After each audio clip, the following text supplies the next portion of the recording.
Janet and I were married for 12 years. We have been lovers since we were 10 years old. I was never interested in college, so I got an entry-level job at Desmond Engineering as a draftsman straight out of high school. A year later, Janet and I got married, and the following year we became the proud parents of twin girls, Bethany and Brittany. Things were tough for the first few years, but we watched our pennies and things seemed to work out. I was still a draftsman, but I was a few grades higher than when I started. Money was better, but still tight. We managed to save enough money to buy a small house, and we had two nice cars. They weren't new, but they weren't old-fashioned either. Janet always wanted to be a housewife, so she never worked. We didn't need any extra money, so that was fine with me. We were both healthy and in good shape. Janet was a little stockier than when we got married, but not by much. She was just over 5 feet tall and had dark brown hair with bangs. She looked like little Marie Osmond. I haven't changed at all. I played right tackle on the high school football team, so I wasn't small, but I wasn't flabby either. Billy Martin moved to Reading from Lancaster about a year ago and took a job with Desmond Engineering as a surveyor.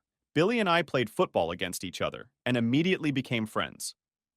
He also married his high school sweetheart, a redhead named Sarah. Sarah and Janet became instant friends. They didn't have children yet, but they were ideal nannies. When we weren't at work, Billy and I enjoyed each other's company. It was a pleasant breakaway from my wives. Of course, Janet and Sarah did the same.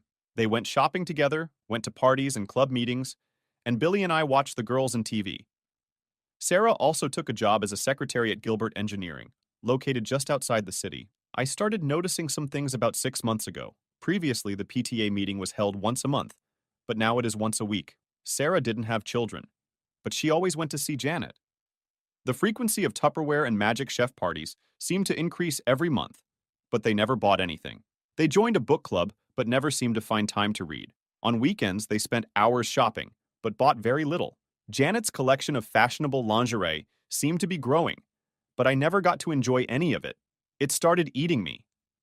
I never mentioned anything to Billy because he didn't seem to care. I didn't want to cause problems if something happened.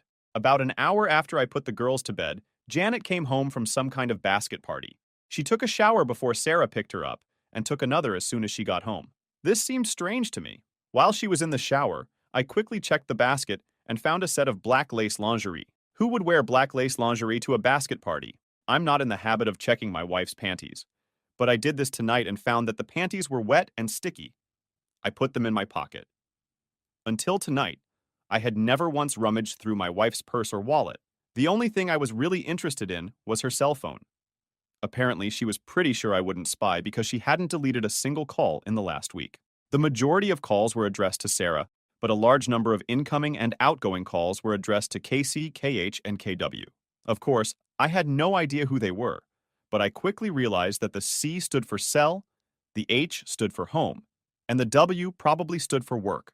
I checked her address book, and Sarah also had 3 numbers listed: Sarah S, Sarah H, and Sarah W. I was amazed at how well organized my wife's phone was.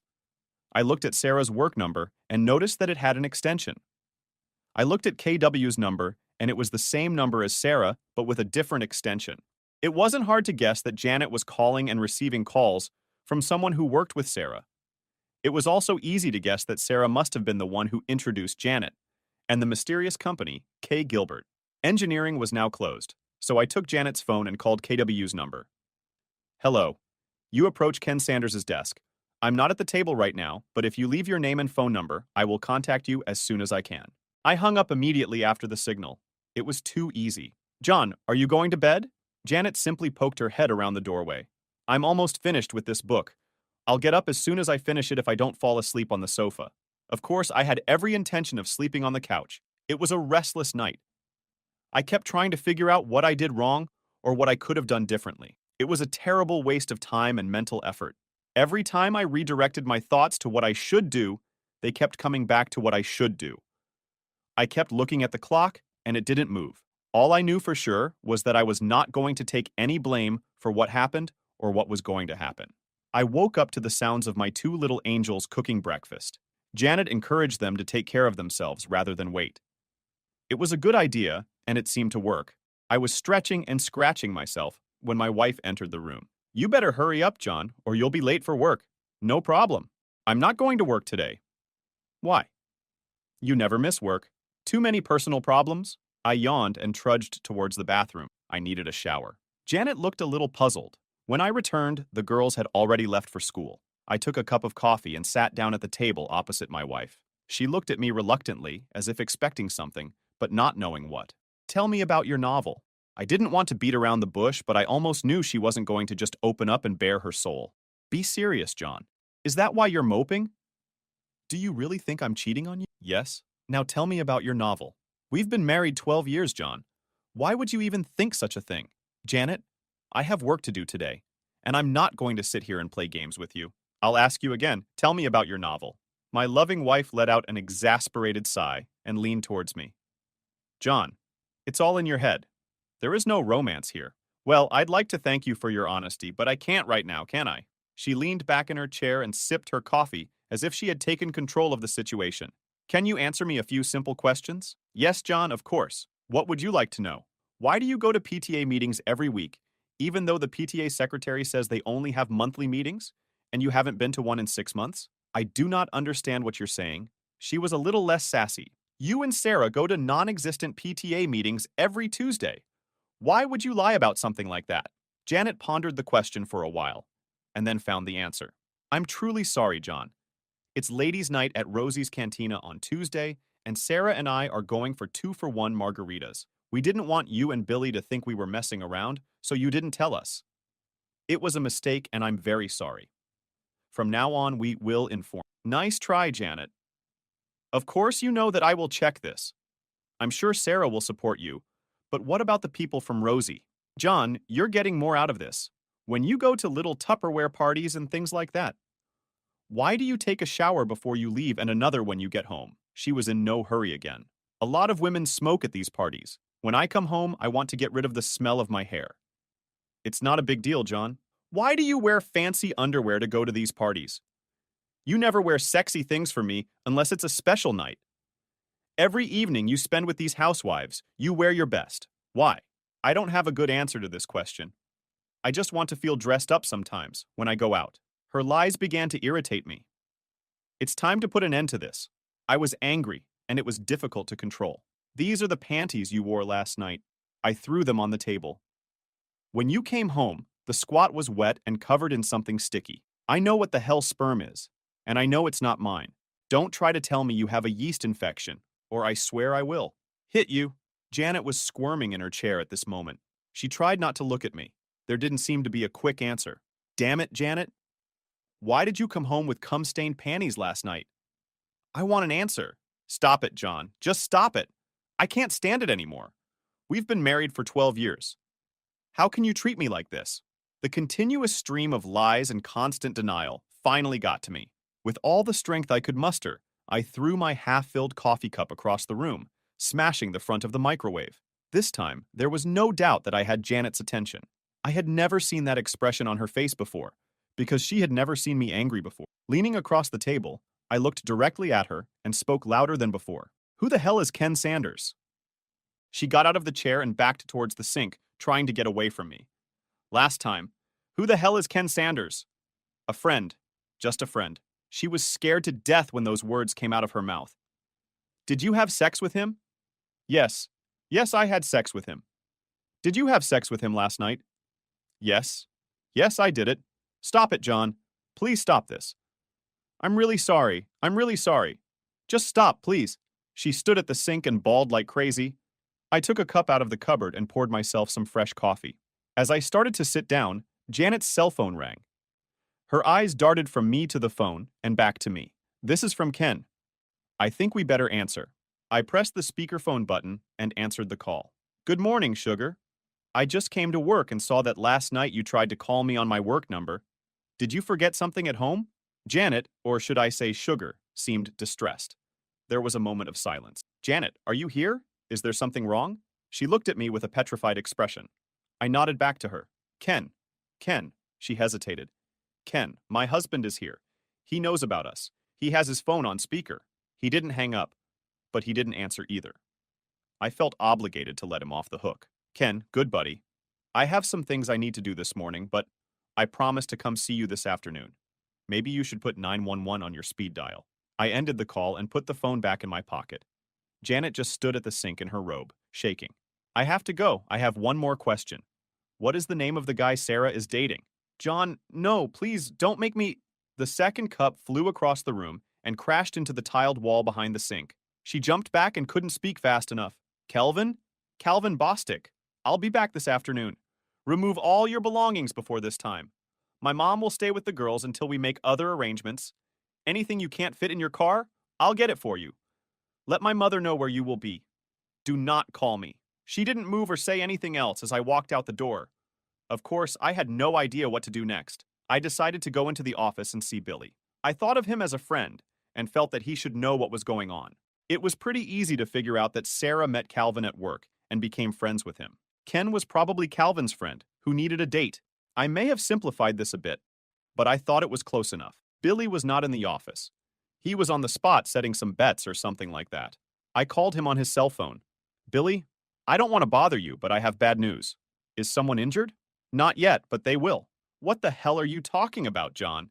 Janet and Sarah got themselves a couple of boyfriends. On all those nights when they had to go to meetings and Tupperware parties, they actually got together. You are sure? I don't believe you, John. Sounds like some kind of nonsense to me. Ask Sarah about a guy named Calvin Bostic. He works with her in Gilbert. I think she introduced Janet to another guy from there. Damn, are you sure? Damn it, John. I know Calvin Bostic. We were in the same graduating class. What about a guy named Ken Sanders? Yes, him too. Tall, skinny guy. Billy, I believe Janet is going to warn Sarah as soon as she can. Janet gave me a whole lot of crap this morning before I pinned her down. I'm sure you'll get the same from Sarah. Billy hung up and I went to HR to ask for a short leave. I didn't feel like working right now. It only took 10 minutes to transfer all the work I was doing to another draftsman. Around the same time, Janet's cell phone rang. Caller ID showed it was Sarah. Janet, what the hell is going on? Billy just called me. He arrives at the office. I think someone said something to him. I didn't answer her. Janet, are you here? Now is not the best time to play. Hi, Sarah. This is John. I had to borrow Janet's cell phone this morning. Mine was dead. What are you talking about, Sarah? What exactly did someone say to Billy? I couldn't help it. At that moment, I felt angry and disgusted. I'm so sorry, John. I thought I was calling Janet. I'll try to take her home. I don't think you should bother her right now. She is very busy packing all her things. She doesn't have time to chat. What do you mean, pack her things? She's going back to live with her parents for a while. The pause on the other end of the line was funny. I smiled as I imagined all the scenarios running through Sarah's head. I think it would be more important for you to tell Calvin that Billy is on his way. He could probably use a head start. Oh God, no, this can't be true. No, no. She hung up. This woman's nerves. We only had one credit card, so canceling it was no problem. We also had an ATM or a debit card. It took me 5 minutes to change the PIN number. I had no idea what to do with the checking account, so I just ignored it for now. In any case, I needed it to pay utilities and other bills. I just hoped Janet didn't take any receipts with her. The cell phone rang again, but this time it was my phone. Billy chased Calvin Bostic out of the Gilbert building and caught him in the parking lot. He was in jail and wanted me to tell his brother from Lancaster to come and post bail for him. I called his brother. There was nothing more I could do for Billy, so I went to Taco Bell. After lunch, I went to visit my mom and dad. I explained everything to them. Mom was more than willing to watch the girls for a while. She stayed with me during the week, and the twins stayed with them on the weekends. Now it's time to visit Ken Sanders. The guys in Gilbert's drafting department were eager to tell me about Billy's visit that morning. The drafting department overlooks the parking lot, and they saw everything that happened. Billy caught Calvin before he could get to his BMW. He threw him over the hood of one of the cars and started smashing his face. The guards followed them and tried unsuccessfully to get Billy out. Finally, one of them hit Billy in the neck with a stun gun. He wasn't home yet when they put him in the police car. They had to take Calvin in an ambulance. One of the guys showed me the office where Ken Sanders worked. It was empty. Looks like old Ken quit suddenly this morning. We walked past Sarah's desk. She wasn't there either, but it looked like she was still working there. 10 minutes later, I found out Ken's home address and headed to the parking lot. It was a small ranch with no garage. There was a white Lexus in the driveway, with the trunk and back doors open. As I approached the door, Ken Sanders came out with an armful of clothes. He dropped everything and rushed back into the house as soon as he saw me. I tripped over the things he dropped and managed to see him exit out the back as I entered. I had to laugh at his reaction. Damn, I wasn't like Billy. I was a good guy. It looked like the kind of place that would be rented fully furnished. That's why he didn't have a truck. In another 10 minutes, he would have finished and left town. I was looking forward to talking to Ken, but I didn't want to chase him. I looked around the room for anything interesting and got a few pleasant surprises. The first thing I picked up was his cell phone. It lay on the table in the living room, next to a folder containing his passport and some personal documents. There was a cute little laptop computer on the dining table. I couldn't find anything else, so I packed up the few goodies I had and left. I didn't want to do anything that could be considered criminal, so I resisted the urge to crash his car. This was beautiful. I think it was a crime to take things out of the house, but damn, he left the door open and anyone could have taken them. Unable to fully control myself, I let the air out of just one of his tires. He'd have to empty the truck to get to the spare tire, and I'm sure he'd do it with one eye on the street looking for me. I'll pick it up later. He received the message. I went into the prison to see Billy. His brother was there, and they were busy with legal matters, so I just waved and smiled at him. He seemed to have everything under control. Mom was already at home and dinner had begun.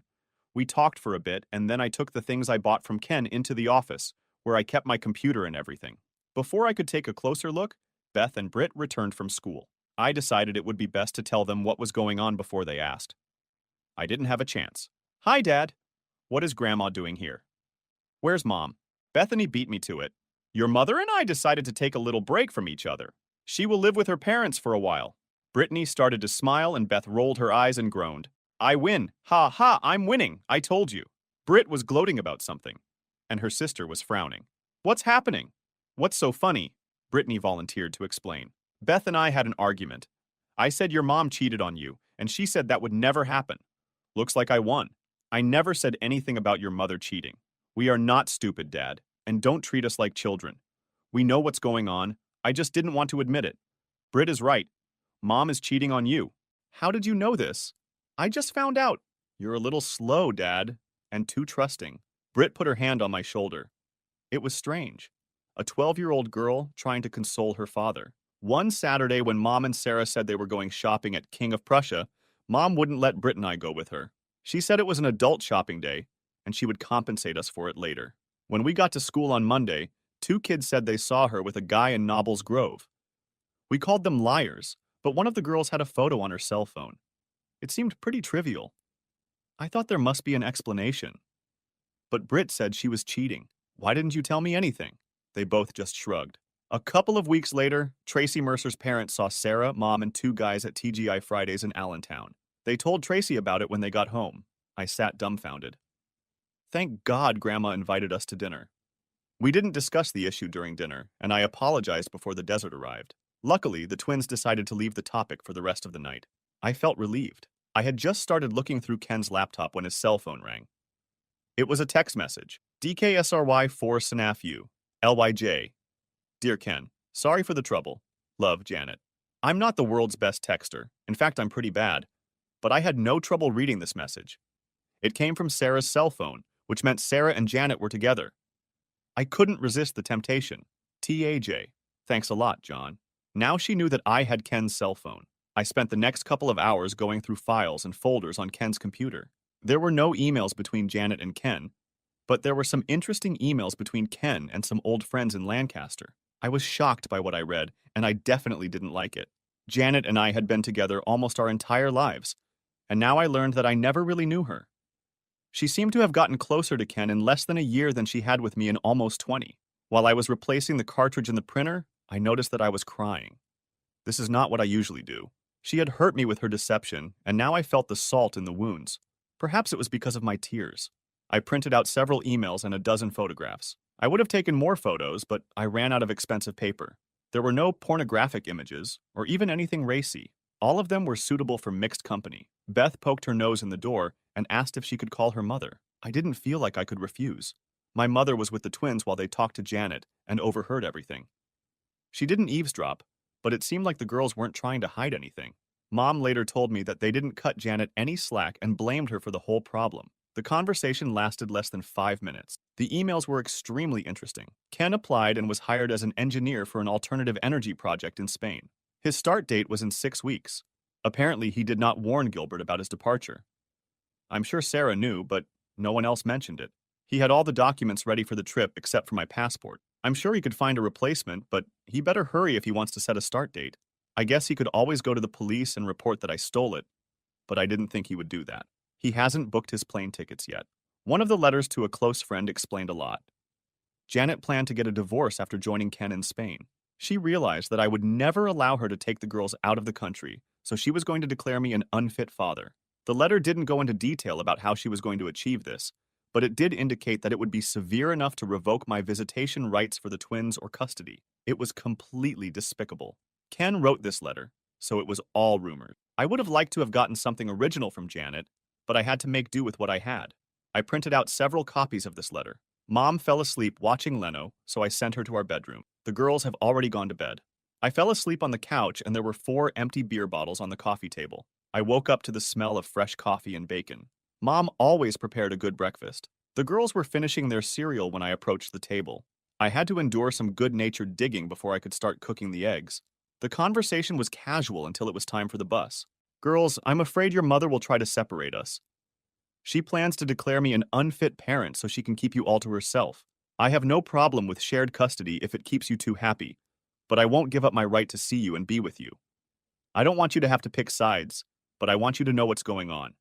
Be careful and I don't listen to any lies. Dad, we are smarter than you think. Don't worry about anything. We love Mom, but we won't let her screw you up or anything. Brittany smiled and Beth gave me a thumbs up as they walked out the door. Mom filled my cup and sat down with hers. Relax, John. Everyone is on your side. After showering and shaving, I put on some clothes that were a little nicer than what I usually wear. When I left the house, I felt a little strange because I had 3 mobile phones with me. I made a mental note to buy the cell phone charger Ken had given me. I probably won't need it, but I'd rather be prepared for it. I checked into the family services office and waited for the caseworker to call me. I was confused when I finally got the call because I knew the woman who came to my aid. John Terrell. I haven't seen you for over 10 years. What did you do? Jody Mitchell was easy to remember. In high school, she was one of the goth girls. The goths had their own small group and stuck together. They were ostracized by most of the other kids, especially the athletes, including me. She looked normal now, but I'll only ever remember her for her pink hair, black lipstick, and dark eye makeup. The funny thing is that the goths could never determine whether they were into drugs, sexual deviance, or witchcraft. As for Jody, it was probably none of those things. But you always believe the most outrageous things. The sign on her desk read, J. Mitchell. So I assumed that she had never been married. 12 years ago, I could understand it. But today she looked, John, what can I do for you? My train was interrupted by her question. I discovered that I stuttered a little. You look great, Jody. She laughed at my awkwardness. You mean compared to how I looked before? Now I felt embarrassed. Probably. But I didn't mean to imply anything. Relax, John. I was halfway through college when I realized that I was smart enough to see the world as I was, without a false facade. I've been what you would call normal for almost a decade now. I'm much more comfortable saying normal than before. Damn it. But that sounds patronizing. I have a hard time keeping my foot away from my mouth. You must excuse me. Forget it. Why are you here? Before we begin, I need to ask you a question. Do you have a file or report on me? Anything at all? Her fingers danced across the keys like a pianist. There's nothing here, John. You married Janet Wilcox, is that right? Yes. And there's nothing under her name either. It sounds like you two are feeding your children rather than beating them. You have children, right? Yes. We have 12-year-old twin girls, Bethany and Brittany. Fine. Now can we move on to the problem that brought you here?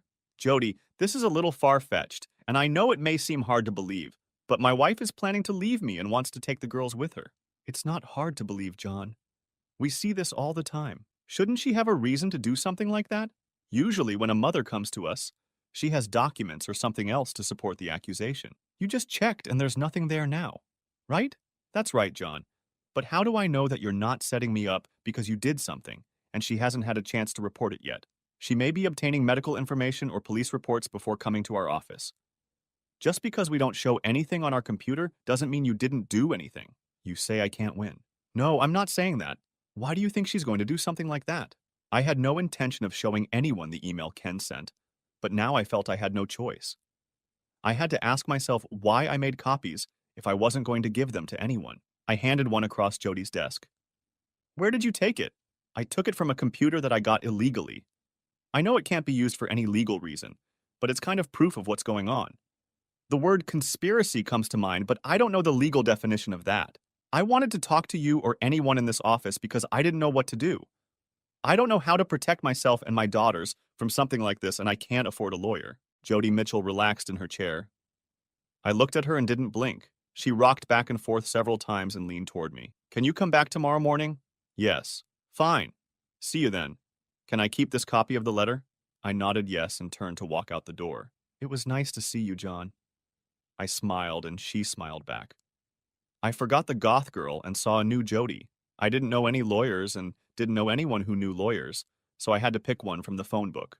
I knew that she was planning to divorce me, but under the circumstances, things could change. I didn't want to take any risks. I wasn't sure what our financial picture would look like in the next few days or weeks, so I asked the lawyer to give me a price up front for the entire package and paid it in cash. I advised him to do it the fastest and easiest way he knows. If she wanted a house, she could have it. Because the property depreciated, it was worth less than the mortgage. I also insisted on joint custody of the twins. At a minimum, I would take full custody if he could do it. I would pay child support, but not alimony. Billy called me on the way to lunch. He needed housing, and I, of course, offered to shelter him. We met at Taco Bell for a gourmet lunch. When I approached, a stupid smile appeared on his face. I know you can't be that happy. What's happened? A friend of mine who works at Community General Hospital told me a little information about Calvin. Sarah went there to visit him. While she was there, Calvin's wife came in with their 2 children. Sarah had no idea what she was playing.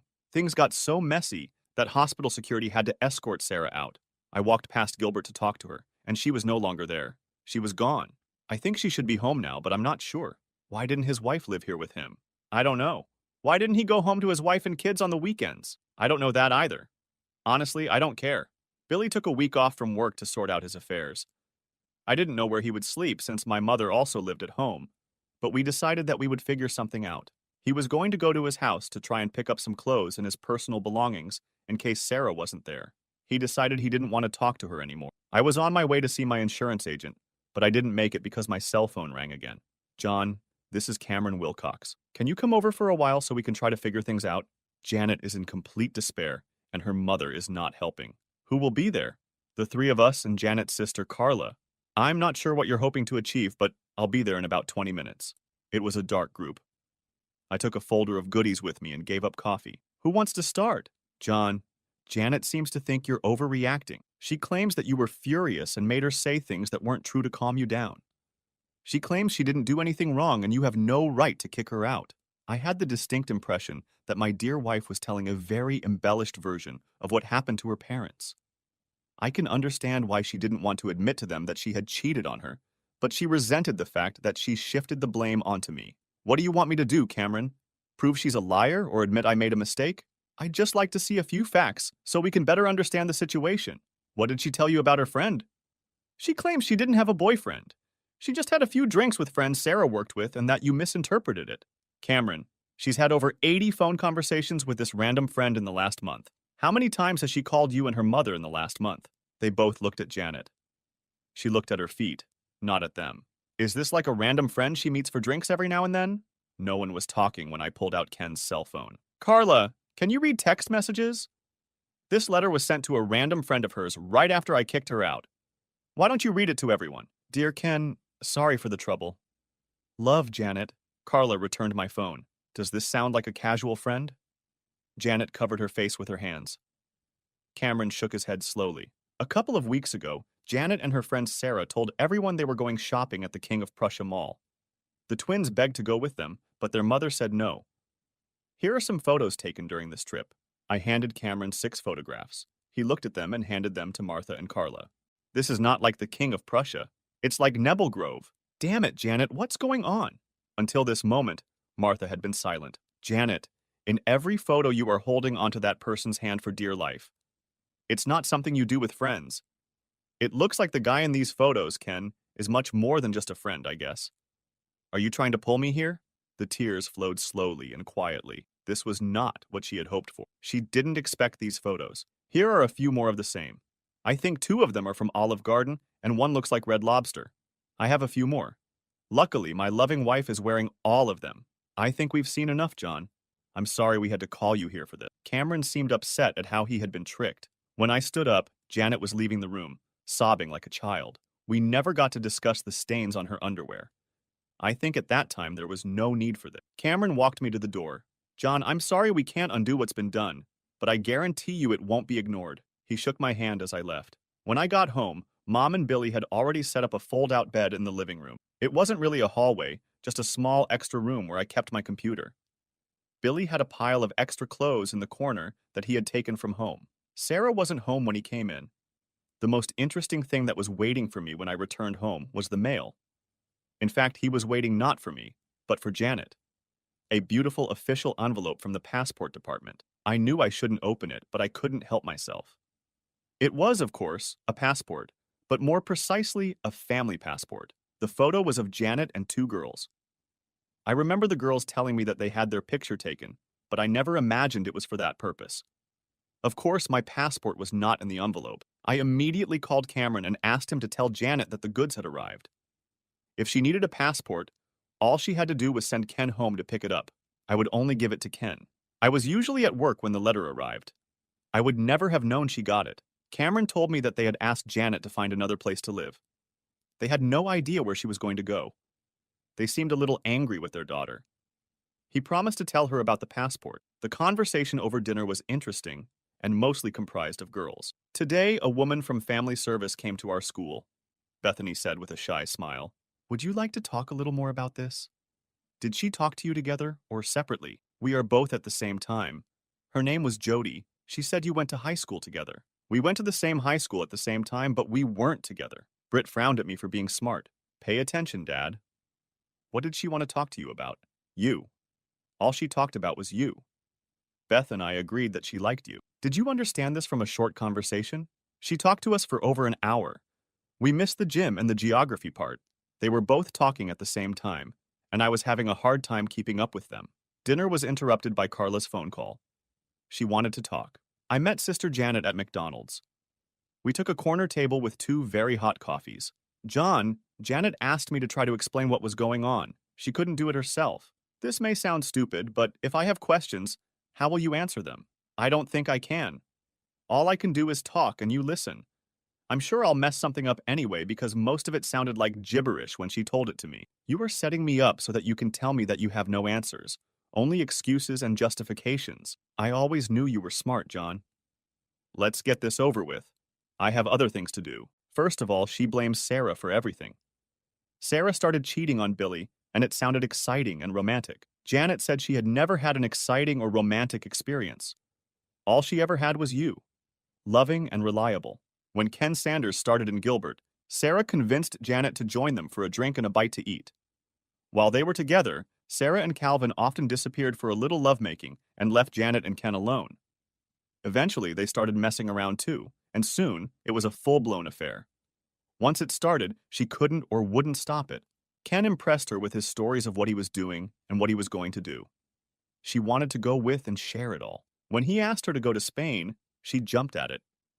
The big problem was not leaving you, but leaving the girls. She knew you would never let her take them abroad.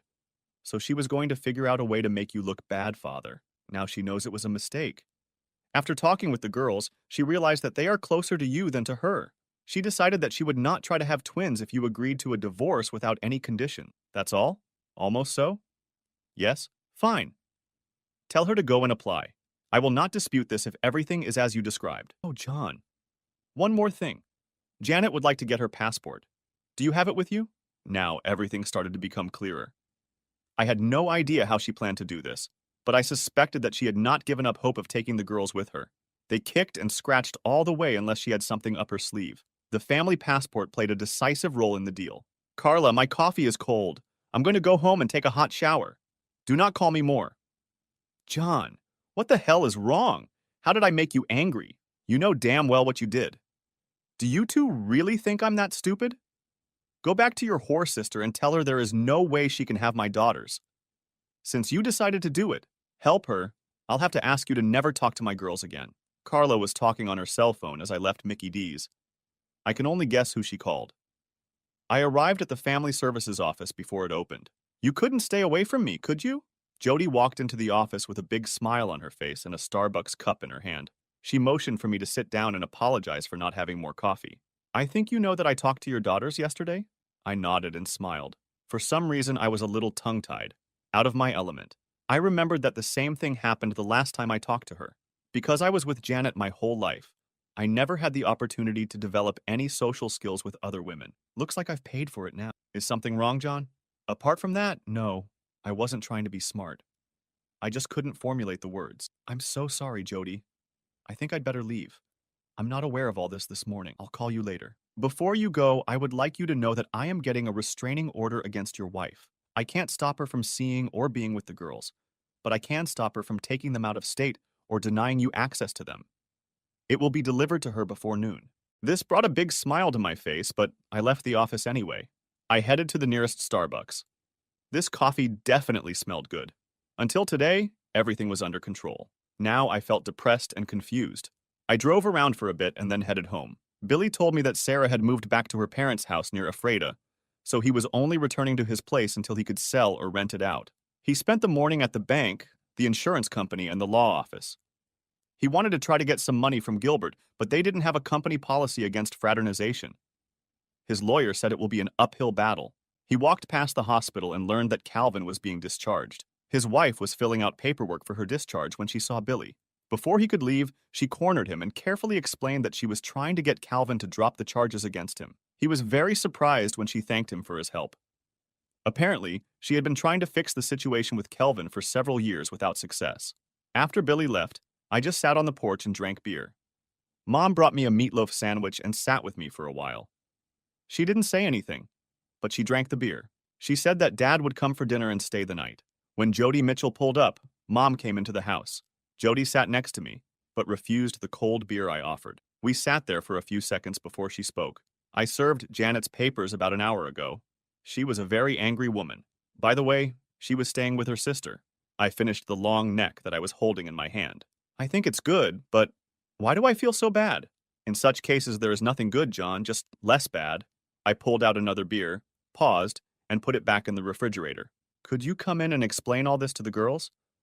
I get along well with them, but no matter how carefully I express myself, it will sound like I'm blaming their mother. I'm afraid if I do this, I will somehow push them away. I do not want to do this. How about 7 tonight? I nodded as she stood up and walked to her car. She stopped halfway and looked back. This was a good sign, and I smiled. She smiled back. Jody came over that evening and spent a long time with Beth and Britt. Billy and I were busy searching his house and clearing out anything that belonged to Sarah or reminded him of Sarah. Jody started coming to our house several times a week. Pretty soon, she was spending as much time with my mom as she was with the girls. I noticed that she was ignoring me. This suited me, but I was curious. One evening, after the girls had gone to bed, she sat next to me. I felt like I had to talk to her. I didn't have the chance. She spoke first. Danny, do you have any wine? Something like that. My speaking skills still needed work. What does it mean? I don't have anything with a cork. I have wine, but it all has screw caps. She seemed to think it was funny. Bring me something red and bring me a bottle. Well, the bottle looked more like a jug, but she didn't seem to mind. I poured it, and we drank. Finally, I forced myself to break the ice. I think the girls get a lot of benefit from your visits. How long will you have to see them? Oh, the twins are fine. They don't need to see me. I came to her to see you. I don't understand. You barely even talk to me when you're here. I thought that was what you wanted. Not really. I was just afraid you had some kind of rule against fraternizing with clients. Her quiet laugh made me feel more comfortable. I'm amazed that you didn't even ask to see my tattoos. What tattoos? It was clear that she was trying to engage me in some frivolous conversation to try to relax me. It was a good plan, and I appreciated it. I have 4 of them, and I got them when I was in high school. 3 are easy to find, but 1 is harder. Are you going to show them to me, or will I have to look for them? It'll be more fun if you watch, but I'm going to need some more wine if you're going to do this. We both laughed as I filled her glass to the brim. The hunt was much more interesting because we had to be quiet so as not to wake the girls. The 4th one was indeed in a very secluded place, and I admired her for a long time before she pushed me away. She left before the twins got out of bed, but I had a strange feeling that they knew what had happened. I told my lawyer from the phone book to finish the divorce papers and deliver them. Janet will have to accept what I suggest or do it herself. She was still living with Carla when the papers were served. There was no answer, and they didn't even call me. Several more weeks passed. Things weren't going well for my father. Mom spent more time there than with me. Fortunately, school was just ending, and the girls moved in with her for the summer. By the end of the summer, Dad was transferred to a nursing home. Billy and I helped Mom prepare the family home for sale, and Mom moved back in with me. Jody visited the girls at their mother's all summer and spent 3 or 4 evenings a week with me. They went shopping and out to dinner together, and I was glad for the attention Brittany and Bethany were giving. At least I didn't envy them anymore. I was pretty sure they knew what was going on between Jody and me. Janet called the girls about once a week, but the conversations were always short, and according to her mother, seemed tense. Most of the time, the twins didn't even tell me she called. Billy's divorce from Sarah was finalized. I had no idea what my status was. He also decided he wanted to start his own surveying business and asked me to come with him. I didn't have enough money to contribute until my mom came to the rescue. When she and her father ran out of money, Medicare picked up his expenses. Instead of watching it all disappear, she thought I should use it for business. I believe she also thought of it as an investment in her future. 3 months later, Billy and I had our own small surveying business. Fortunately, my drawing skills developed into drawing stories. About a week into the new semester, the twins were visited by their mother. They thought they would go to the guidance office to see Jody, and they were both disappointed to see Janet. They tried their best to be polite and respectful to her, but they still couldn't. She told them she loved them both and was sorry things turned out the way they did. She was going to Spain to see the windmills and would send them some postcards. She promised to call them every year on their birthday and send them amazing Christmas gifts. They said she cried when she left. Janet never called me to tell me she was leaving, but the next week her parents showed up at the house. They apologized again for what Janet did, but made no attempt to defend her or justify her actions. Brittany and Bethany were their only grandchildren, and they wanted to be able to see them. I had no problem with their request. They said Carla was too ashamed to come to me. She was torn between her sister and her parents. 2 months later, my divorce was final. Jody and I went to Red Lobster to celebrate. It was a rare evening without girls. They didn't seem to mind. In fact, I think they were, in some ways, happy. We spent the night at a local Holiday Inn. The twins were delighted when I returned home at 10 o'clock the next morning. They didn't say anything, but they smiled from ear to ear all day. A year later, things were going great, but unfortunately, Dad passed away. Mom expressed interest in moving to Florida with her sister, but did not want to leave the girls. The twins felt that their grandmother had to leave. They carefully explained to me that Jody could take her place, even though she couldn't cook as well as my mother. They also insisted that they were old enough to live in separate rooms. It was an obvious and good plan. The girls received birthday cards from their mother, but there was no phone call. She also sent many cards. All the postcards showed Spanish windmills. I wasn't sure what that meant. She sent them 2 fashionable embroidered dresses for Christmas, but didn't expect young girls entering their teens to experience a growth spurt. None of them seemed disappointed that the dresses were too small. Gilbert Engineering became our largest client. Billy was pleased to learn that Calvin was now teaching electronics at Lebanon County Vocational School, which was a big downgrade from his previous position. He was no longer married. Sarah remarried and moved to California. Ken Sanders didn't last 6 months at his new job. He was now working in the States, but no one seemed to know where. Billy contacted his high school's alumni association to see if he could figure it out. My best friend always thought I got away with Ken too easily. The strange thing was that the girls still received postcards with pictures of windmills. There was never any information on the cards, just general sentiments. Cameron told me that Janet called them several times. She worked at a travel agency in Barcelona. She never mentioned Ken or gave them any information about what happened between them. Jody and I went to Maryland to get married quietly. A year later, she was waiting. Brittany and Bethany were just as excited as we were. They were looking forward to having a little goth girl as a sister. I think it was some kind of private joke between the girls and their new mother. They never let me in on it. I never understood the significance of Spanish windmills. Late spring in Pennsylvania is sometimes hard to predict. April this year was unusually rainy and warm. I usually have to mow the lawn for the first time in early to mid-May, but not this year. At least it's not snowing. Last year at this time we had a snowstorm that dumped 6 inches. I guess having to mow the lawn early is worth the cost of avoiding snow. And with tax season already over, it was great to be outside in the sunshine. My house has an interesting feature. The backyard slopes downward a lot, leading to a small creek and woods behind us. When the house was built, the front of the house was leveled off the road using backfill. This meant a sharp slope about halfway down the side of the house. Thus, the basement, which was completely enclosed in the front, ended up open in the back. This allowed me to install a bifold service door so I could get the lawnmower and other lawn stuff in there, rather than cluttering up the garage. It was one of my favorite features of the house. I finished with the mower and everything fell into place. I'm allergic to grass, so I couldn't wait to go upstairs and take a shower. I was just about to get to the stairs when I heard my wife's voice. I had seen her friend's car when I was cutting the grass in front of the house, so I wasn't surprised to hear voices. But then I heard what was being said, and it made my hand pause as I reached for the doorknob. I should probably start by introducing myself. My name is Robert Crane. I preferred to go by the name Bob, but in high school they started calling me Hogan in honor of the actor Robert Crane, who played the lead role in Hogan's Heroes. I didn't mind, but the show was taken off the air before I was born and is no longer considered a pop culture reference. I graduated from the University of Pennsylvania with an accounting degree, still bearing the last name Hogan. I earned my CPA degree in minimal time after graduation and now work for a large firm in Philadelphia as a team leader doing audits and the like. It's not the most exciting position, but it pays very well, and I've been able to see the inner workings of many companies. I have a special gift for forensic analytics, building financial trails to investigate things like fraud and money laundering. I'm starting to be seen as an expert and have even been asked to advise the FBI on 2 cases. My wife, Kelly, was double majoring in political science and business with plans to pursue a law degree when we met at the beginning of freshman year. I was sitting waiting for the first day of class when she walked in.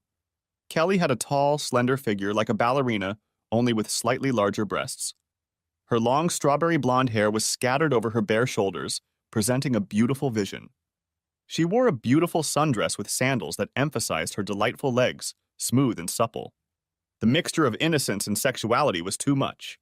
I was seized with instant lust. Unfortunately, Kelly wasn't sitting next to me, nor was she assigned to me in a group project.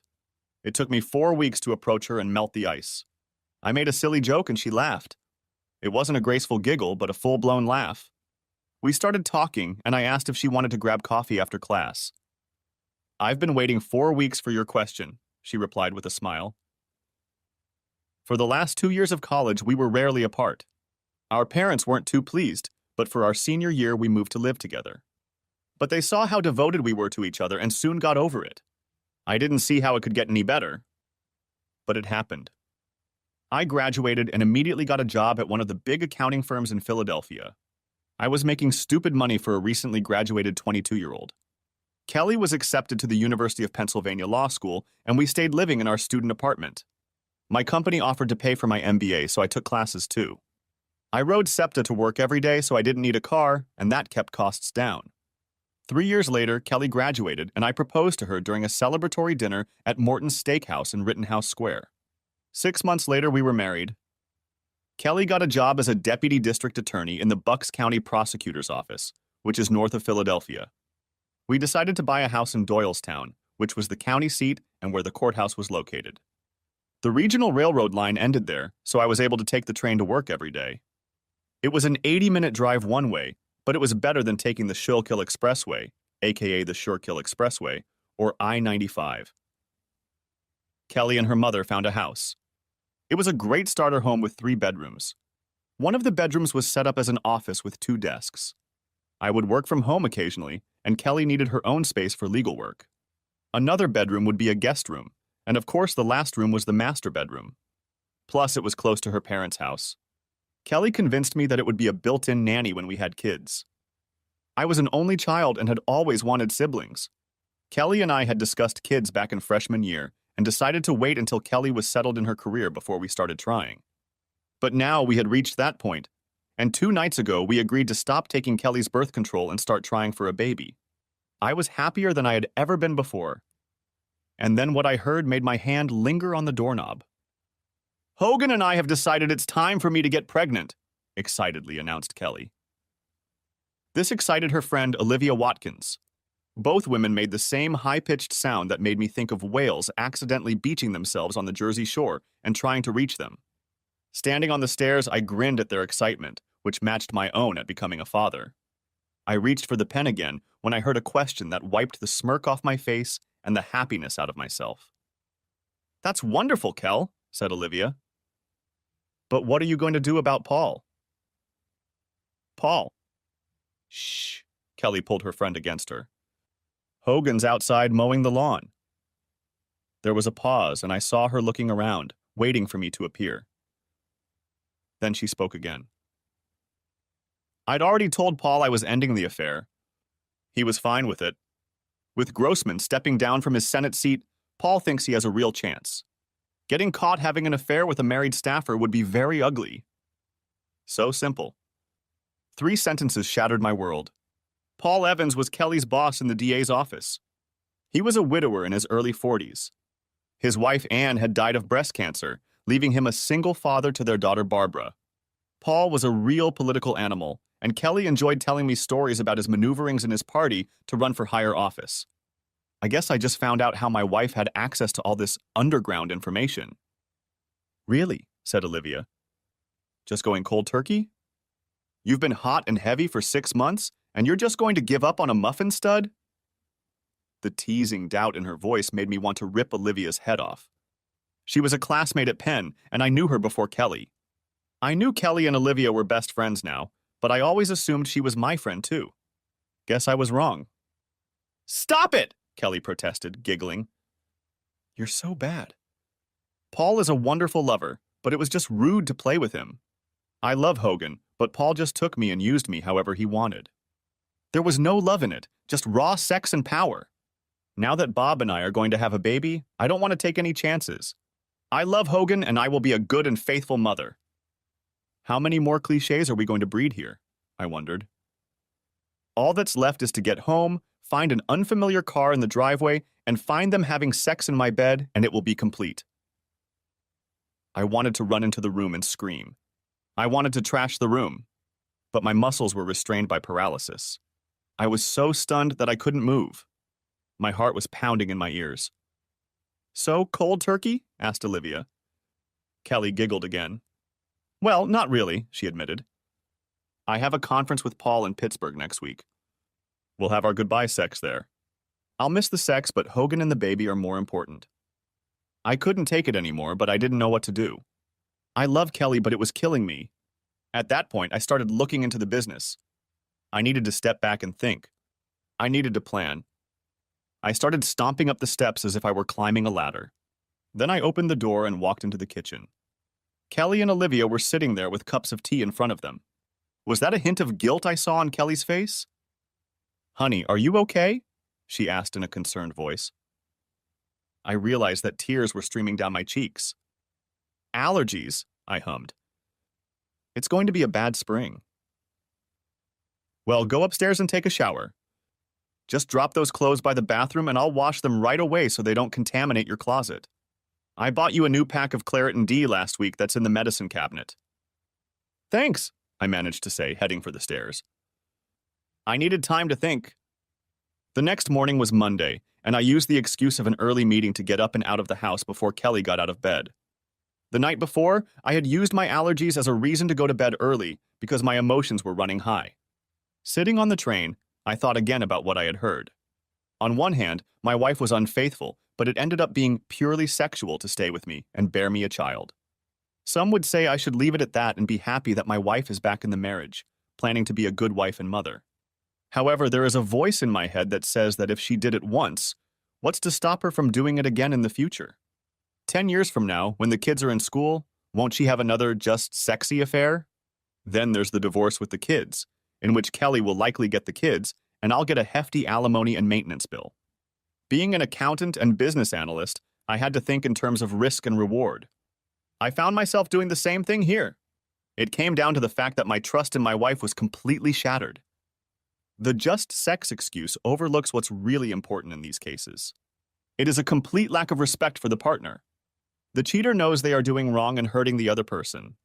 Otherwise, they would be doing it openly, and I would have known about it from the beginning. Don't get me wrong, I don't think I would have ever put up with her sleeping with Dawn. But at least if she had talked to me about it, some respect would have been shown. Kelly's action proved to me how much respect she has for me. I worked all day, but part of my brain was focused on what I had to do. I had no proof other than an overheard conversation. I hadn't even noticed anything different in the last 6 months while the affair had lasted. A direct confrontation without proof would be a big risk with little chance of reward. Kelly will deny it. Paul Evans would deny it.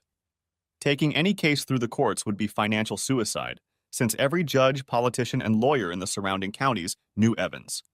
I would be buried to keep his name clean. I thought about just leaving and starting over somewhere else. It was tempting. But the house would be like an anchor around my neck. Kelly couldn't afford it on her paycheck alone, and we had almost no equity. She'd have to sell it almost immediately to avoid foreclosure, and with the current state of the market, that was unlikely. It would have destroyed both my and her credit history. Being a CPA with a bad credit history is not a good decision when looking for a new position. How can anyone trust you with someone else's money when you clearly don't know how to handle your own? I needed proof before I could do anything about it. I got it, but it came from the most unlikely source. 3 days later, I held on, but I still hadn't found any evidence to back up what I'd heard. Her personal laptop was clean. No secret email accounts were found. No sexy lingerie hidden in a box in the back of her closet. No receipts from places she wasn't authorized to go. Absolutely nothing. Then Kelly called me at work and told me we were invited to a political announcement party at Paul Evans's house on Friday night. I assumed it was his high-profile announcement that he was running for a seat in the U.S. Senate. I had thoughts of a high-profile announcement, but I still had no proof, damn it! We arrived just in time for the big event. Evans had a great mansion near Washington Crossing with a small horse farm. A large tent was set up in the backyard for all the guests. And when we walked in, at the head of the receiving line like a king, stood asshole Paul Evans himself. Being a widower, Evans didn't have a wife to play hostess. But he had apparently enlisted his 21-year-old daughter for the role. She stood next to her father, greeting the guests as if she was born to do so. When it was our turn, Evans smiled broadly at Kelly and exclaimed, "Kelly, you did it! How wonderful!" He kissed my wife chastely on the cheek. Then he turned to me. "Robert, it's good to see you again. I'd be lost without your wife, but I realize I'll have to give her up soon when you start expanding your family." He laughed at his own joke. "Just let me have her when you're done with her, and there will be no hard feelings." There was laughter again. Kelly even blushed a little, and I felt like finishing the smarmy goon off. I took his hint, which he obviously thought had gone over my head. "Who knows what the future will bring?" I said in an even, neutral tone. Not hostile, but by no means friendly either. It was the same way I'd reported the results of the audit. Evans blushed slightly, and Kelly elbowed me and muttered something about rudeness. Evans moved smoothly on to the next guest, leaving us alone with his daughter. Kelly was an incredibly attractive woman, but Barbara Evans was a vision. Even in my inner anger, I noticed it. Her dark red hair and brilliant smile made me think of a young Maureen O'Hara. If Kelly looked like a busty ballerina, Barbara looked like she belonged on a pin-up swimsuit calendar next to Kate Upton. She had that combination of good looks, healthy figure, hair and skin that photographers dreamed of, and that so often had to be photoshopped to achieve. Paul Evans had the perfect triple threat political family. He seemed like the perfect wise statesman and family man. Losing his wife to cancer provided him with the perfect wife. She was idolized, and any rival attacking her was ready for career suicide. Barbara was a princess, a prom queen, a Penn State graduate majoring in business and law, a former gymnast, and now a member of the Penn State cheerleading squad. According to Kelly's rumor, Barbara planned to try out for the Eagles cheerleading squad at the next open competition, as she had just turned 21. With a late wife and a smart, beautiful, photogenic daughter, the press will love him on the campaign trail. "Robert," said Barbara excitedly, hugging me tightly. It wasn't a polite hug at a party. It was a full body squeeze. Parts of her body pressed against me with great pleasure. "You look great. No wonder Kelly has been hiding you. You never come to any of our parties. You shouldn't be working so hard. It's not healthy." Somehow she said it all in one breath. In less than a second, my mood went from furious to completely shocked. I made a few polite remarks about how beautiful she looked and was about to leave when it suddenly hit me. First of all, Barbara never said hello to Kelly. And second, what kind of parties? Kelly didn't give me a chance to ask, as she herself rushed over to greet the young woman. Then we had no choice but to give way to the next guests in line.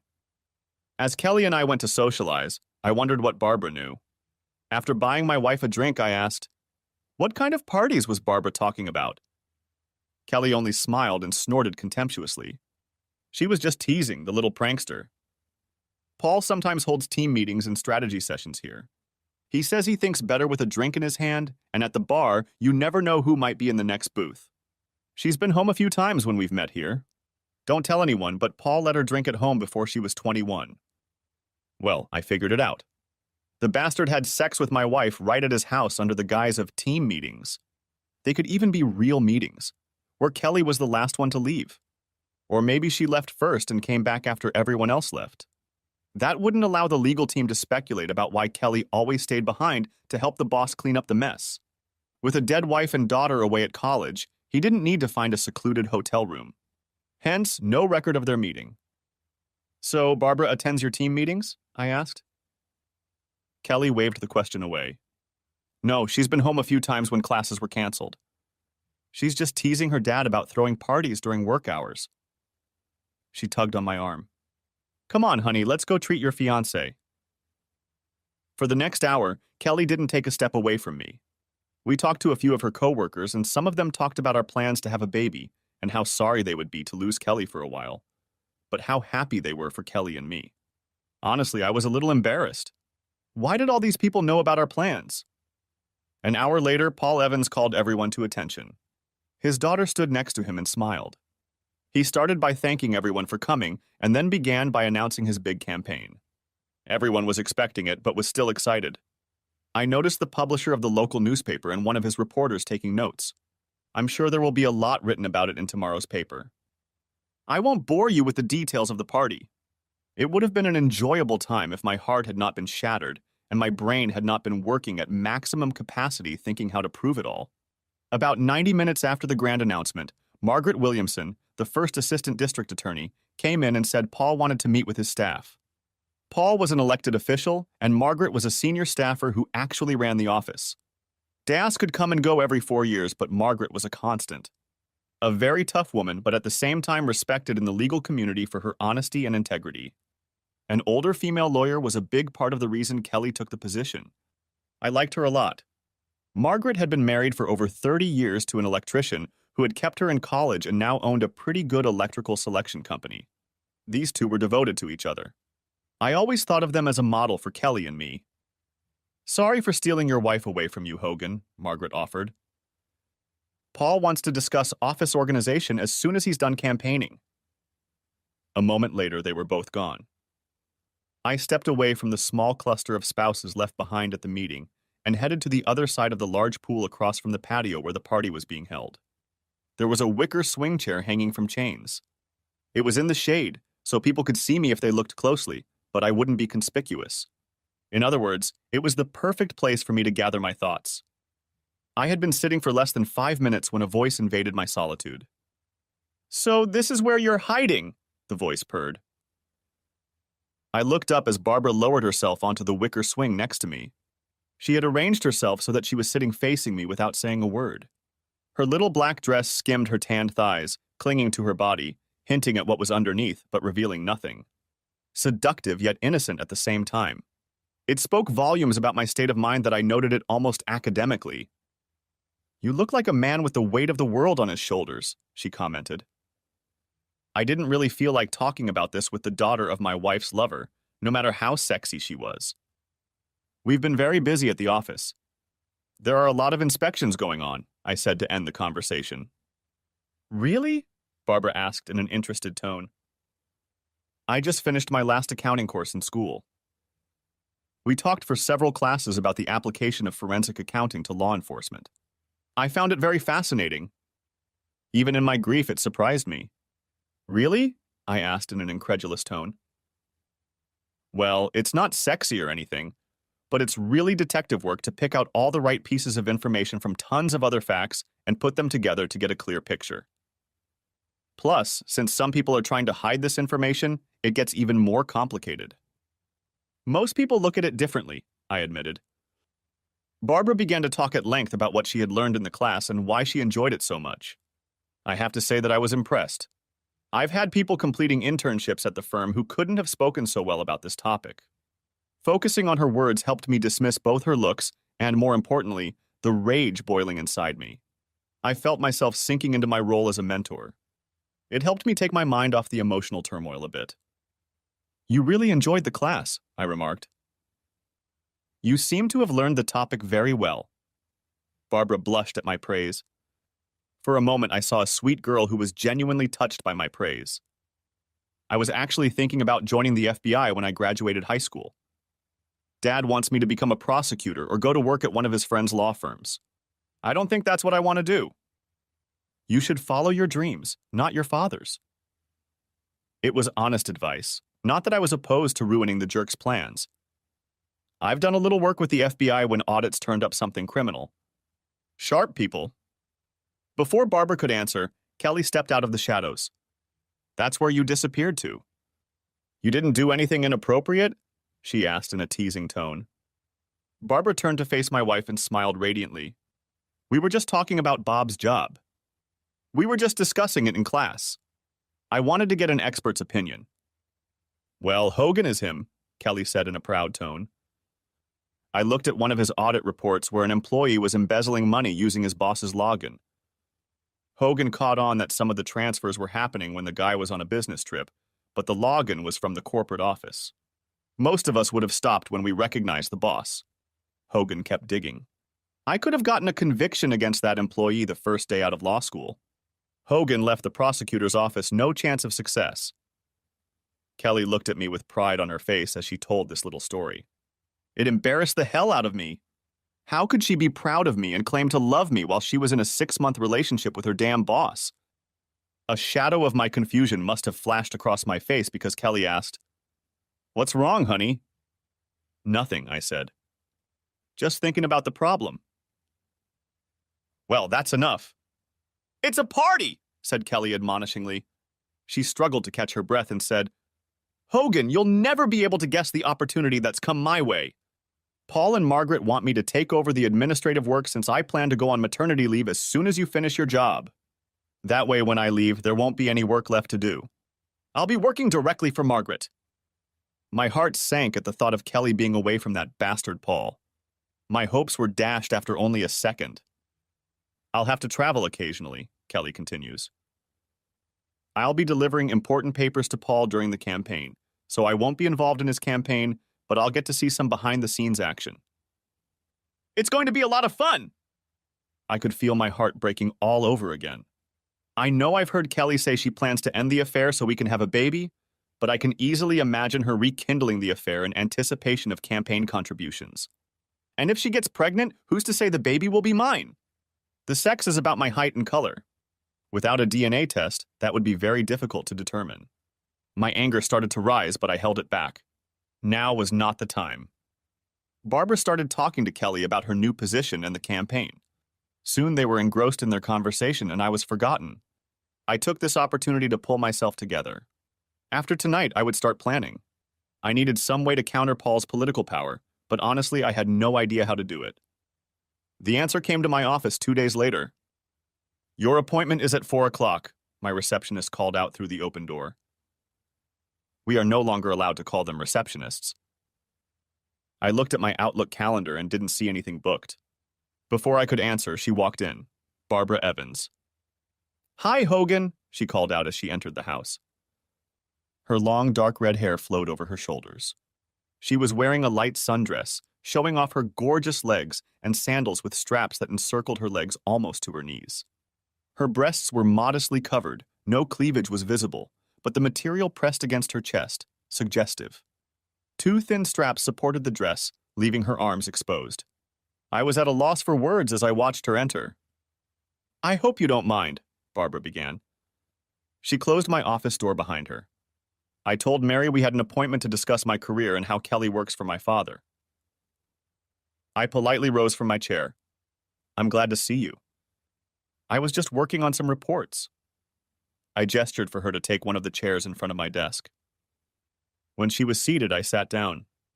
"What did you want to talk about?" The happy face suddenly disappeared from Barbara's face. "I think you know, Bob." "I saw it in your face when you were talking to my bastard father." "I'm so sorry he destroyed such a good guy." I was stunned. It wasn't what I expected. What are you talking about? I asked cautiously. Barbara grimaced. The fact that the asshole known as my father is having an affair with your wife. I leaned back in my chair at the fact that it was said so bluntly. Did you just find out? Asked Barbara softly. I nodded. I'm sorry. How? When did you find out? I asked. About 3 months ago, Barbara admitted. I don't know when it started, but I found out about it in February. One Friday I went home early and they were having one of their meetings at our house. I had a late lunch with a high school friend, so I just ran in there to drop off my stuff, say hello and leave.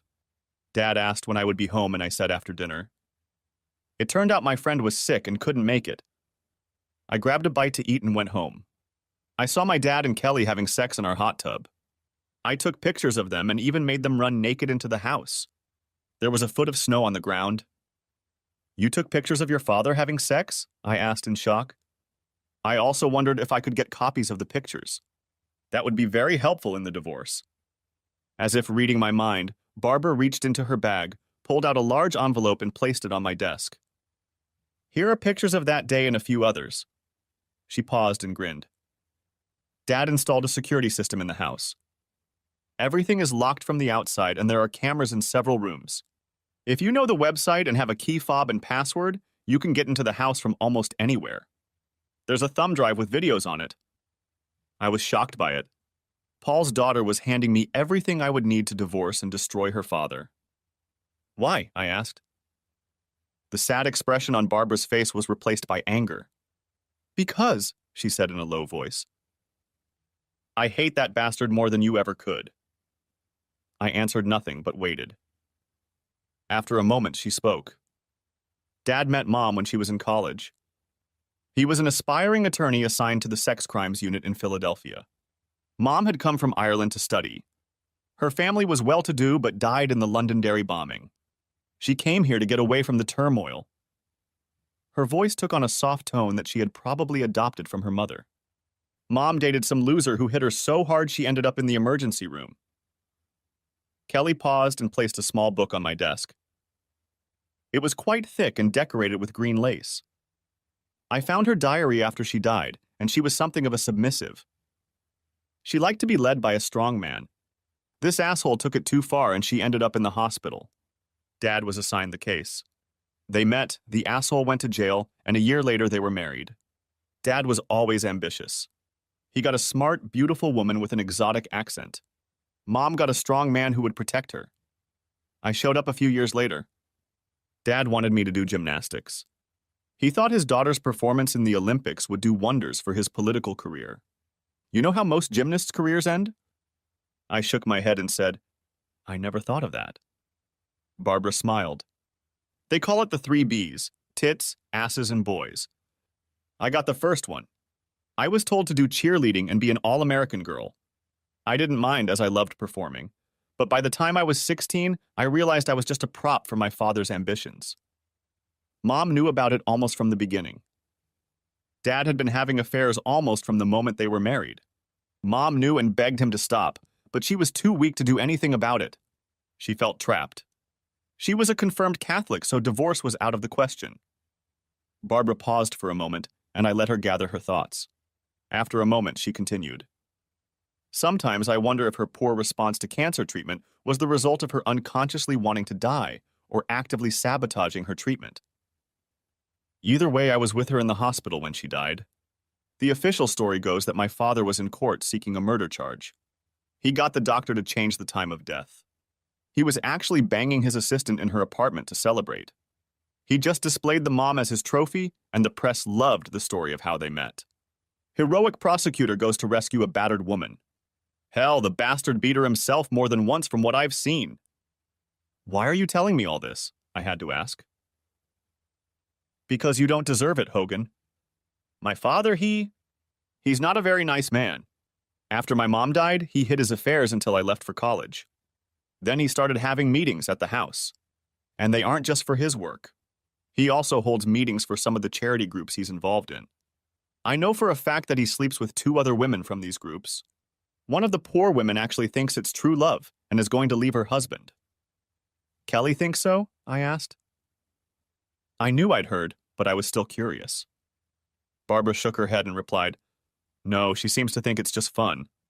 They say power is the ultimate aphrodisiac. Kelly seems to be proof of that. I heard her talking to Daddy about some senator they were meeting and how excited she was when she got back to Doylestown. I flinched at such a rude remark. I even remembered that day. I had come home to a wild woman, and it had been one of the best nights of sex of my life. The cherished memory was now tainted because I knew my wife probably wasn't even thinking about me at that moment. So what do you want? I asked. To her credit, Barbara looked me straight in the eye as she answered. I want you to dissolve your marriage to that cheater. I want my father's career ruined to the point where he'll never be elected dog catcher in a town full of cats. I thought about just sending my stuff to the papers or even the other side, but he has too many friends. I think together we can make them pay. Won't it be harder for you to finish school? She shook her red hair again. No, my mom left me her inheritance as a trust fund. I haven't touched it, but if I needed to, I could pay for the rest of my tuition and my MBA, and I'd have a pretty good margin left. If your mom had so much money, why didn't she take you and leave? She could have gone to Ireland wherever your father got to. Barbara wrinkled her nose. As I said, she was raised Irish Catholic. She was taught that divorce was not an option. No matter what happened, Mom held on to her faith to the very end. That's the only thing that makes me think her death was unconscious rather than intentional, since they also consider suicide to be the unpardonable sin. I have to admit I couldn't see anything but the truth in Barbara. She'd said she wanted to destroy her father's career, and my having that information didn't bode well for his ambitions. I couldn't imagine that this could be some kind of trap. If Kelly and Paul wanted to wipe me off the face of the earth, they could do it openly in court. That kind of despicable shit was only appropriate if they were desperate. Like me. A plan began to form in my head. I would need Barbara's help with a few things. It would show me how determined she was to destroy her father. Okay, I agreed. But I don't want to destroy him by releasing those pictures or even calling his name in the divorce. Barbara looked at me in surprise. Why not? She demanded. Her face flushed with passion, and she took a breath to start some kind of speech. I stopped her with a raised hand. I didn't say we wouldn't destroy him, but I don't want to deal with bad press in the form of a cuckolded husband in a political scandal. Instead, I want to destroy what he spent his entire life trying to accomplish. Destroy his power and influence, and I can have a quiet and peaceful divorce that no one will worry about. Barbara looked at me with shock on her face. After a moment, a sly smile appeared on her face. What do you want from me? I smirked. I'm going to do what I do best. Get me his financial records, personal and campaign. They got Capone thanks to tax evasion. Having gotten to know your father, I have no doubt I can find something. And if you don't... What? She asked. I smiled. I can cook some. Over the next 3 days, Barbara and I kept busy. She installed a keystroke logger on my father's personal laptop and home computer. She also made a full backup of his computer's hard drive. We customized their security system so that it would upload the recordings to a cloud space that I know of, which was physically located overseas. How nice of the asshole to bug his own house! For my part, I didn't tap Kelly's cell phone. Thanks to Barbara's evidence, I didn't need anything else. But I did activate the GPS tracker designed for parents watching their kids. It basically used cell towers for location, unless I sent a command to activate the GPS. I just didn't want it to catch me at home when I was busy with work. I faked a groin injury the day after Barbara first came to me. It gave me an excuse not to have sex with my wife. I never thought I would have to make up an excuse not to have sex with my favorite wife. After hearing about the number of Paul's partners, I didn't want to risk even more than I unknowingly did. Besides, I don't think I could have done it without venting my anger. By the way, I made a doctor's appointment to get tested for STDs. Nothing showed up at first, but some of them, like HIV, can take months before they give a positive antibody result. Kelly traveled to the conference in Pittsburgh, annoyed and frustrated to meet Paul one last time. Not surprisingly, she was very excited about the trip. Having left her hanging for the past few days, she was very excited. Some guys might have given her goodbye sex as revenge. My problem was that somewhere inside I still loved her. I could never trust her again, but that didn't mean I didn't still love her. But I also couldn't bear the thought of having sex with her after what I'd learned. It was Thursday morning, and Kelly was waiting with her packed bag for Paul and a junior lawyer from their office who was traveling with them to a conference. I wondered if the young guy knew he was their cover. "So I'll be home Sunday afternoon," Kelly said, coming in behind me and dropping my bag by the front door. I sat at the table with my back to her and sipped my coffee. She wrapped her arms around me and leaned in so that her lips were right next to my ear. "I hope you're feeling better so we can start on the baby," she whispered. Her tone would have brought a dead man back to life, and her scent. It brought me back to more innocent days. It made me want to cry right there. But I managed to hold it together. "I'll ice it so it heals," I assured her. I stroked her arm and kissed her forehead. She moaned. "I wish I didn't have to go to this. It would be so much better to just stay home with you and be naked all weekend." "You can always tell Evans that something more important came up," I said. It just came out. And from the way she looked at me, she heard something in my tone. "What's your problem, Paul?" she asked in an amazed voice. "First you were rude at the party, and now you sound like you hate the man." I forced myself to calm down and shrugged. "Honestly, I've seen too many hotheads like Evans who think they're untouchable and the epitome of power. They're big fish in small ponds. They sell the illusion of power and get people to buy into it. Like that mayor in South Carolina last year. Big powerful. Guy embezzled the city's money by sleeping with 3 married women. Now he's serving 10 years in federal prison, and they're all divorced and publicly humiliated. I have the same feeling about Evans. If he makes it to DC, he'll be banging uncomprehending interns within a week. But eventually his wheels fall off. And his shit's gonna splatter all over the place when it does." Kelly stared at me in shock. She'd heard me rant about those creeps before, but she'd never connected Evans to them before. I probably should have kept my mouth shut, but it felt good to let it out. And even though the marriage was over, I also felt it was only fair to warn Kelly. I still loved her, even if I would never trust her again. "Hogan, that's a terrible thing to say about Paul," protested Kelly. "He's a good man who has done a lot for the people of this county." "He's not like that." I heard an almost pleading tone in her denial. In a timing that could not have been foreseen, we heard the sound of a car horn coming from the house. Paul had arrived. Kelly sighed disappointedly. She gave me a glance that quickly flashed with regret and almost fear. "I'll be home in 4 days," Kelly said in a conciliatory tone. "Then we can talk about it. But be ready, love. We need to have a baby." She then wrapped her arms around me and kissed me passionately. I returned the kiss just as fervently. "Have a good week," she exhaled. "I love you." "I love you too," I replied. She picked up her bag and opened the front door. "Bye, darling," she called over her shoulder. "Goodbye, Kelly," I said. Then I closed the door. 30 minutes later, I left on the train for the city. Barbara and I had an appointment at the FBI. Turns out I didn't have to manufacture any evidence. I would rate Paul Evans's embezzlement skills as moderately intelligent. Barbara and I met at her off-campus apartment to go through the documents she pulled from his computer. Pretty standard procedure.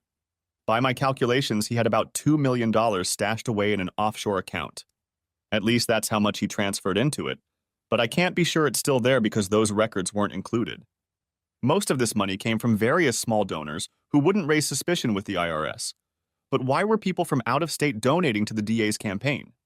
I was able to trace a few of them to defendants who had cases dismissed or plea bargains with unusually lenient sentences. It was Barbara who discovered the biggest bomb. Turns out she wasn't the only child.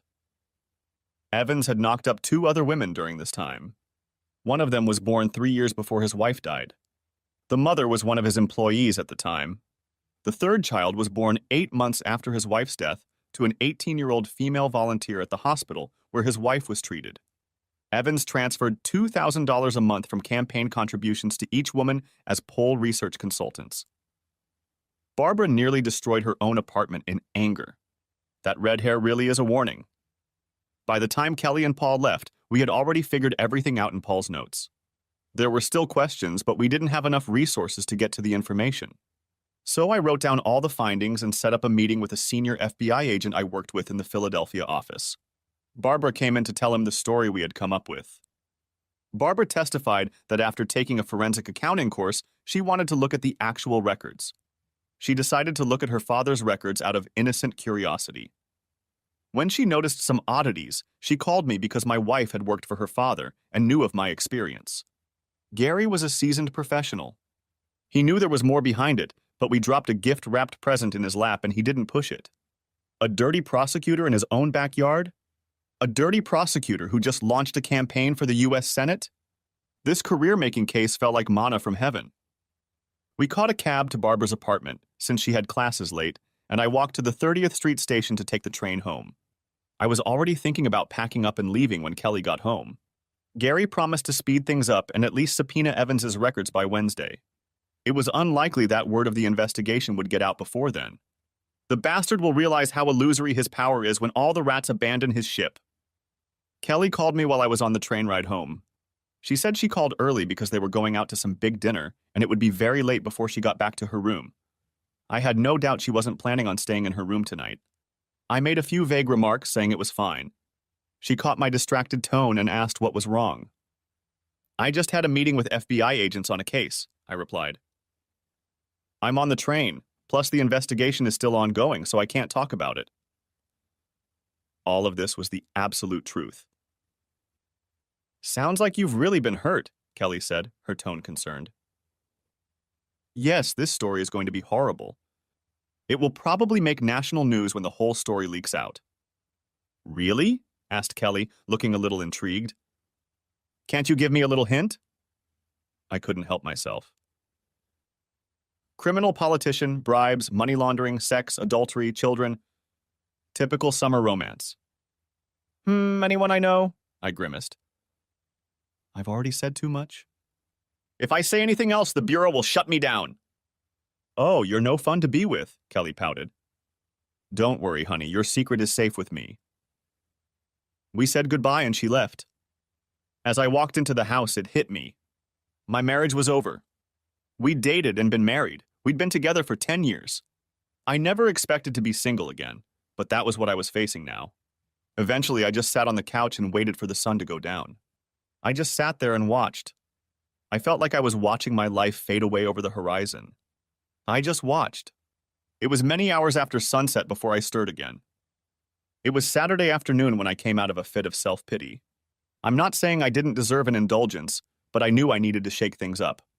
Ironically, I was mowing the lawn again when I saw a BMW convertible pull into my driveway.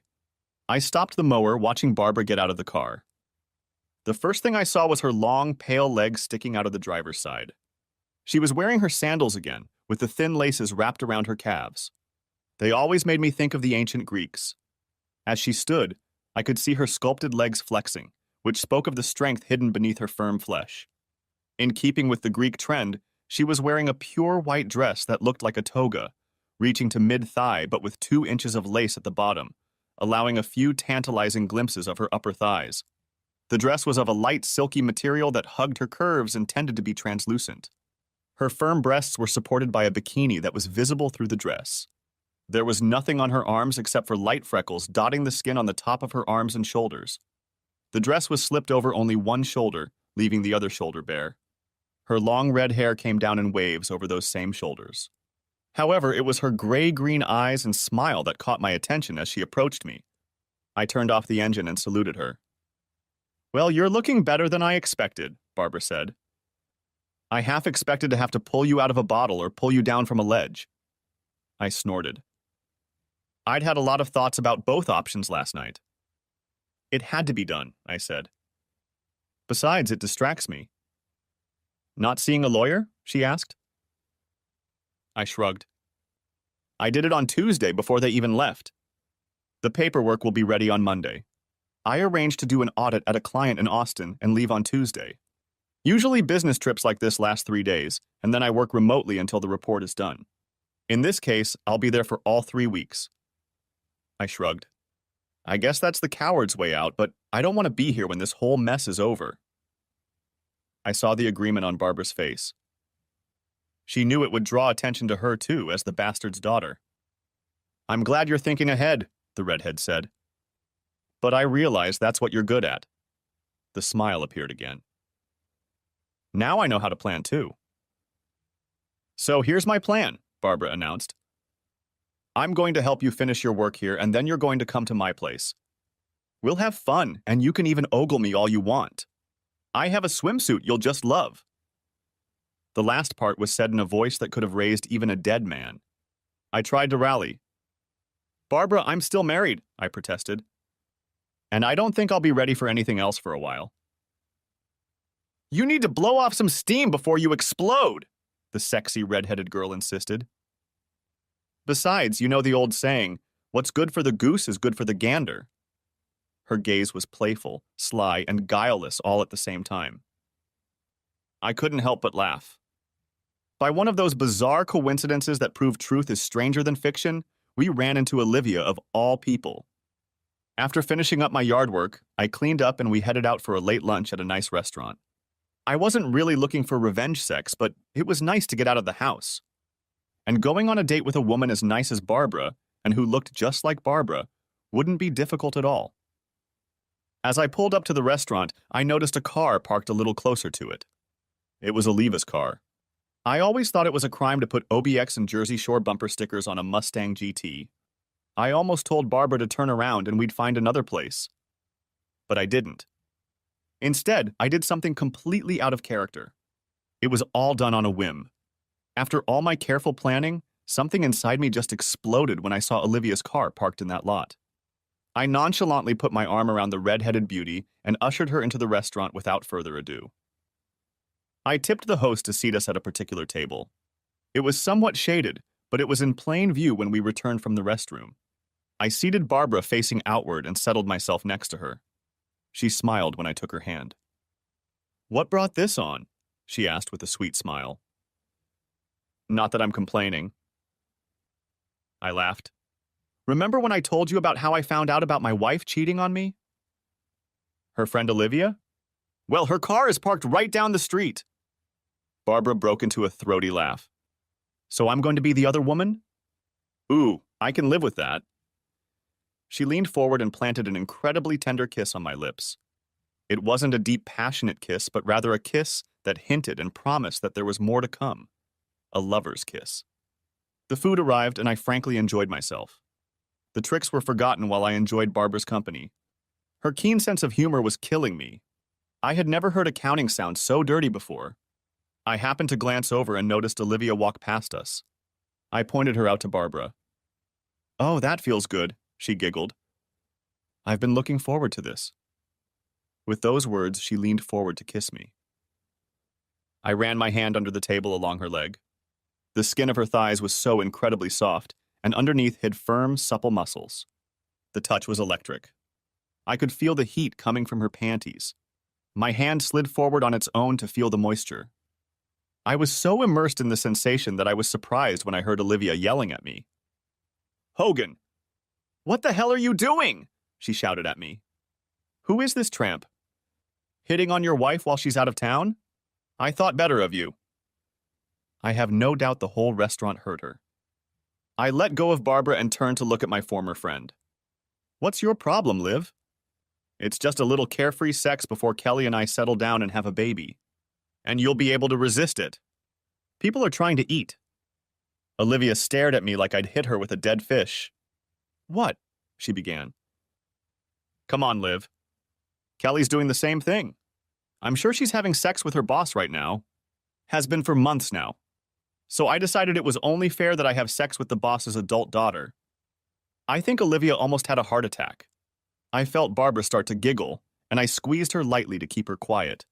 Of course, I kind of forgot where my hand was, so her giggle turned into a moan of pleasure. "You know about," stammered Olivia. "I know I'm supposed to be the faithful husband who doesn't realize anything while my wife is running around and being helped by a woman I considered a close friend." Olivia wrinkled at the contempt in my voice. "I know Kelly wanted one last taste of weirdness before having a baby. Kind of like that last fling before the wedding. If that was okay for her, what's your problem with me? I had no information that Kelly had any affairs before Paul's asshole, but as the saying goes, once a cheater, always a cheater. I just took note of my suspicion and wondered if Liv would get off balance to confirm it. She was. You know about that too? She sighed. No, but thanks for the confirmation, I replied. Olivia turned pale at that. Go away, Olivia, I said. She turned and disappeared behind the table. A few minutes later, we heard a noise. It was Olivia leaving the restaurant. Well, it was fun while it lasted, Barbara said with a slight chuckle. I really wish she'd been there longer. Her smile made me blush. You know she's probably on the phone with your wife right now, she added. Probably, I agreed. I'm giving her 5 minutes before my phone goes off. However, if she leaves right now, it will be 5 hours to get home from Pittsburgh. That would give us time for dessert and give me enough time to get home and pack. Too bad I won't get to see you in a bikini like you promised. Barbara laughed again. Oh, I guess we can do this another time. She reached up to grab my shirt and pull me closer. You know my semester ends in a week and a half, she whispered in my ear. I've always wanted to see Austin. I barely caught her words before her tongue slipped into my ear. Epilogue. Yeah, that's really the shit hitting the fan.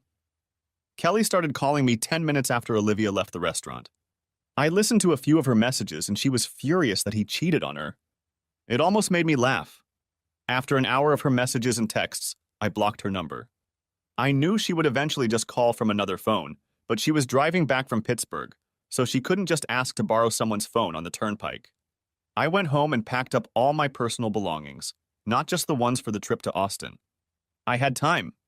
4 hours after meeting Olivia, I was driving away from my house, probably for the last time. I checked into a hotel near the Philadelphia airport, depositing most of my belongings in a storage unit until I could find a place to stay. I talked to Barbara a few times on the phone. She had gone to a friend's house, as her father was now leaving furious messages on her phone. I rescheduled my flight to Austin for the day and left Monday morning. Kelly had managed to call my phone several times from other numbers. Now it was tearful rants about how I could do this to her, why I ruined her career, etc. etc. etc. Apparently, Olivia's initial outcry got a lot of people's attention. Then someone posted a pretty accurate account on their blog and called Barbara and I players. My comment about Kelly banging Paul was also posted along with the fact that they were together in Pittsburgh over the weekend. This caused quite a stir in county political circles and at the courthouse. For the rest of the week, I avoided most news from Philadelphia.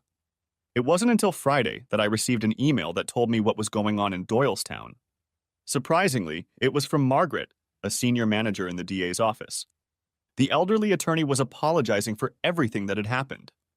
She knew that Paul had been seeing 2 women outside the office, but knew nothing about Kelly's involvement. She also welcomed the fact that I retaliated by using the law against the attorney. According to Margaret, that week in DA Buck's office was eventful. On Monday morning, Paul was in the office trying to deal with the fallout and denying any inappropriate behavior on his part. It's just my daughter rebelling under the influence of a cheating husband, is how he tried to present the story. On Tuesday, Kelly was served with divorce papers on grounds of adultery.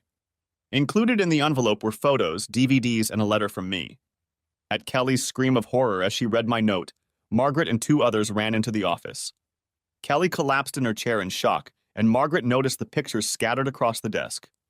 My letter informed Kelly that I wasn't having an affair, but hoped that she now had an idea of how I felt about her and this jerk. I told her I couldn't be married to someone I didn't trust, especially now that I found out she had cheated before. There wasn't much to do at the DA's office on Tuesday. The next day, Margaret was in Paul's office for a meeting when 4 men in suits suddenly walked in. Paul was yelling at them for interrupting an important meeting when one of the men informed Paul that he had been arrested. He was in complete shock as they handcuffed him and led him out of the office, she said. They walked him right through the front door of the courthouse and let reporters through, who were somehow alerted. I owe Gary a few beers for that one. At the end of the letter, Margaret apologized for allowing them to behave in her office. She also asked me to let her know if I needed anything, as I did not deserve this behavior. I'm sure part of her letter had to do with damage control, but mostly I think Margaret was the moral and professional person I always thought she was. Now all my plans for a quiet divorce had gone to hell because of my own stupid, impulsive antics with Olivia at that restaurant. Philadelphia news outlets quickly learned of Paul's arrest and the charges against him. As I told Kelly, the story had all the makings of a summer romance: sex, betrayal, revenge, and too much angst. News outlets loved it, and it was quickly picked up by hungry 24-hour news services. I avoided the worst of it as I was out of town, and they couldn't track me down as I had booked a second hotel room 10 miles away from the one on my itinerary at work. I did check in there, however, and the reporters camped around it trying to catch me. I saw on TV that they were camped out in front of my house. Kelly didn't come out, and they only managed to film my relatives going in and out of the house. Barbara had it the worst, for she was the daughter who turned in her own father. She still had to go to classes and take exams, so for the first few days it was fairly easy for the press to find her. Then the school kicked the reporters off campus because they were disturbing the students. It also helped that 2 women who had children with Paul claimed their own 15 minutes of fame. After wrapping up the last issue, Barbara slipped off campus and headed for the airport. The media was disappointed, but not too surprised when she didn't show up for the graduation ceremony. After a while, the story moved into the secondary news category and stayed there. It heated up when Paul's trial began, but he pleaded guilty to several charges, resulting in a 20-year guest appearance with the federal government. Fortunately, his guilty plea resulted in Barbara and I not being called to testify.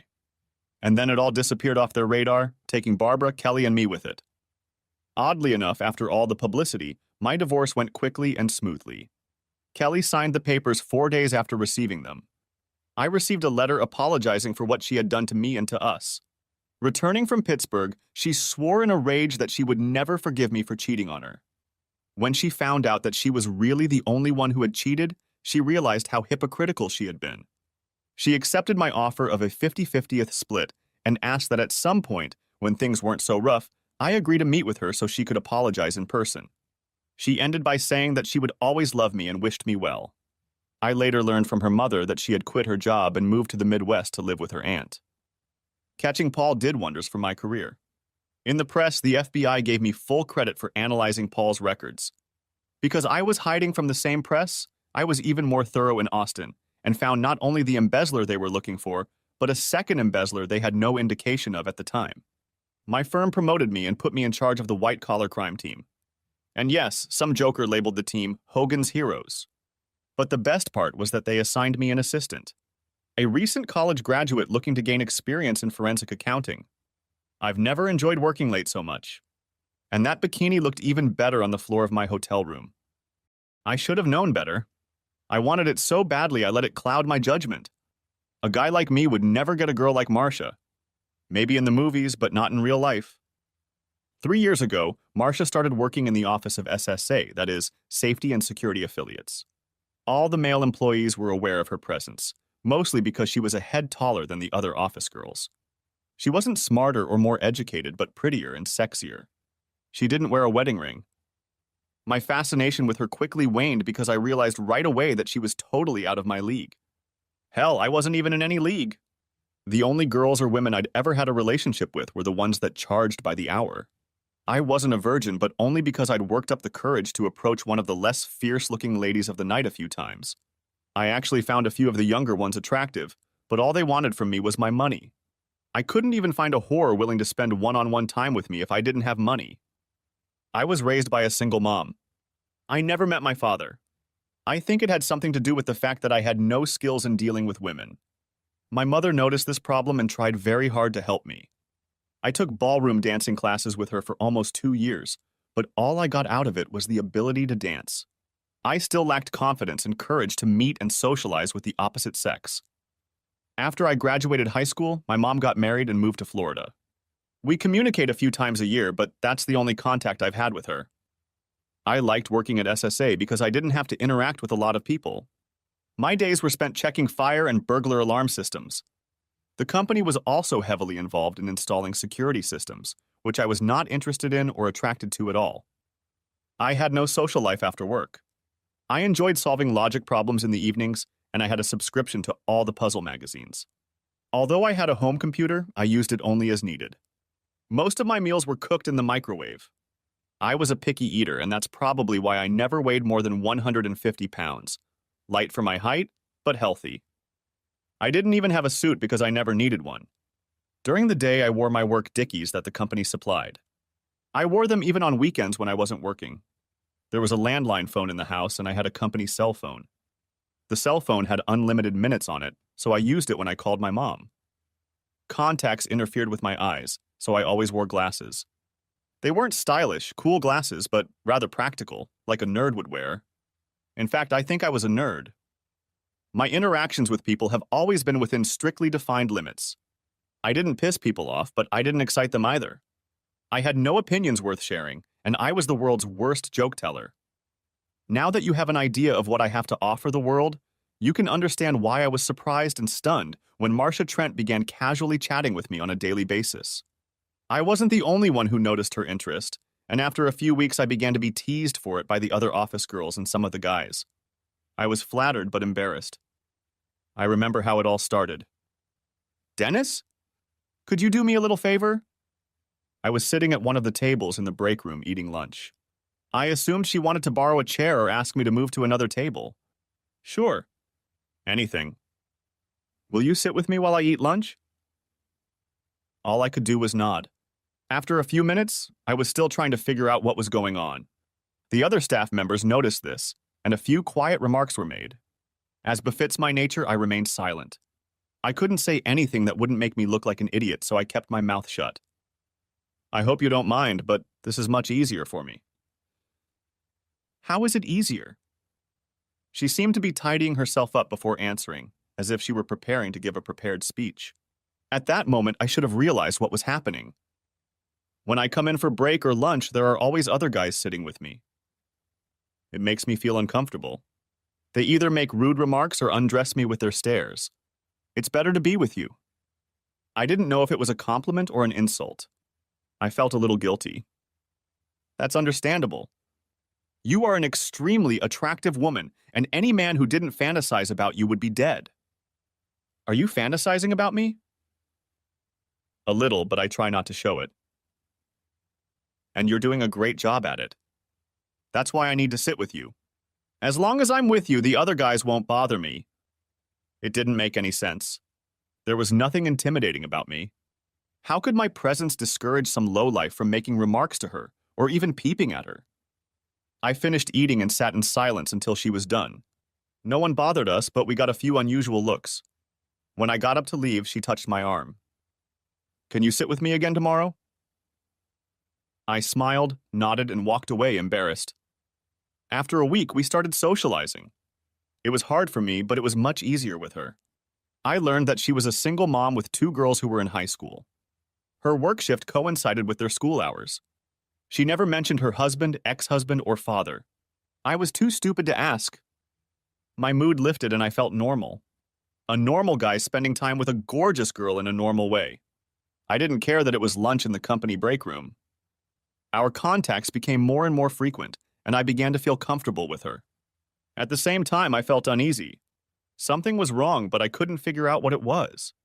A few weeks later, she invited me to her house to meet the girls and have dinner.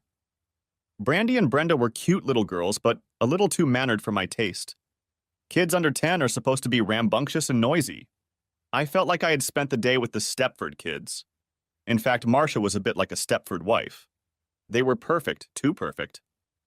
Marcia and I started going on little walks together. Of course, the girls were always with us. We visited all the parks, zoos, and other such attractions within a day's drive. The more time I spent with the girls, the more relaxed they became. Before I knew it, I was already looking forward to every opportunity to see them. I don't remember exactly how it happened, but one night, about 4 months later, I found myself in bed with her. When I replay the events of that night in my head, the same thing comes up. I did nothing to initiate it. She took the initiative and seemed to control everything: the place, the time, and what we did. I'm not complaining. It was the first time I got something without paying for it. I can't say it was wild, passionate sex, but it was real. After the first night, we started enjoying ourselves regularly. At least I was enjoying myself. I was never sure about her. Marcia had small breasts, and even after having 2 children, they remained quite lush. Of course, you have to remember that I'm not an expert on such things. She didn't shave like the girls in porn movies. Every time I watched her go to the bathroom naked, I was overcome with excitement. My life had suddenly taken a completely different turn. But something was wrong. To everyone's amazement, Marcia and I were married 2 months later. It was a small ceremony. My mom flew in from Florida to meet her sister-in-law, who I guess she was in no way expecting to receive. I paid for her ticket. Most of the people attending the wedding were from work. Marcia's mother, who lives in Mount Carmel, couldn't make it. I never met her or any of Marcia's other family members. She never talked about them. We found a small house to rent until I saved up 20% for a down payment. I've always been careful about finances. Marcia no longer needed to work and became a stay-at-home mom. We had sex regularly, which I always enjoyed. For some reason, Marcia always insisted that we use a condom. I had the perfect wife and 2 perfect daughters. It was like the Twilight Zone. After the first year, I assumed things would calm down, but they didn't. Every day was the same, and the longer it went on, the more paranoid I became. In the evenings, I would sit in silence and try to figure out what was wrong. The problem was that nothing was wrong. Marcia was a wonderful wife, a wonderful mother, and a wonderful partner. I began to think I was going crazy. I'm tangled up in my own thoughts, and I can't stop. Why? Why is this happening to me? Why am I persistently destroying my life? The best part of the wedding was the time I spent with the girls. I think they enjoyed it as much as I did. I am a logical person. I like to analyze things and draw conclusions. It's my nature. There was no reason why I couldn't look at this situation and realize something. I wasn't going to turn into some annoying, nosy person, but I would have to start paying attention to things and figuring things out. I mentally made a list of questions that needed to be addressed. Why had I never met anyone from Marcia's family? What was she really doing visiting her mother in Mount Carmel several times a month? Why was the girl's father such a mysterious figure? I had one question to answer first. What did she keep in a small locked folder on a shelf in her clothes closet? The only time I had seen her with it was when she was enrolling the girls in school. I didn't even know where she kept the key. Figuring out what was in the locked box would be my first step. It was a logical problem, a real-life logical problem. Suddenly, I found myself looking forward to something and not being paranoid. My attitude changed for the better. Marcia was always going to the hairdressers at Elegance Chic every Tuesday morning. It was a very expensive salon, but I never saw it reflected on the charge cards. I guessed she was paying in cash, but she never had much cash, and I never saw any evidence of unusual cash withdrawals. Of course, I had no idea how much a visit to the hairdresser should cost, so I had no point of reference. It just seemed odd. I pulled into the house mid-morning Tuesday morning with no problem. I waited until she left to go into the house. Standing in front of the closet, I began to worry that she might have a clue placed on or near the box. I thought about it for a few moments and then dismissed the thought. She was confident in her position in the house and that her box would not be disturbed. After all, I was a good guy. I was someone she could trust. I wouldn't pry under any circumstances. I carefully removed the box and started working on the lock. It was a simple flat key with very simple notches. It took less than 2 minutes to open it. Inside, I found her birth certificate. There was nothing special on it. She had also put our marriage certificate in the box. There were some newspaper clippings and a few pictures. One of them was of her high school graduation. She was as beautiful then as she is now. Her prom date looked familiar, but I couldn't recognize him. Last in the box were 2 birth certificates for the girls. Both were born at Pottsville Hospital, but the most interesting part was the father's name. Hamilton Ryder was listed as the father of both Brandy and Brenda. Now I recognize the guy in Marcia's graduation picture. Hamilton Ryder was a member of the state assembly and was selected to run for the next election to the United States House of Representatives. He was handsome and charismatic. All the women voters loved him and the men admired him. He had every chance of being elected. He was married to Emily Wilcox, the daughter of one of the wealthiest men in the northeastern part of the state. Some people said that Hamilton's rise in the political world was due to the support he received from his father-in-law. Emily Wilcox was a paradox. Their marriage was an event, and at the time all the newspapers and magazines wrote about it. When they married, she was an unassuming, modest little thing. Over the years, she seemed to change, and not for the better. At one point, she dyed her hair blonde and started wearing it in styles that didn't seem to suit her. Her makeup gradually became too revealing. Too much blush, too much plucking, and too much lipstick. Worst of all, her outfits and breasts changed. She seemed to have gone from a regular one to a pair of grotesque double D. It was all a little sad. Her character didn't match her looks. I often wondered if she knew people were laughing behind her back. Of course, it was none of my business, so I didn't give it too much thought, until today. Marcia shouldn't notice that the box has been moved or opened. I was very careful. I really didn't believe she was referring to the box too often. From what I know now, I didn't understand why she would want it. In fact, it would have made more sense for her to keep the box at her mother's house. Now I knew a little more than I had before. Marcia had been friends with Hamilton Ryder since high school and was the mother of two of his children. Actually, there were only two because with Emily he didn't have any. It was interesting that Marcia had put his name on the birth certificates. Under the circumstances, it looked like something he wouldn't want to do. That evening I was being a good husband as usual. I complimented my wife on her hair and asked the girls how school was going. For the first time I felt fake. It was a game. Marcia knew what the game was and had been playing it for over a year. Since I was a beginner, I had to develop my own strategy. The word strategy alone implied that it would be long-term. I wasn't happy with that, but I didn't have a short-term tactical plan. That evening, while my Stepford family was watching TV, I ordered a bug GPS tracker on eBay for $139 with free shipping. I figured it would be interesting to see where Marcia was headed when she went to visit her mother. The new tracker will pair nicely with my Garmin GPS Map 60 CSX. It's going to be a lot of fun. As a protective measure, I opened several new bank accounts to protect my few assets. The next day, I quietly took 2 weeks sick leave. The company was more than happy for me to take it for monetary reasons. Marcia never made any friends at SSA, so I didn't have to worry about her finding out I wasn't at work. Later that morning, I stopped by Seymour Schlump's house. Seymour and I went to high school together. We were two outcast kids who had built a friendship on not being part of the crowd. Seymour had a law degree, but he didn't have a job. He was listed on state, county, and city lists, waiting for someone to die so that a vacancy could occur. In the meantime, he supported himself and his mother by doing mostly car title renewals and transfers. He also did notary work and wills. I needed legal advice, and Seymour was more than happy to help. We spent an hour together, and when I left, he was as excited as a child getting a new puppy. I drove towards Allentown and had lunch at McDonald's. There was free Wi-Fi, and I had my laptop. Within an hour, I had all sorts of data and information on Hamilton Ryder. Most of it was political rhetoric, but among it was information I could use. I also had a long list of addresses that I would need later. While surfing, I came across an advertisement for a traveling expo that was taking place in Philadelphia over the weekend. Marcia and the kids were going to visit her mom on Friday after school, and I thought the expo looked good. After dinner that night, I did something I had never done before. While Marcia took her evening shower, I took the liberty of looking in her purse. I had never considered violating her personal space like this before, but now we were playing a game. Everything looked normal, and I was about to close up when I suddenly noticed something. Marcia used tampons when she had her period, but at the very bottom of her purse was a small bag labeled Kotex. Like any normal man, I avoided picking it up. I picked it up and carefully opened it to reveal an old Nokia cell phone. It only took me a minute to realize that it was a prepaid phone with T-Mobile service. There was only one number in the call log.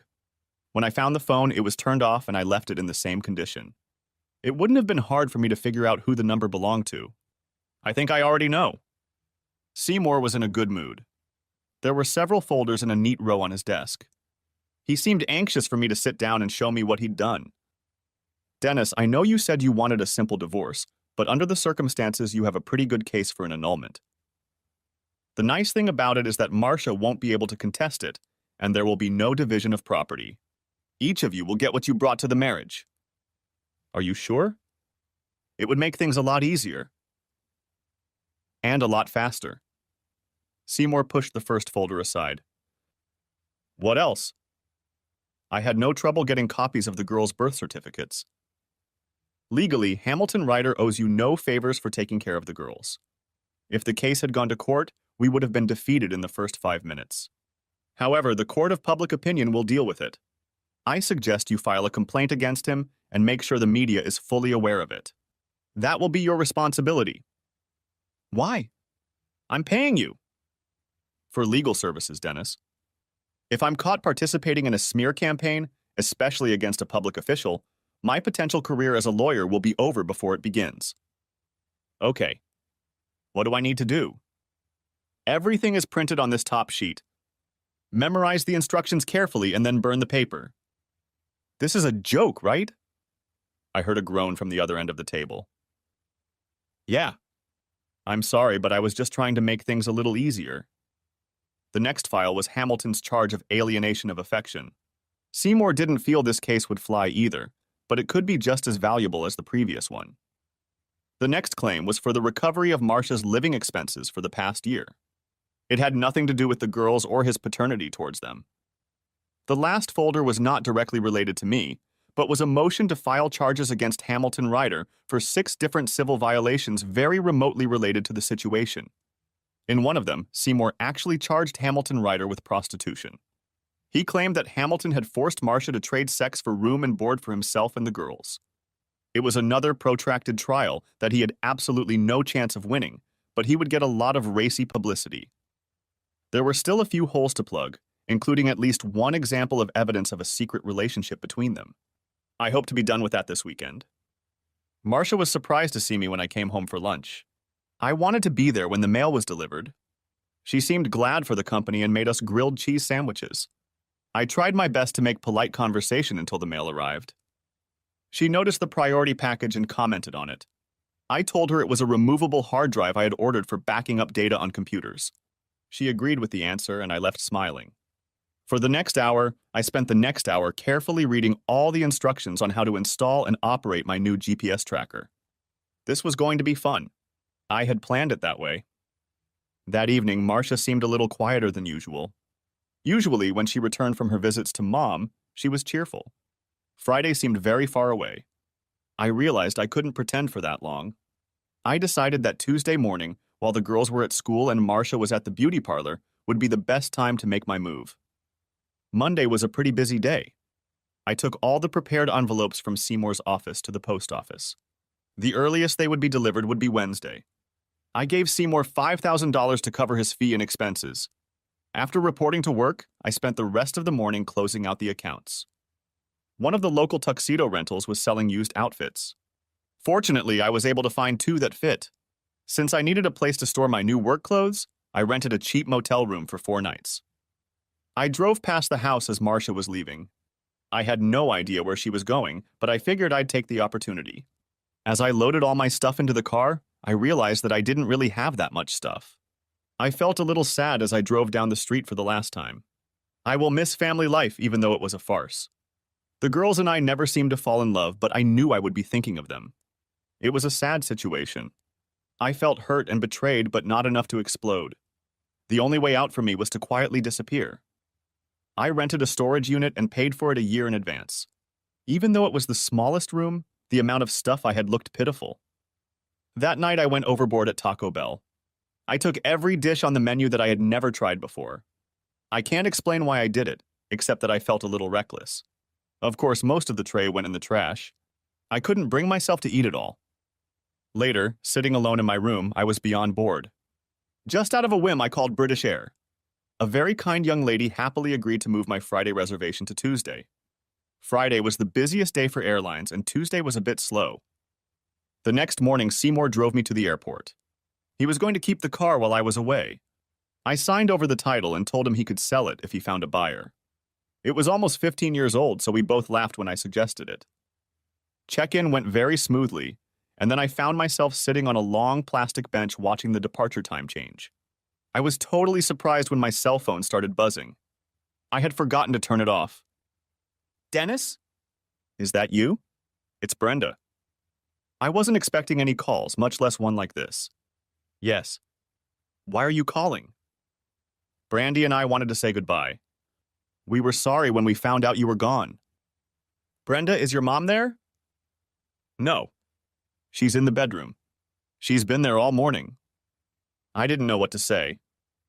Dennis? Yeah? Brandy and I wanted to tell you that we tried really hard not to be bad. Mom said it was very important. We weren't bad, were we, Dennis? No, Brenda. You and your sister have always been perfect angels. You've never done anything wrong. Then why did you leave? I'm sure your mother would rather explain it to you. Have you asked her? She's been lying in bed crying since yesterday. We had to make breakfast ourselves. I felt I should talk to Marcia, but under the circumstances, it didn't seem like a good idea. Dennis, if Brandy and I did something wrong, we're sorry. Can you come home? I don't think so, dear. I need to get away for a while. I could hear her crying on the other end of the phone. I was looking for a way to end the conversation without acting like a complete jerk when they announced my flight was boarding. I have to go now. Take care of your sister and mom, okay? I turned the phone off before she could say anything else. Then I turned the phone off. I wouldn't need it for the next 6 months anyway. I found life on a cruise ship fascinating. I worked with one of the ship's engineers in the mornings and spent every evening dancing with enthusiastic ladies. Some of them were young, but most were older than my mother or older than me. Since I learned to dance with my mother, it made it much easier for me. I had a lot of fun. Most of them didn't speak English, so I didn't have much trouble communicating. I made do with a smile and the occasional peck on the cheek at the end of the dance. They all seemed to enjoy it. That all changed when I embarked on my 5th voyage. On the first day, I was informed that I would be dining at the captain's table that evening. Only high-ranking members of the crew could sit with the captain. I was at the bottom of the food chain, so my invitation was unusual. The only dress clothes I had were 2 tuxedos. I usually ate in the team dining room, and the clothes didn't matter. Since I had no idea about protocol and good table manners, I waited until everyone was seated before approaching. There was an empty chair waiting for me.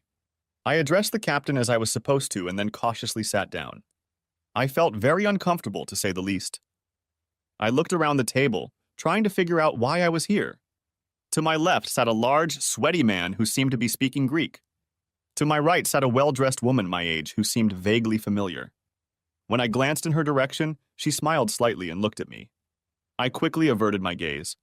As the food was served, I tried to pay attention to what the guests were chatting about, but to no avail. I was already a poor conversationalist, and multiple languages didn't give me any confidence at all. This hellish dinner would be over soon. I kept telling myself that over and over again. When the dessert dish was brought to me, I felt a hand on my right arm. I turned my head and she spoke. Relax, Dennis. You look awfully tense. No one had ever introduced me, but she knew my name. I realized that must be the connection, the reason I was at the captain's table. Who was she? How did she know my name? What did she want? It wasn't mysterious and exciting. It was frightening and unnerving. The infernal meal will soon be over. The infernal meal will soon be over! When we finished, the guests began to go about their business. I was still sitting when the mystery woman took my hand and led me to one of the quieter areas of the bar. I followed her like a puppy following a dog, and I didn't know why. You have no idea who I am? I just nodded affirmatively. She laughed lightly. Imagine bleached blonde hair, lots of makeup, and big boobs. Oh my God. You're Dolly Parton. My failed attempt at a joke elicited a poke in the ribs and another small laugh, more like a giggle. You're not paying attention, Dennis. Think. I knew what the answer would be, but knowing that answer begged even more questions. Emily Ryder? She smiled at my answer. I prefer to use my maiden name. Okay, Emily Wilcox. Neither of us said anything as the cute little Thai waitress set out our drinks. Mrs. Wilcox. I realize we're related somehow, but I don't see how that could have caused you to be here. Don't make this any harder than it has to be, Dennis. I'm only here to thank you. You probably don't realize the impact you've had on my life. Absolutely not. I've never met you before or even seen you up close. Of course, you look quite different from before. Good or bad? Good. Good, no doubt about it. Thank you. It was mostly just hair and makeup. At this point, she caught me looking at her breasts, or what used to be her breasts.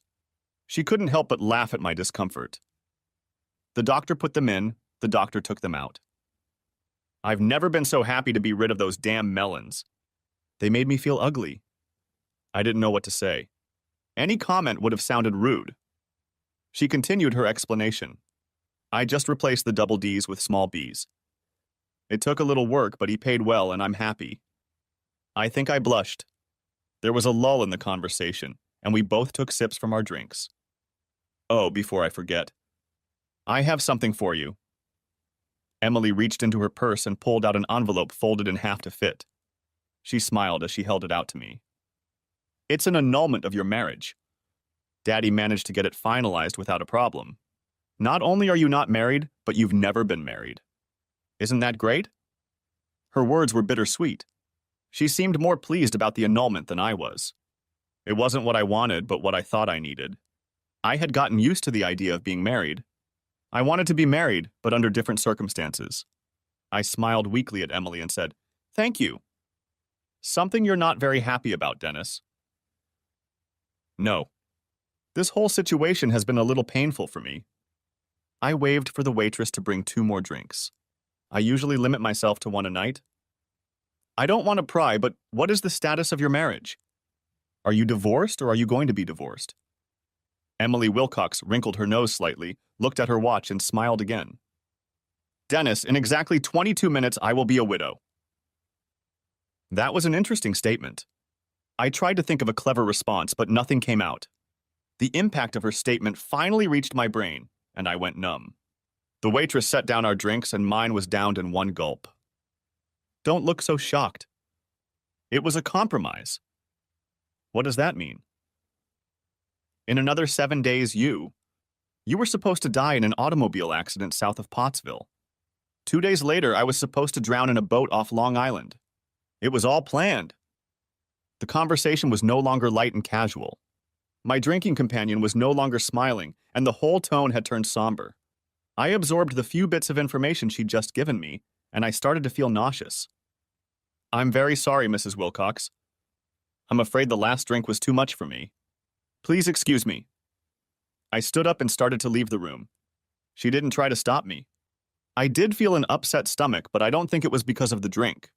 I didn't sleep well that night. Instead of eating with the team, I waited until the first breakfast and found Emily. She was sitting at a table alone, a luxury available only to the most affluent guests. The waiter recognized me in my work clothes, and we were met with a perplexed look. Emily nodded to indicate that everything was fine. She held out her full glass of orange juice to me across the table as a greeting. Are you a widow now? Emily handed me the telex that lay on the seat next to her. Kingston, Jamaica. Hamilton Ryder, a Pennsylvania politician, was killed today about 30 miles east of Montego Bay. No one else was injured in the accident? Mr. Ryder leaves a widow, Emily, but no children. Mrs. Ryder was not near her husband at the time of the accident. Hamilton Ryder was a candidate for a seat in the U.S. Senate until mysterious allegations of inappropriate behavior surfaced a few weeks ago. I flipped through the rest of the message and marveled at the effect my silly little mailing scheme had had. The waiter placed a small plate of fruit in front of me, which I began to eat. What's going to happen to Marcia and the girls? It's nothing, Dennis. She wasn't involved anymore. I guess you couldn't have known. What do you mean? Shortly before you left, you followed them to a cabin in the Pocono Mountains. Do you remember that? Of course. How do you know that? My father installed bugs in the cabin, and Hamilton was constantly being watched. They used the same thing every time they met. You didn't stay long that day. Not long after you left, Hamilton and Marcia had a big fight about something he was planning. Marcia decided she didn't want anything to happen to you. Hamilton insisted that they stick to the original plan, which was to kill us both. She refused and ran out of the cabin. She spent the rest of the weekend with her sister in Frackville. Is that where the girls were? Yes. Where the hell is her mother? Marcia's mother is in a nursing home in Pottsville. Hamilton is paying her expenses. I finished the fruit and poured myself a cup of coffee from the carafe on the table. Why would he want to kill us? What did it get him? We were never sure, but it seems he was hoping to get sympathy votes because he was a grief-stricken widower. Besides, he would have inherited a hell of a lot of money. I think he was hoping to further elevate his position by marrying a widow with 2 little girls. Everything was planned to make him look good in front of the public. I think it's a stupid plan. What does he gain by killing me? Of course, I'm a little biased. We both laughed a little at my feeble attempt at black humor. Why did Marcia decide to abandon this plan? Dennis, you'll have to ask her, but I think she's starting to have feelings for you. She used me. From day one, I was just a tool for her. There's no way she had any feelings for me. Don't count on it. How do you know all this? My father has been following all of this for over a year now. Okay, but tell me again why you're here. My father is a very slow and meticulous man. We knew what was going on for a long time and realized we needed to get it over with. But according to him, the time was never right. I was tearing my hair out trying to figure out how to get him to do something. And then a knight on a white horse came to my rescue.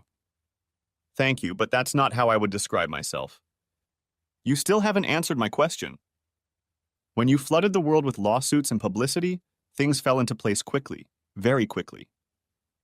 You pulled my father out of his dead ass and made me a happy woman. That wasn't my intention. I guess I wanted to get rid of a failed relationship and make my feelings known along the way.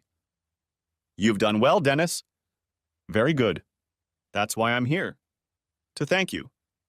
I smiled and got up from my chair. I'm glad that's all sorted out. Now, if you'll excuse me because I have to get to work. I'm already late. Relax, Dennis. Your work schedule for the week has been changed. Dad talked to the captain, and for the next 7 days you'll be working just to keep me company. I shook my head in bewilderment and stepped back. I heard what she said, but I couldn't say I liked it. I didn't feel like spending the rest of the week entertaining a rich, spoiled brat. I had a job to do. Chief Daggert, my immediate supervisor, was no help. He sighed when he saw me and told me to go to the helm. I didn't see the captain, but the second mate informed me that everything Emily Wilcox had said was true. As I walked back to my cabin, I realized that I didn't have any clothes that matched what I was about to do. I had 2 used tuxedos, Dickie's work clothes, and the outfit I had boarded the ship in. I changed into the best shirt and pants I had and started looking for my new mistress. I found myself being used by a woman again, and I didn't like it. Was this really my destiny? Would I really spend the rest of my life as a whipping boy for dominant women? Maybe dominant is too strong a word. Either way, I wasn't happy. She was reading a pocketbook, sitting on the deck and sheltered from the wind. She smiled when I approached, but she looked worried.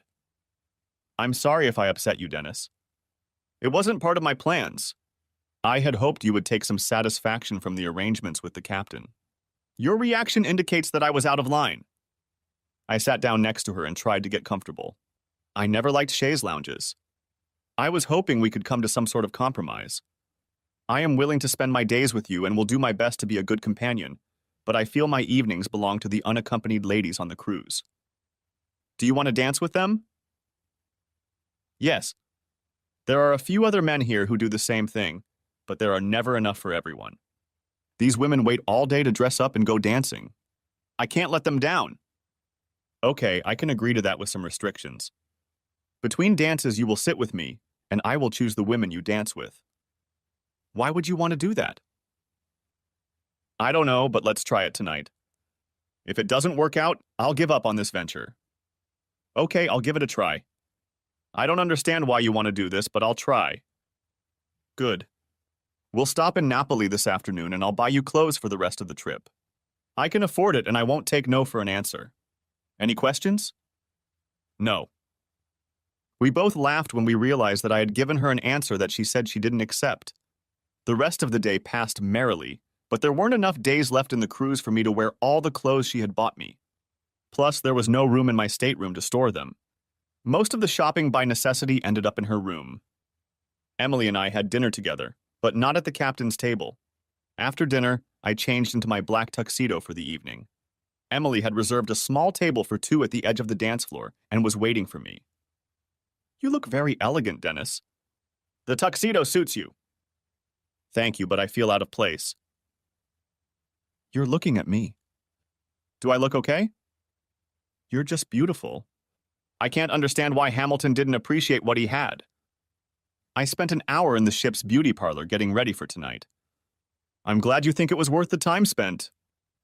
The dress fits perfectly and emphasizes the pearls. I don't mean to be rude, but I think adjusting the bust line was a good decision. She leaned toward him and whispered, You shouldn't do remakes about women's breasts, Dennis. It's inappropriate. I whispered back to her, I'm sorry. I don't have much experience in this gigolo business. However, by necessity, I'm a quick learner. Some of these ladies are real coquettes.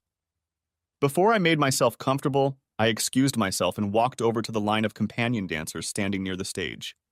Most of them were older men who had been given free cruises in exchange for dancing with the guests for 6 hours a day. They all loved these evenings and enjoyed entertaining the ladies. They knew of my situation, but I still did not fail to tease them. Each of them promised to dance at least one dance with Emily that evening. Emily enjoyed the evening more than I could have expected. Every dance, she picked a different partner for me. The biggest problem was a German lady in a wheelchair. I didn't know how to handle her until the lady herself made a few suggestions. She was the only one I danced with twice. Emily danced several times, and several of them with other passengers. It was easy to see why. She stayed with me until the group had finished for the evening.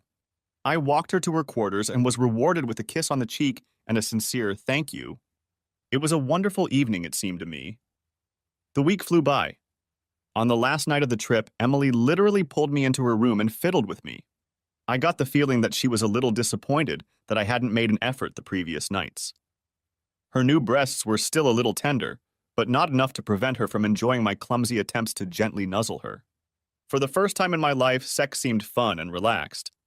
Emily and I seemed to move together and fit together perfectly. When I clumsily tried to open the condom packet, she grabbed it and threw it on the floor. I emptied myself into her 3 times before morning, including once in my mouth. She was compliant and coming violently. I was in 7th heaven. 4 hours later, she was about to fly home. She tried to convince me to go with her, but I didn't feel comfortable. I still had 4 months left on my contract. I promised to contact her as soon as I fulfilled my obligations. It was a small, stupid decision, but it was still important to me. For the next few weeks, I tried to convince myself that it was only because she was recovering from her spat with Hamilton. Sometimes I felt like a boor for taking advantage of a grieving widow. But then I remembered that she wasn't grieving, but rather celebrating. The more I thought about it, the more confused I became. Mornings were filled with daily safety reports and maintenance logs. Evenings were filled with dancing. I began to specialize in entertaining ladies with disabilities. The other escort dancers were more than happy to give me full latitude in this area, and the guests were delighted. Emily Wilcox hadn't sent a letter, email, or any other correspondence. I hadn't heard from Marcia either, but then she had no idea where I was. I started thinking about Brandy and Brenda a lot more often than I expected. I really missed them. I thought a lot about the situation Marcia had put us in. I understood the basic concept of what she and Hamilton were trying to do, but I never understood why they decided to do it. It was easy for my simple mind to explain it all away by telling myself that I just wasn't sophisticated enough to understand it. Only Marcia could answer all the questions. My contract was coming to an end. The cruise line wanted me to sign on for another 6 months with a small bonus. They also offered to send me to a maritime school in London so I could get certified in some areas related to the ship's electronic and safety systems. If I agreed to the training, I would commit to working for the company for a year. I promised to give them an answer within 30 days. I was flattered to learn that several lady guests had asked for dates when I would be on board so they could schedule their trips. Instead of flying home, I flew to Orlando. My mom shared a modular home near Ocala with a gentleman friend who turned out to be quite nice. My mom seemed genuinely upset that her marriage to Marcia had not worked out. When the plane landed in Philadelphia, my mood was subdued. Coming home wasn't something I was looking forward to, but it had to be done. It was time to clear the air with Seymour. I wanted to make sure I didn't owe him anything. I had nowhere to stay, no job prospects, and nothing to look forward to. It would have been so much easier if I had at least done a little bit of planning ahead of time. There had been plenty of time in the last few months to look online for a new job, or at least a new place to live, but I had no motivation.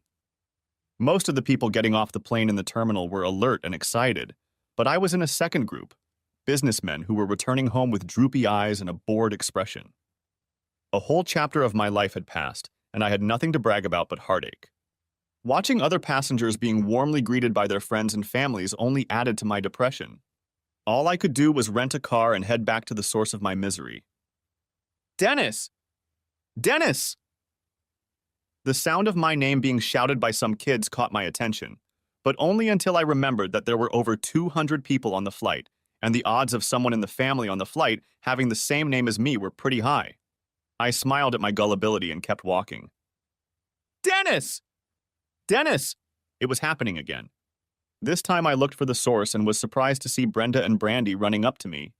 It didn't make sense. No one knew I was even on the airplane. Only a few seconds passed and they both started grabbing my arms. They had never acted like this before and it confused me. Marcia could explain it, I was sure. The only problem was that Marcia wasn't there, Emily was. Emily was waiting with a smile on her face. I set my bag down and we exchanged kisses on the cheeks, the way posh people do in movies but have never seen in real life. It seemed natural, and I didn't know what else was expected of me. We were walking towards the terminal exit when a guy came up to us and asked for my plane tickets. Emily nodded at me and I handed them to him. The limo was waiting at the curb. The two girls chatted the whole time. In fact, they talked more today than I'd ever heard them say before. I caught words like limo and Aunt Emily, but I couldn't form any complete sentences. When the limousine doors closed, it was very quiet. The hustle and bustle of the terminal was behind us. "Welcome home, Dennis." Emily took my hand and smiled. I didn't have time to respond. "Isn't this great, Dennis? Have you ever ridden in a limo?" I couldn't make out which girl was speaking. I looked around and smiled. I really missed them. "No, never." Brandy spoke again. "Dennis, we're having a sister. I want to name her Brittany, but Brenda wants to name her Bethany. What do you think, Dennis? What do you want to name her?" My head was spinning. A million questions were waiting to be answered, but I couldn't formulate any. The comment about the new sister began to get to me. Was Marcia pregnant, and if so, where was she? I paused and looked at Emily. She smiled and lowered her gaze to her belly. Although it was too early to feel anything, she placed my hand on her stomach. When Emily said no condom was needed, I assumed she was on some kind of birth control. Apparently, I was wrong. "Dennis, are you happy to see us?" Brenda tried to nudge me slightly to get my attention, but the limo seat was too far away. "Yes. I've missed you both very much, and it's really good to see you." I was rewarded with two broad smiles and a squeeze of Emily's hand. Am I going to get some kind of explanation? Emily leaned over and kissed my cheek. Maybe, maybe not. I decided I didn't need it. Epilogue.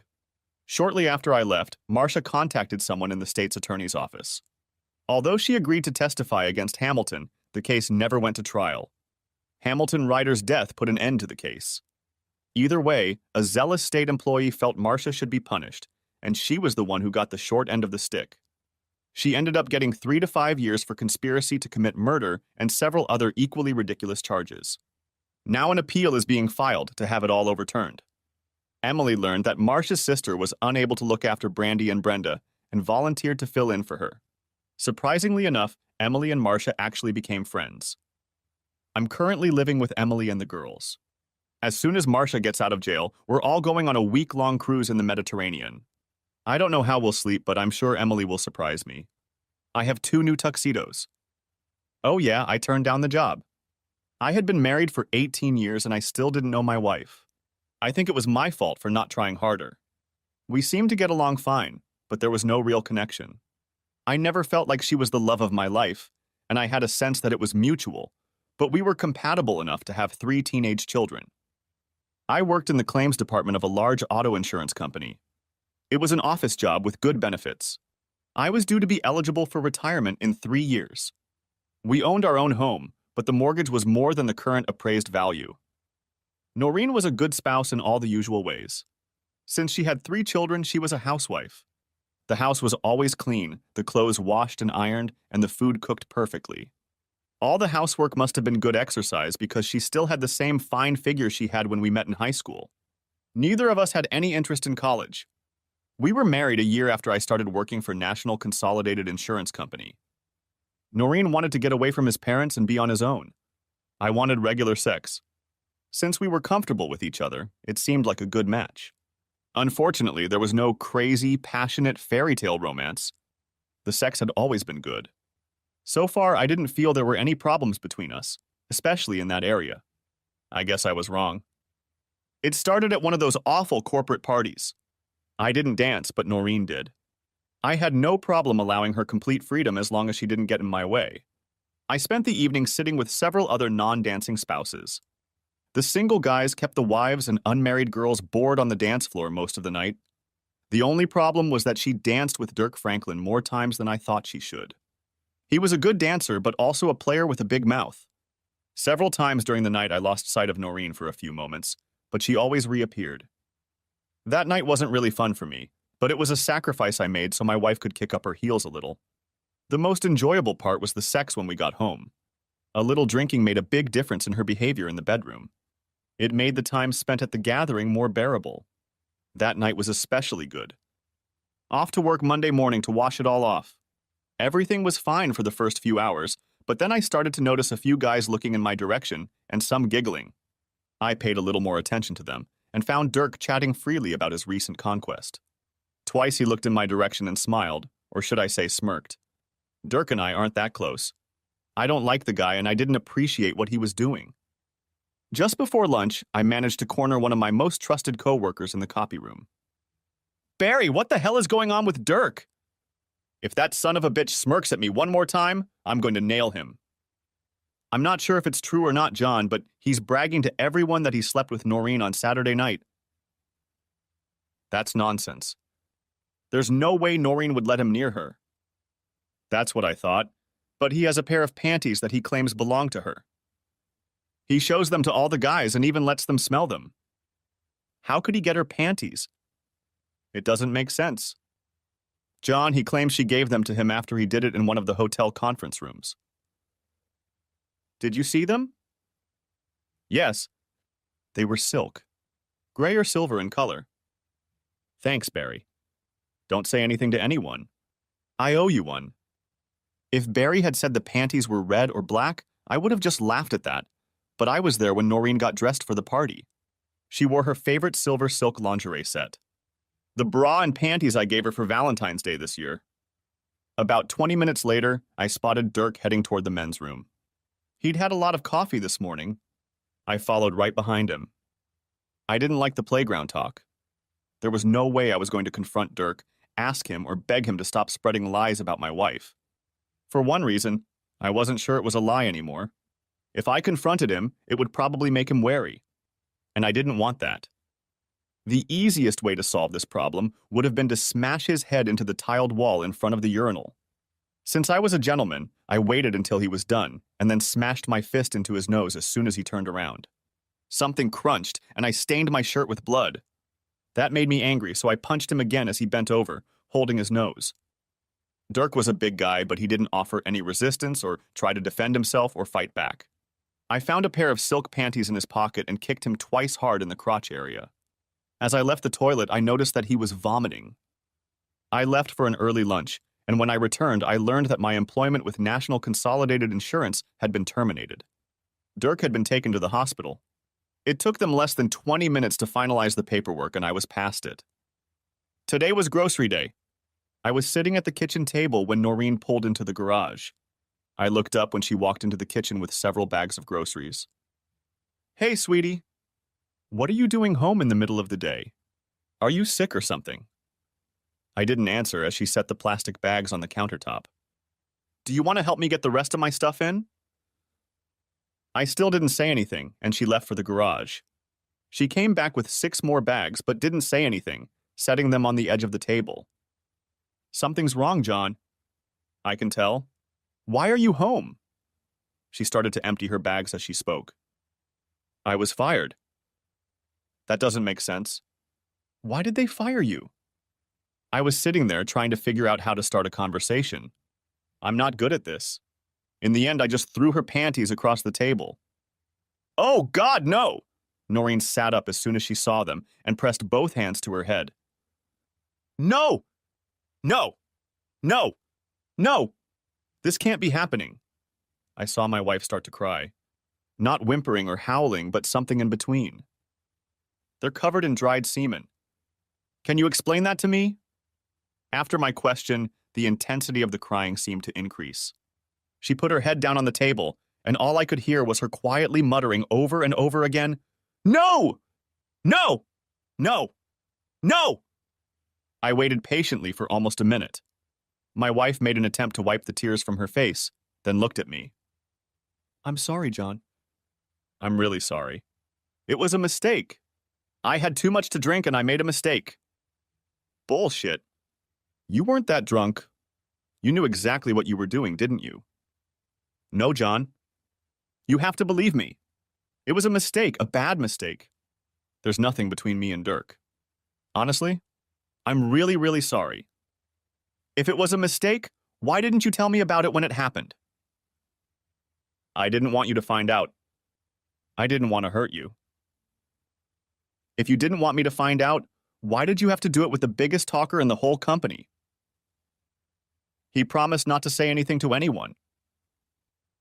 God, you're so stupid. This morning he was letting every guy in the building smell your panties. Why were you stupid enough to let him take them? I didn't let him take them. I gave them to him to throw away. I used them to wipe myself and I couldn't put them back on. What were you wiping yourself with, Noreen? Why did you use a pair of $30 panties to wipe yourself? John, I'm so sorry. This shouldn't have happened. You mean that I was never supposed to find out about it? Or that you were never supposed to do it? Both? God damn it. I messed up, John. What do you want me to say?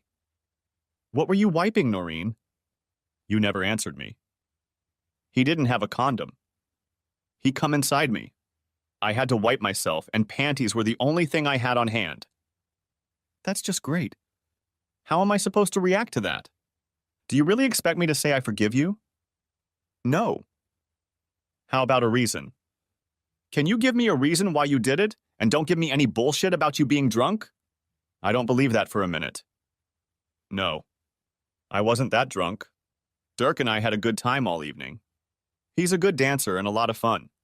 He knows just the right thing to say to a girl, something that makes you feel good.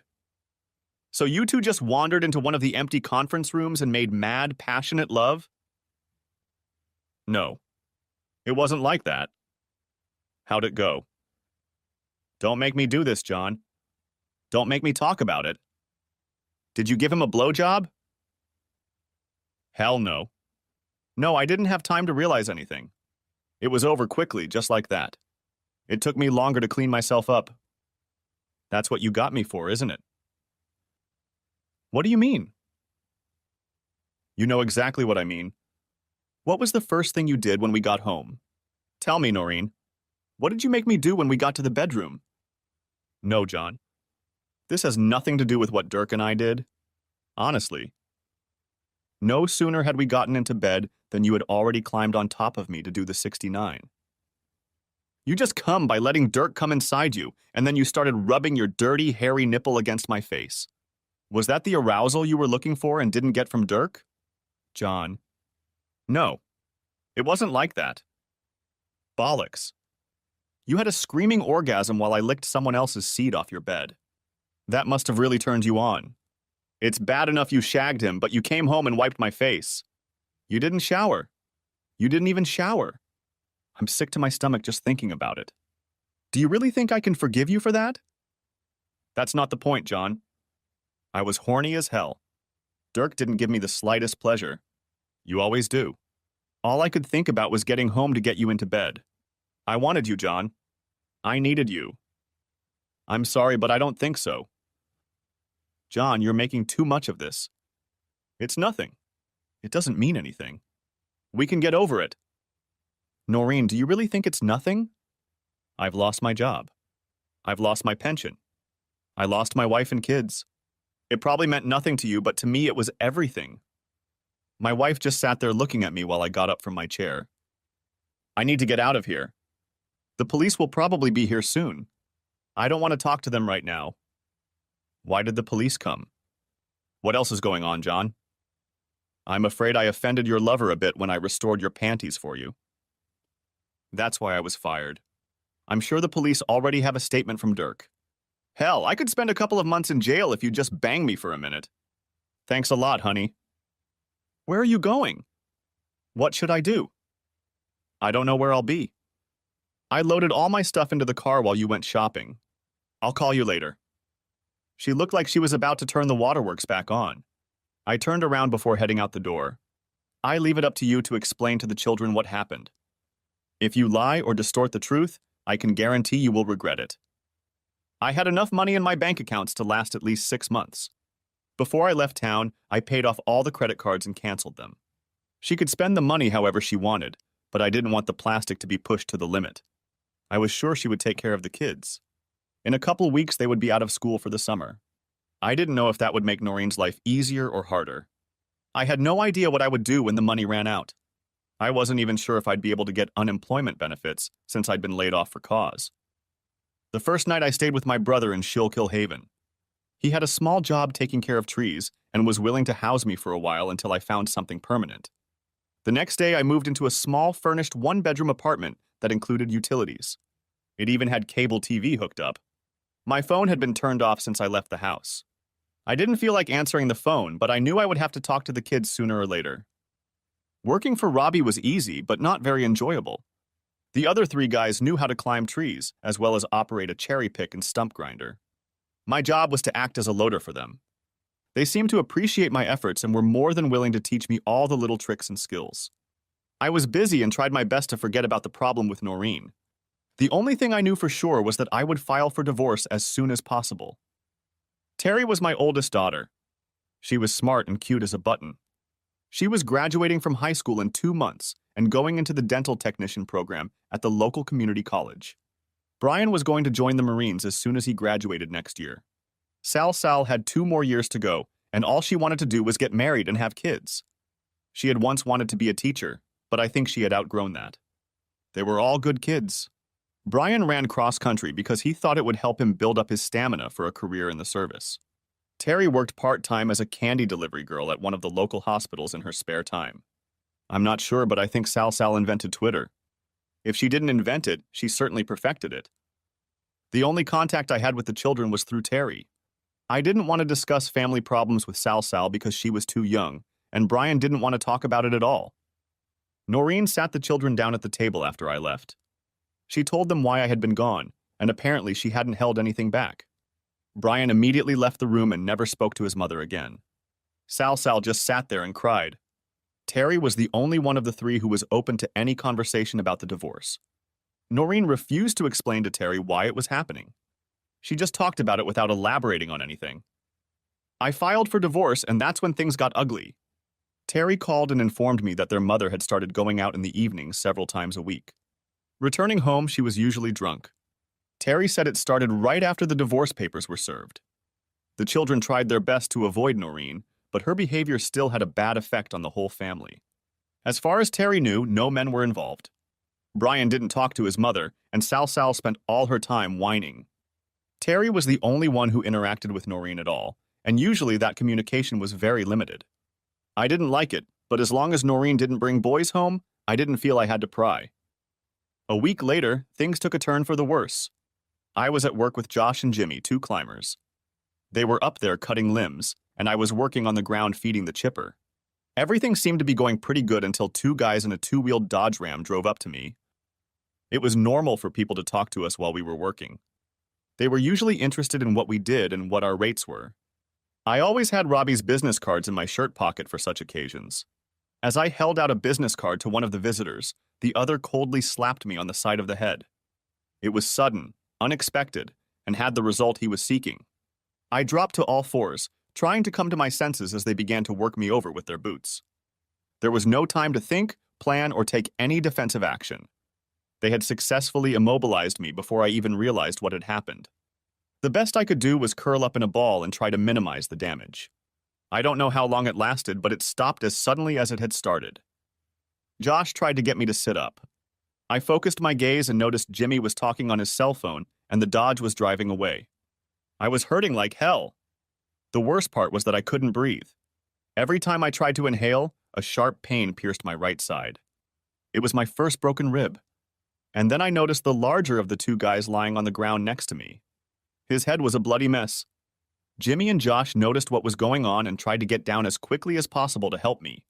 To speed things up a bit, Josh lowered his chainsaw by the rope and swung it at the guys kicking me. The dangling steel chainsaw caught the larger of the 2 guys in the head, and he appeared to lose his ear. His buddy wasted no time getting the hell out of there. Even though the chainsaw wasn't working, it left a hell of a gash on the baboon's head. After a few minutes, he started to move, and Jimmy gave him a good kick in the balls. Unless you counted the 1 kick to the head, all the rest of the damage was to my body. I just sat there, not moving, until the ambulance crew arrived. I refused to ride in the same ambulance as the guy who attacked me, so the local police ended up taking him in the back of the patrol car. Robbie was in the hospital by the time I got there. Thug number 1 had a serious head wound. It didn't tear off his ear, but it disfigured him beyond recognition. I didn't feel too bad, but the doctor and Robbie insisted I stay the night. The cops grabbed goat number 2 in the Dodge Ram before he could drive 5 miles away. After enjoying a mediocre dinner, I settled in for the night, but not for long. It was almost 1 o'clock in the morning when my cell phone rang. Who the hell could be calling me at this hour? Who the hell is calling me at this hour? Dad. It's Terry. We have a problem and we need your help. I don't think I can help you right now, but what the hell is so important that you have to call in the middle of the night? Mom's in jail and someone has to bail her out.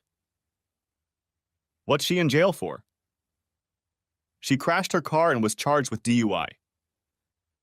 Is she all right? She's not hurt? Not really, but the car is in really bad shape. It flipped over about 6 parked cars before hitting a fire hydrant. Was she alone? Yes. I don't know anything else. They won't release her until some kind of bail or bail money is posted. I didn't know what else to do, so I called you. Terry? We've got a little problem. I'm not at home right now. I'm at Pottsville Memorial Hospital. I was injured at work today and the doctor wanted to keep me overnight. I'm fine, but I can't leave. Maybe you should call your Aunt Sarah. She'd probably be happy to help your mom. What happened? Why are you in the hospital? I have 2 broken ribs. I'm wrapped up like a mummy and I don't know if I'll even be able to drive. I'll be fine, so don't worry about me. I just need a few days rest. I didn't see the need to tell her how the accident had happened. She had enough problems of her own. Is there anything I can do for you? Try to find out a little more about what happened to your mother. I'm just a little curious. Okay. I'll call you tomorrow afternoon and see how things are going. Robbie gave me a ride to my apartment and filled the freezer with a bunch of TV dinners from the microwave. I asked him to bring me a couple beers, but all I got was some RC Cola. I was able to move around fast enough to go to the bathroom and eat. Unfortunately, I was forced to watch a movie festival with Adam Sandler all day. Shortly before dark, Terry called. Noreen was having drinks with people who worked at National Consolidated.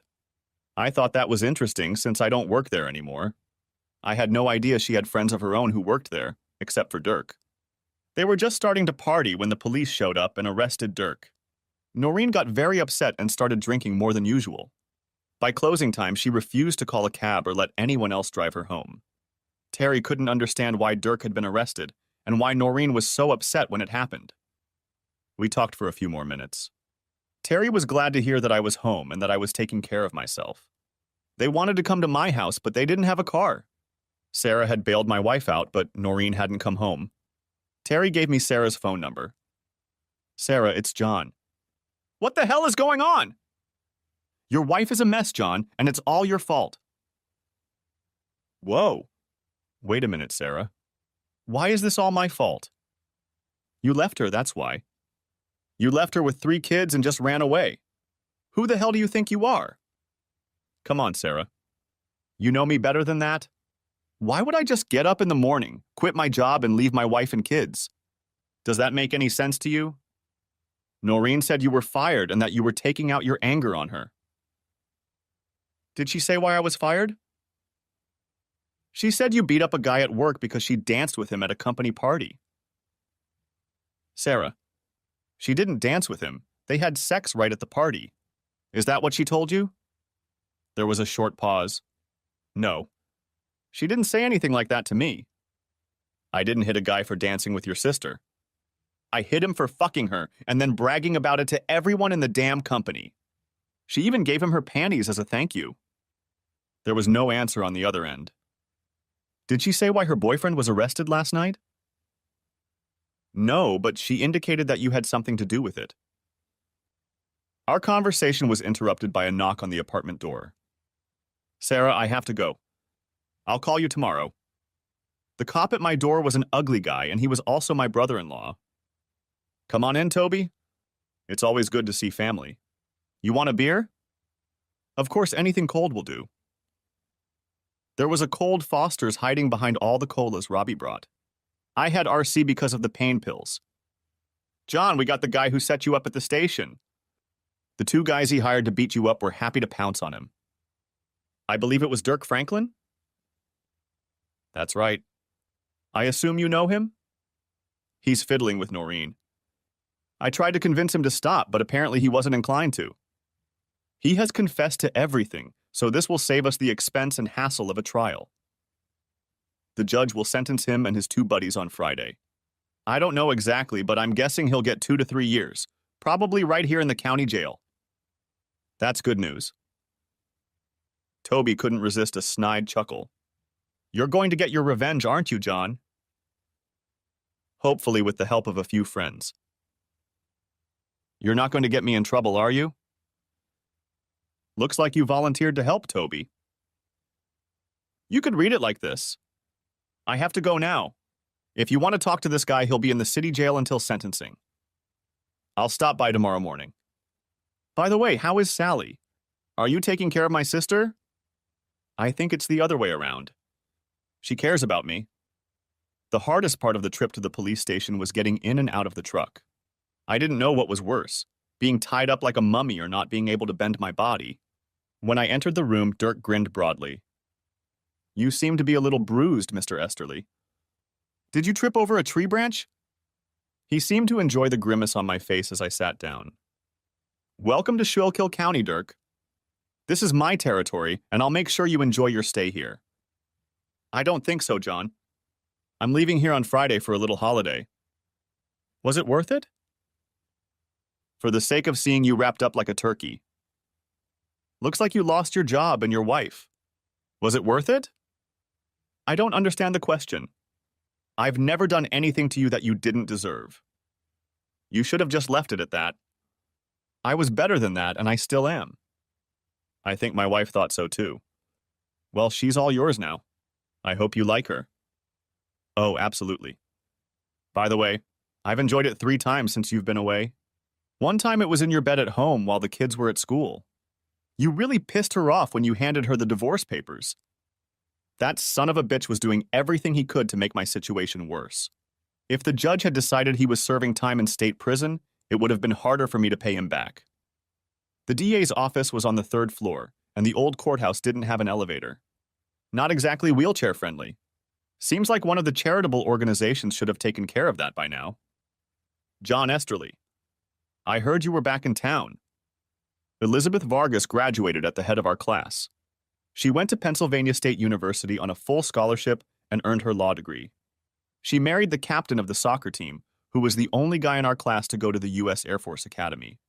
It was a perfect couple, except that Captain Philip Vargas died in a car accident before they had been married 10 years. The next 5 minutes passed in chatter about the good old days.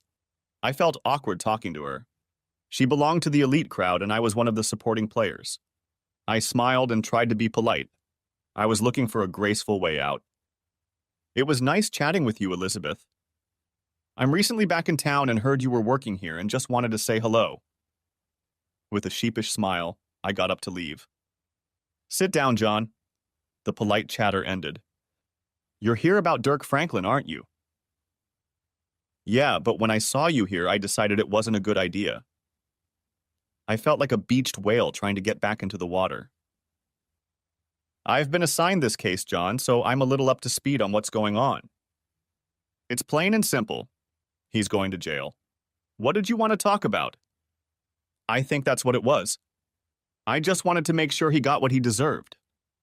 Elizabeth Vargas leaned back in her chair and smiled at me. It was kind of funny because that's what big, burly men usually do. You're starting to annoy me, John. I don't like it.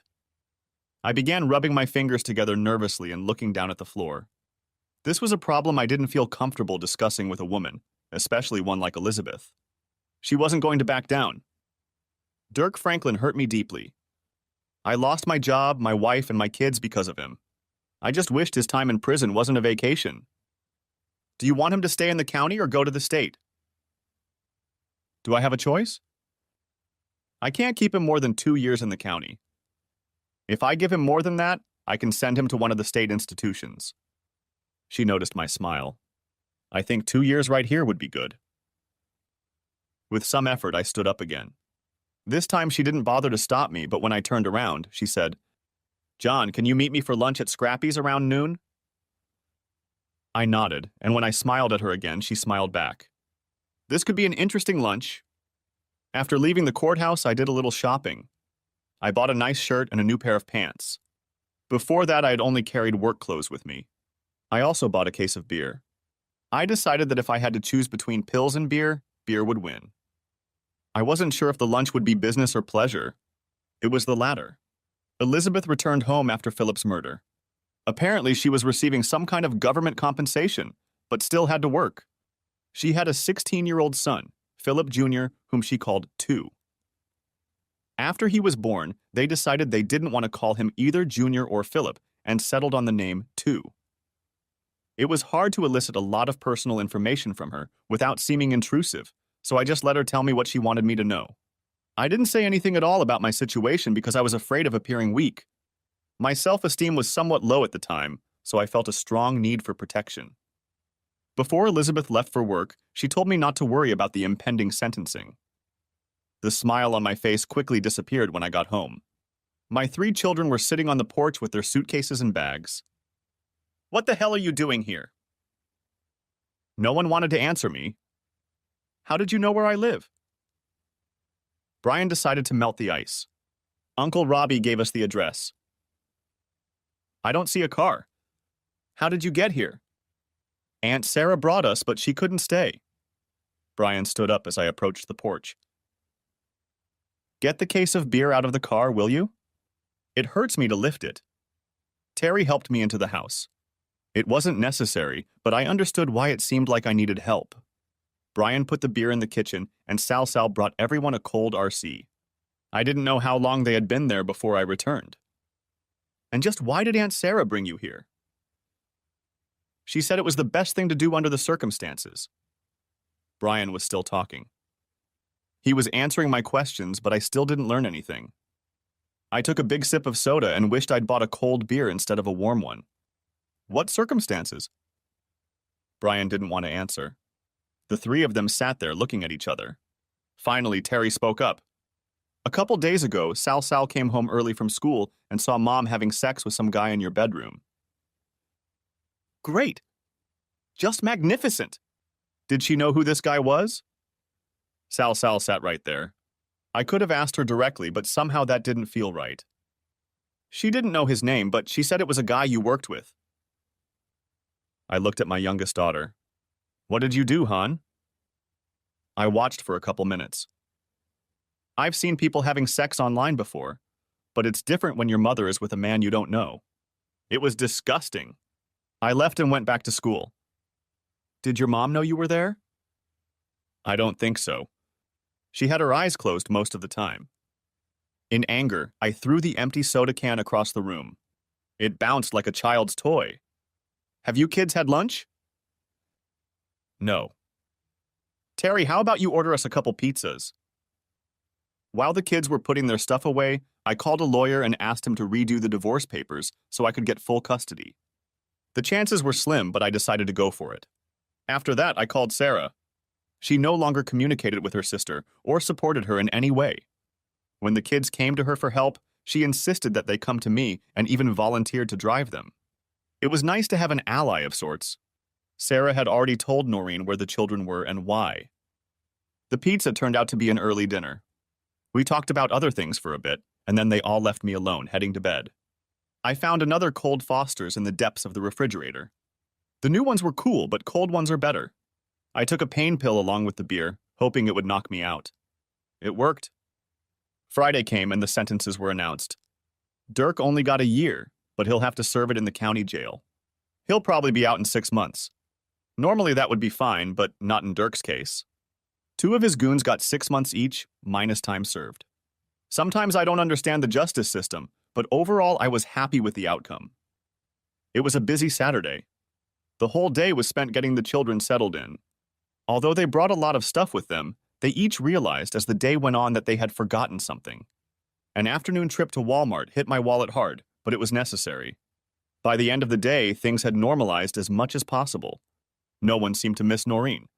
After we got home, I realized that the pain pills were running low, and I started increasing the amount of beer I consumed. I wasn't going to drive or operate heavy equipment. The next morning, I was trying to kick the cobwebs out of my head when I heard Toby talking to the kids. I pulled on my jeans but took 2 aspirin instead of a pain pill. Eventually, I had to wean myself off of it. My arrival in the kitchen was met with a fair amount of abuse. The family had little sympathy for my suffering. They all agreed that I drank beer because I wanted to, not because I had to. Of course, they were right. Terry poured me a hot cup of coffee as I sat down at the table, and then all 3 kids left as if they knew Toby and I needed to talk. "We have a bit of a problem, John." I was just getting used to the fact that everything was settled, and Toby had already decided to hit me with something new. I tried to take a sip of the black coffee, but it was too hot. With a sigh, I set the mug on the table.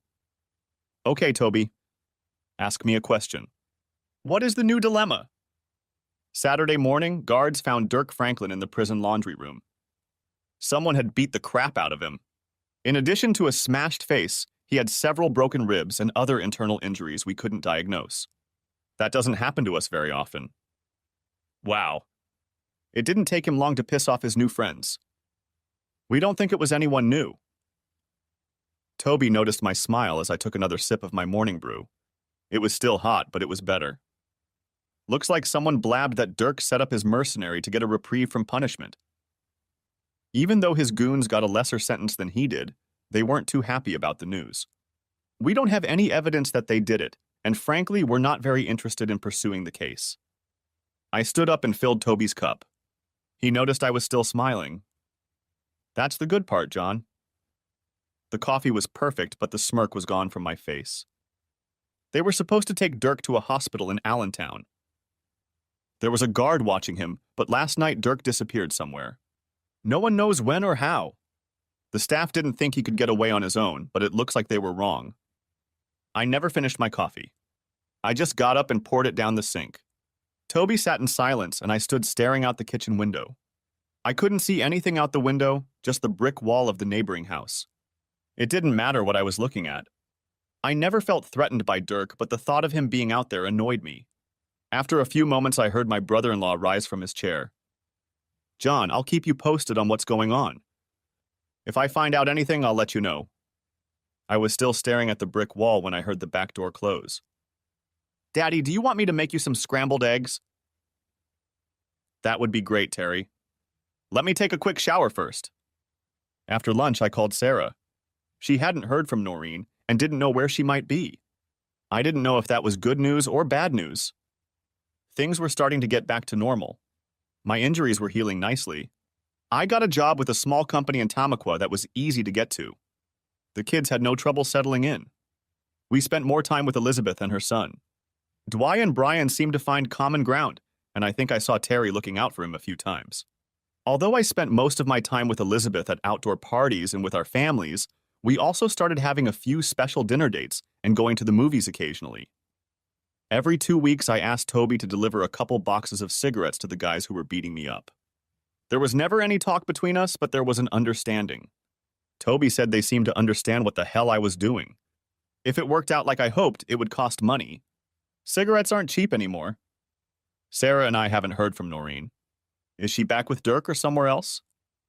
And then one day, my 2 opponents were unceremoniously released from their confinement and promptly disappeared. 3 months later, I received notice that my divorce was final and that I was getting custody of Brian and Sal. Terry was no longer considered a minor. She was attending dental school and reading. Elizabeth and I started spending more time together. While all this was going on, I couldn't shake the thought that Dirk Franklin was lurking somewhere nearby. Was he still harboring some sort of grudge, or had he already retired?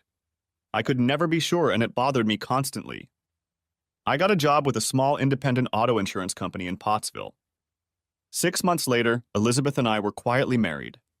The only condition of our marriage was that she keep her old name, Vargas. She had several reasons for doing so, and I could not blame her.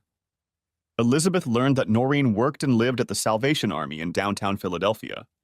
Although we never saw her again, she began sending greeting cards to the children. Then I started getting postcards. They came at strange times: Flag Day, Veterans Day, Arbor Day. They always said the same thing. Thinking of you, DF. Of course, I showed them to Elizabeth, but we never figured out what to do with them. They were coming from all sorts of places on the East Coast. At first, I threw them away, but as they became more and more numerous, I became more and more concerned. Dirk Franklin was like a cockroach I didn't know how to get rid of. Elizabeth did her best to keep my temper under control. I appreciated her support, but I felt helpless. The card I received 2 weeks before Christmas was more ominous than the others. I have a very special gift for you. See you soon. DF. Dirk had never shown any desire to harm any of the children, but I couldn't be sure if he still thought that way. I was constantly worried about Elizabeth and the children. He was gone from my life, but he was still making me miserable. All I could do was wait and be ready for him to come. It was over 2 days before Christmas. It was a regular greeting card, and inside was a newspaper clipping from the Baltimore Sun. The body of a man identified as Dirk Franklin was found today in a burned-out automobile near the Glengarry Brickyard. Police were unable to determine the cause of death due to the condition of the body, etc., etc., etc. The card was not signed. It simply said, "Thank you for the cigarettes." Something was strange. Dan looked at his neighbor's garage. The door was open, and trash cans were spilling out onto the driveway. It wasn't like Kyle to leave doors open. Raccoons cause a lot of trouble in this neighborhood. He walked up to the house and noticed a newspaper on the lawn. That was a little unusual.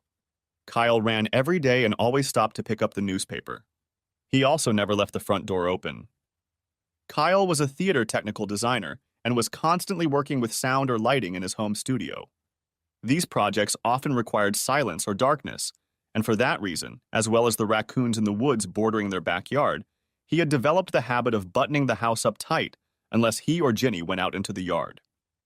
Dan knocked on the frame of the open door and called inside to see if anyone was home. Just as he was about to call to see if everyone was okay, he saw Kyle lying on the floor in the doorway of his studio. A small pool of blood had formed under Kyle's head. His face looked battered. His arm was bent backwards at a terrible angle, and bruises were visible in all the places not covered by clothing. Kyle had been beaten in his own home and left without help. Dan quickly dialed 911 on his cell phone while he called out for Jeannie. He managed to contain the adrenaline rushing through his veins long enough to give the 911 operator all the information he could, and then he rushed from room to room to make sure she wasn't lying in another room needing his help. She wasn't there. Dan had barely finished looking around the house when a police car pulled up with its lights on. An ambulance followed, and while the paramedics treated Kyle, the cops questioned Dan about what he had found. As Kyle was being taken to the emergency room, the only question on everyone's mind was, "Where is Jeannie?" Fade to black. Kyle and Ginny met in college. They were both in theater programs at drama schools in New York City, in the heart of one of the most active theater communities in the world. Ginny was studying to be an actress, learning how to create the illusion of a story on stage. She was great, but for some reason she had a hard time taking directions and preferred to give them. Her teachers noticed this and took notice of how creative her ideas could be. They began to prepare her for a career as a director or theater manager. Kyle was fascinated with the behind-the-scenes magic of theater. He didn't need to create illusions as an actor. He created different realities with sound, lights, effects, and his sets. He made it easy for the audience to believe in the actor's work. Kyle was immediately recognized as a genius. He was one of those rare talents who understands all aspects of technical theater, and he was as comfortable designing lighting as he was designing a sound story. They met when they were both hired to participate in a summer project in Connecticut the summer after their freshman year.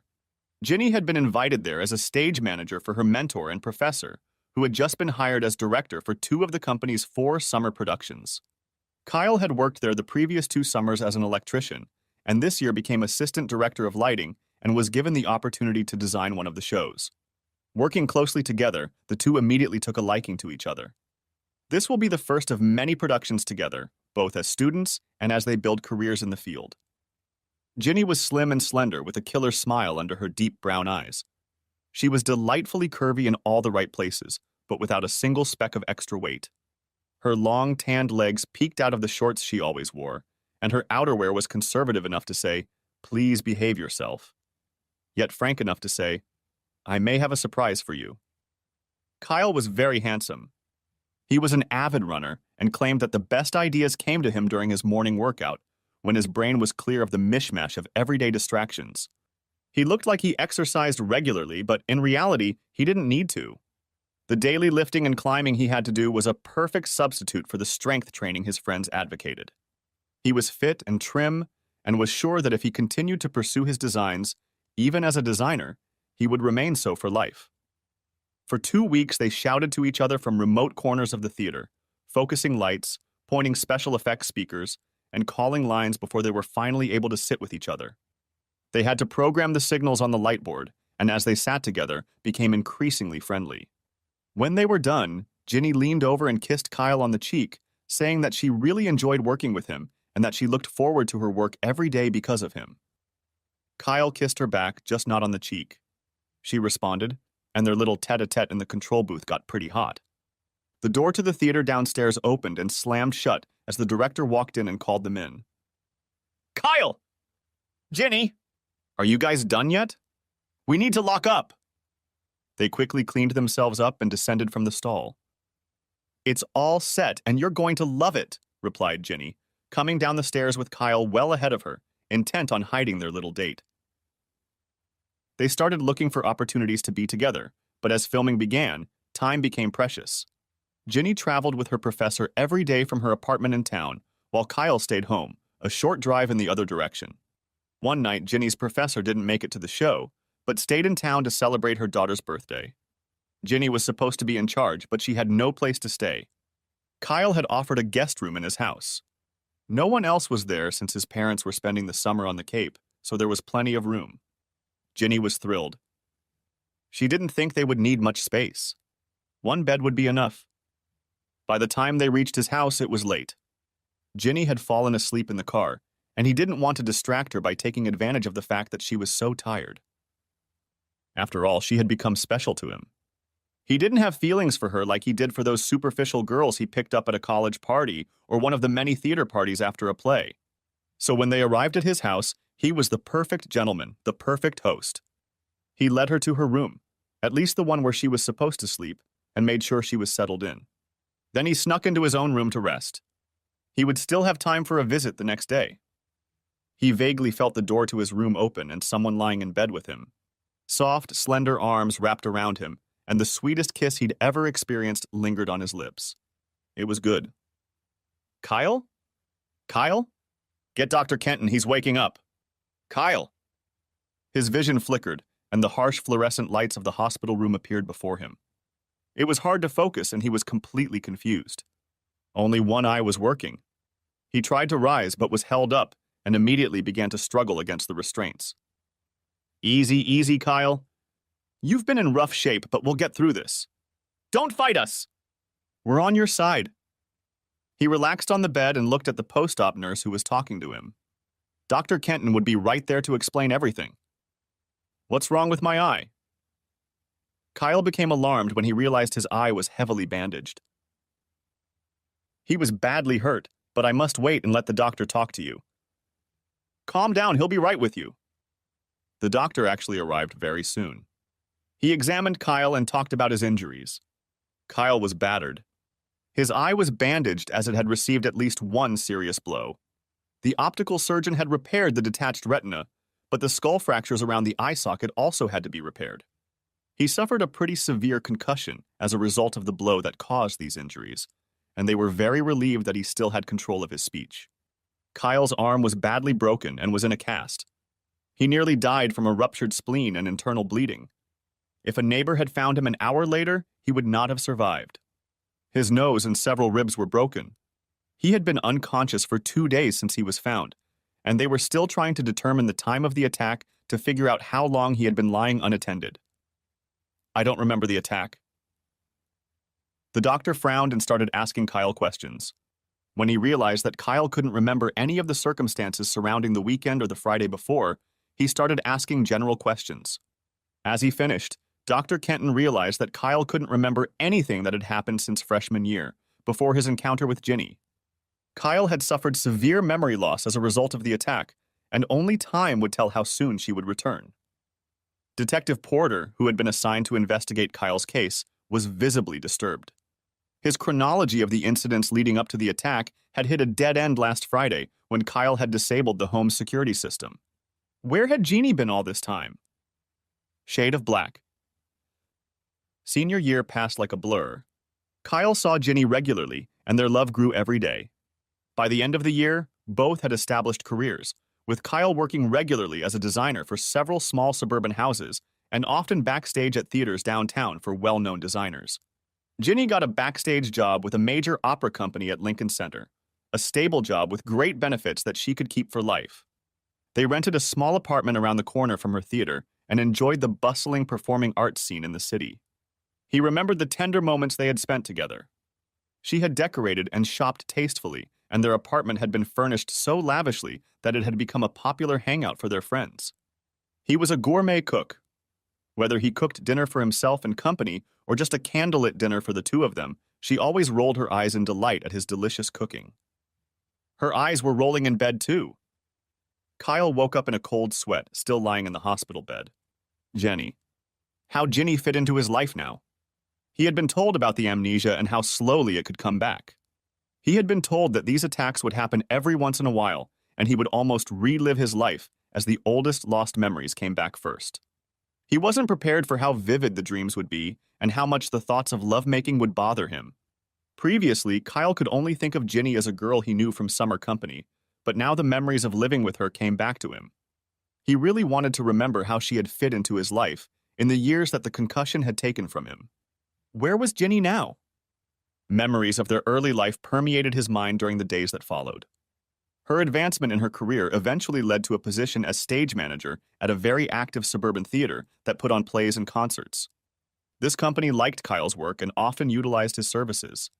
The couple succeeded financially and decided to get married. Now he could remember the wedding. The ceremony in the little church flashed before his eyes in minute detail. He could hear the small organ playing Bach, smell the distinct scent of beeswax candles burning at the altar, and his eyes watered at the sight of the smiling bride walking toward him. He could taste the delicious food in the little Greek restaurant where they had their wedding feast. They danced and then hugged family and friends as they traveled to the small inn where they were to spend their wedding night. Everything was beautiful. In the room, a fire burned in the brick hearth located right at the foot of their bed. They stood by the flickering flames and kissed. They swayed to music that wasn't there. With tenderness, he undid the buttons on her satin dress. As elegant as she looked in it, the glow of the fire further emphasized her nakedness. His body was beautiful, and she slowly approached Kyle, enclosing him in an embrace. He responded to her passionate kisses and pulled her down onto the bed. That night, they made love slowly, each taking time to get to know every inch of the other's body. They kissed every inch of each other, and when they finished making love, they stared at each other's faces for hours, dreaming of a long life together and old age. In the morning, they woke up the same way they had fallen asleep, face to face, looking at each other. Kyle woke up again in his hospital bed in a cold sweat. He still couldn't stay awake for long, but he always woke up feeling upset when his dreams included sex with Ginny. Why did he always wake up this way? Was he still married to Ginny? If so, where was she? He asked the nurse to tell him what they knew about him. "I can't do that," she replied. "I don't know enough about you to fill in the blanks. I can help you remember, but if I suggest something wrong, it could lead to more serious problems. Unfortunately, your concussion and eye condition require that you remain calm and quiet. Stress is undesirable right now, my friend." Dr. Kenton stopped by during his evening rounds. He was pleased to see that Kyle remembered events all the way back to his wedding, but there was still a 15-year gap between them. He agreed to give Kyle some information, but on the condition that Kyle would take it calmly. "You're still married to Jeannie, according to the neighbor who found you and saved your life. You still work as a freelance theater designer, and you're doing quite well. You have a beautiful home near this hospital. You and your wife have no children, but otherwise you are the stereotypical happy couple living the American dream." Now that Kyle looked more alert and sane, the doc spoke once again about the seriousness of Kyle's injuries. They were sure he would make a full recovery from everything. He went into detail about each injury, and Kyle heard nothing but blah, blah, blah. He didn't hear the answer to the question he wanted to ask, but could only think, "Where is Jeannie?" Ginny lay down on the dock by the lake. The water was cool on the fingers of her hand over the edge. Clouds hung overhead, slowly rolling over the hills that rose steeply on either side of the lake. She was in another world, far away from the city's rat race, from the constant demands of the snotty prima donna actors and musicians who came to perform on her stage. She was also far away from Kyle. She didn't know what to think of that realization. She was sure she still loved Kyle, but he was such a workaholic. He could never find time to relax, and his schedule was so tight that she just didn't feel that their time together was a priority. This little vacation with Steve was just what she needed. What could Kyle do to her? Divorce her? Fine. She looked over at Steve. He was standing on the beach, his back turned to her, kneading dumbbells in the sun, finishing his morning workout. Muscles bulged up and down his back, huge arms glistening with sweat. Steve had been a star college soccer player and had played several seasons in the NFL before injuring his knee. Now Steve ran a local chain of fitness clubs and kept his body so trim. He was smart about money and hired a manager who invested his NFL earnings in real estate. Who cared that he was dumb about everything but money? He couldn't sustain a conversation about anything but soccer and bodybuilding, but when he enclosed her in his arms, it was like something out of a dime novel. She fainted when he picked her up and carried her to the bed. Okay, Kyle, she pondered, get a divorce. We don't have kids, and look what I'll get. I'll be married to Mr. Universe. And I'll be Mrs. Universe.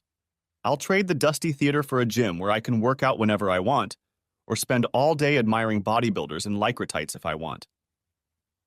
She couldn't wait for him to call. After Kyle had confronted them at the house when they'd left last Friday, she'd half expected to be wanted here by the bailiff with the divorce papers. She picked up her phone for the 100th time today to make sure it was working and ready for his call. The battery was charged. The signal was full, thanks to the convenient tower she'd spotted at the top of the hill. The ringer was on loud, but there were no calls from Kyle. They hadn't called her from work, as she'd arranged this week of vacation months ago. Kyle hadn't called in a week after begging her not to go with Steve. How could you beg someone for attention one minute and then not call for a whole week? And now it was Friday, and she hadn't heard from Kyle. She sat on the dock. Her naked body glistened from a week's worth of sunbathing all day and from visiting various wineries and taverns each evening. She loved the Finger Lakes. The evening sun illuminated everything around them so beautifully. Why did Kyle always insist on vacationing at the cottage on the Cape? No crowds, no small beaches, just the quiet solitude of the woods. Kyle again. She couldn't get rid of thoughts of him. Why hadn't he called? It was so strange. She sat down and dialed her home number. The message service answered. It wasn't pleasant to hear a recording of her own voice in response. She'd left a message in Kyle's box saying she'd be home early Sunday morning and they could talk then. When she hung up, she sat pensive, not letting go of the phone. Maybe there wouldn't be a divorce. Maybe Kyle would roll over on his back and beg her to come home. Yes, he will be on his best behavior from now on. Cooking clean and keeping her in a manner befitting a goddess. Oh yes, silly Kyle will fulfill her every whim while she runs around and enjoys the awesome body of her stud Steve. Kyle should be home. If he was angry, why hadn't he called? And if he wasn't angry, how did he feel? She knew he didn't have a show this weekend. He wasn't home. He hadn't called in a week or even sent a text. This was really weird. He was robbing her of the arguments she'd been mentally rehearsing since he'd left. She wanted this argument. She wanted to see his passion, and he didn't even satisfy her now. She called home again and this time entered the code for her personal message box, not the shared family box. It was full. The neighbors, Kyle's mom, and most disturbingly, Detective Porter were calling. Apparently, Kyle was hurt pretty badly. Apparently, his injury had gotten the attention of the police. Oh, God. Thoughts rushed through her head, but finally she remembered the last time she'd seen Kyle. Kyle knelt on the floor and begged her not to leave. He clung to her bag, assuring her that nothing could be so bad that she would leave like that without telling him. She had expected a more dignified response and thought this display unworthy of him. Honestly, I don't know how you can expect me to respect you as a man. Stand up and face facts. You don't treat me like I'm important, Steve does. You hoist light bulbs high up on the chimney, and Steve lifts me into bed in arms so strong it takes my breath away. You complain that I don't make passionate love to you anymore anyway, so what are you missing? I need a week. I need a vacation, but not on the Cape. I need to find out how another man can make me feel what it's like to be adored. She looked at him disdainfully as he sat back down. Steve stood in the doorway and chuckled softly. That made her chuckle too. Be a man. Let me go. If he doesn't step up, I'll come back next week and we can talk. Kyle let go of the suitcase. If you leave, everything will change. We'll never go back to the way things were. Why do you think the place we were in was so special? She grabbed her bag and headed out the door. I'll be right there, Steve said. I just need to say something to that little wimp. As Jeannie walked to the car, Steve approached a sullen Kyle who was kneeling in the hallway. Steve's massive hand guided his fist into the back of Kyle's skull. The beating was short but inconclusive. Since Kyle's face crashed into the baseboard from the first blow, he was unconscious from the start. He didn't feel Steve punching him in the gut or striking him with his fists. He didn't feel his spleen tearing, his bones breaking. Steve wanted to leave Kyle with a memory of intense pain so he would wake up. He left without closing the door, got in his car with Ginny and drove north to the lake. Ginny smiled the whole way. She remembered how she had met Steve last winter. Kyle had always stayed so trim and slim thanks to running and a lot of exercise at work. However, she had gotten a little fat and, although not obese, looked much closer to 40 than her husband of the same age. She signed up at Steve's gym and contracted him as her trainer. She still remembered the first time he had fumbled with her in the hot tub when the two of them were there. She had been so enchanted by his caresses that she had let Steve take her upstairs to his flat. It was unlike anything she'd experienced with Kyle. Kyle had gone on a business trip to oversee the touring company for his last show in Chicago and had been gone for a week. He'd even called her and fondly told her how much he'd missed her that first night, that very moment. Kyle hung up the phone with a quiet, "I love you." Jeannie also said, "I love you," though addressing Steve instead of Kyle. That week had sex with Steve until Kyle came home on Sunday, too tired from traveling to make love. That was good. Ginny woke up from her daytime reverie in alarm. She was concerned about Kyle's condition, for she really still loved him. She was also concerned about the ominous message left by Detective Porter, asking her to contact him about Kyle's beating. He wasn't calling to inform her of the attack, but rather that she was already aware of it. She saw the bulky figure of Steve finishing his push-up workout on a low-hanging branch. "Steve, what did you mean when you said it's settled? He's defeated?" Steve looked up. "What do you mean?" "Last Friday at my house, when we were leaving and you came out of the house following me, you said, 'It's settled. He's defeated.'" "What did you mean by that?" "Oh, just marking my new territory? I had to let him know who's boss. There's only one in charge in any pack, kid, and I'm going to make sure I'm yours." "Steve, what have you done?" "I punched him in the nose, got a little rough on him." "No big deal." "Steve, the police left a message on my answering machine. Kyle is badly hurt." "Not me, baby," Steve lied. "He was awake and moaning when I left." "Maybe he got sick after he got drunk, or a mugger beat him up after we left." "We have to go back." "No way," he replied. "We have 2 more days to sunbathe and drink, and 2 more nights to have sex." "Steve, this is serious. Kyle is badly hurt and the police will get suspicious that I wasn't there and I didn't make contact." "It won't be good if you hit him. He'll come in beaten up and we won't come back." "You want to trade 2 nights of sex for 2 years in jail?" She ran into the house and packed up both of them. When she came out, Steve was stowing his most important personal belongings, his dumbbells, in the trunk of the car. "Okay, maybe you're right," he said. "Let's go." They threw the bags in the trunk, locked the cab, and sped south. Fading to black. On Friday morning, the bandages were removed from Kyle's eyes. His body clock was finally free from the effects of the trauma and anesthesia from the surgeries. He was alert and flirting with the nurses. Repeated conversations with the police had so far yielded nothing, which was frustrating for Detective Porter. Kyle fondly remembered his pleasant home life with Ginny, his work on the show until about a year ago. He also remembered some big project involving his studio. Something to do with his recording equipment, something to do with sound effects. It kept him busy, but he couldn't figure out what it meant. He also remembered the intense pain. Somehow it was connected to the pain in his head, but he couldn't figure out how. He slept soundly on Friday night, knowing that he would be able to go home on Saturday. When Kyle was already asleep, Jeannie came home to a dark house. Steve carried her bag into the house, and they were both stunned to see a notice taped to the door stating that this was a crime scene, but it had been processed and the occupants could return. Entering the house, Ginny froze at the sight of a large puddle of dried blood on the floor in the hallway where Kyle lay. She looked at Steve.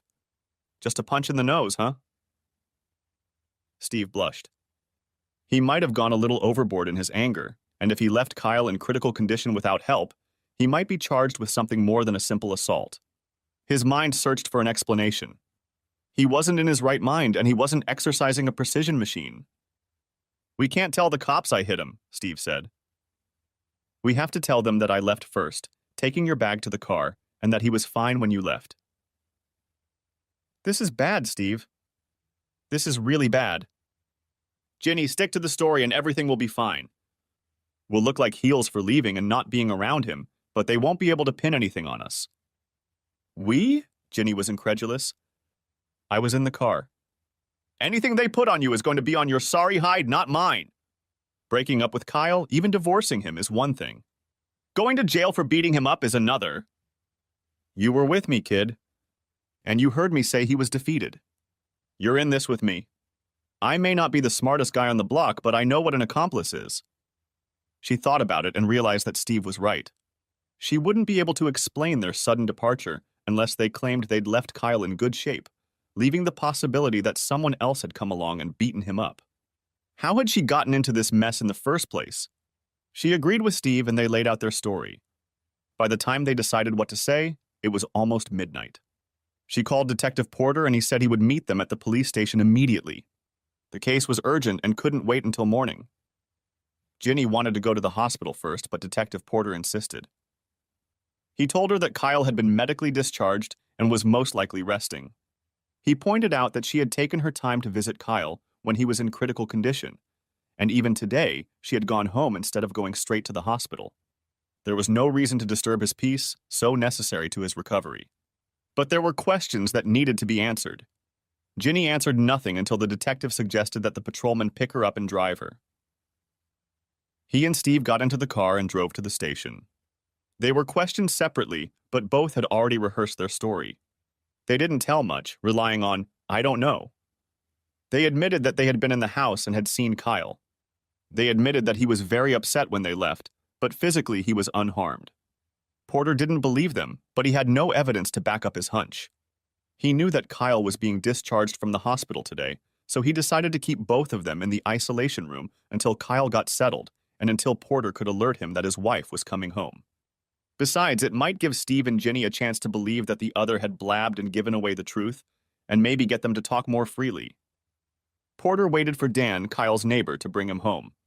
Kyle cautiously made his way outside, still very sore from the savage attack. He waved for Porter to come into the house. Dan's wife Kim had come in earlier and cleaned up the hallway. The house was nice and inviting and smelled good. She smiled as she came out of the kitchen and invited everyone to the table for a home-cooked dinner. While Kyle appreciated Kim's efforts, especially cleaning up the reminders of the incident, he was uncomfortable being at home. He coldly recalled the events of the past week, up until the day of the incident, and the absence of those last fragments upset him. Kim and Dan cleaned up the kitchen and said goodbye. They agreed with the other neighbors that they would check on him every hour or two and make sure he was okay, at least for the weekend. They assured him that if he needed anything, he should call right away. As they were leaving, Detective Porter looked at Kyle and said, "She'll be home soon, you know that?" "I know. She's been here before." Kyle nodded at Ginny's bag by the door. "I know.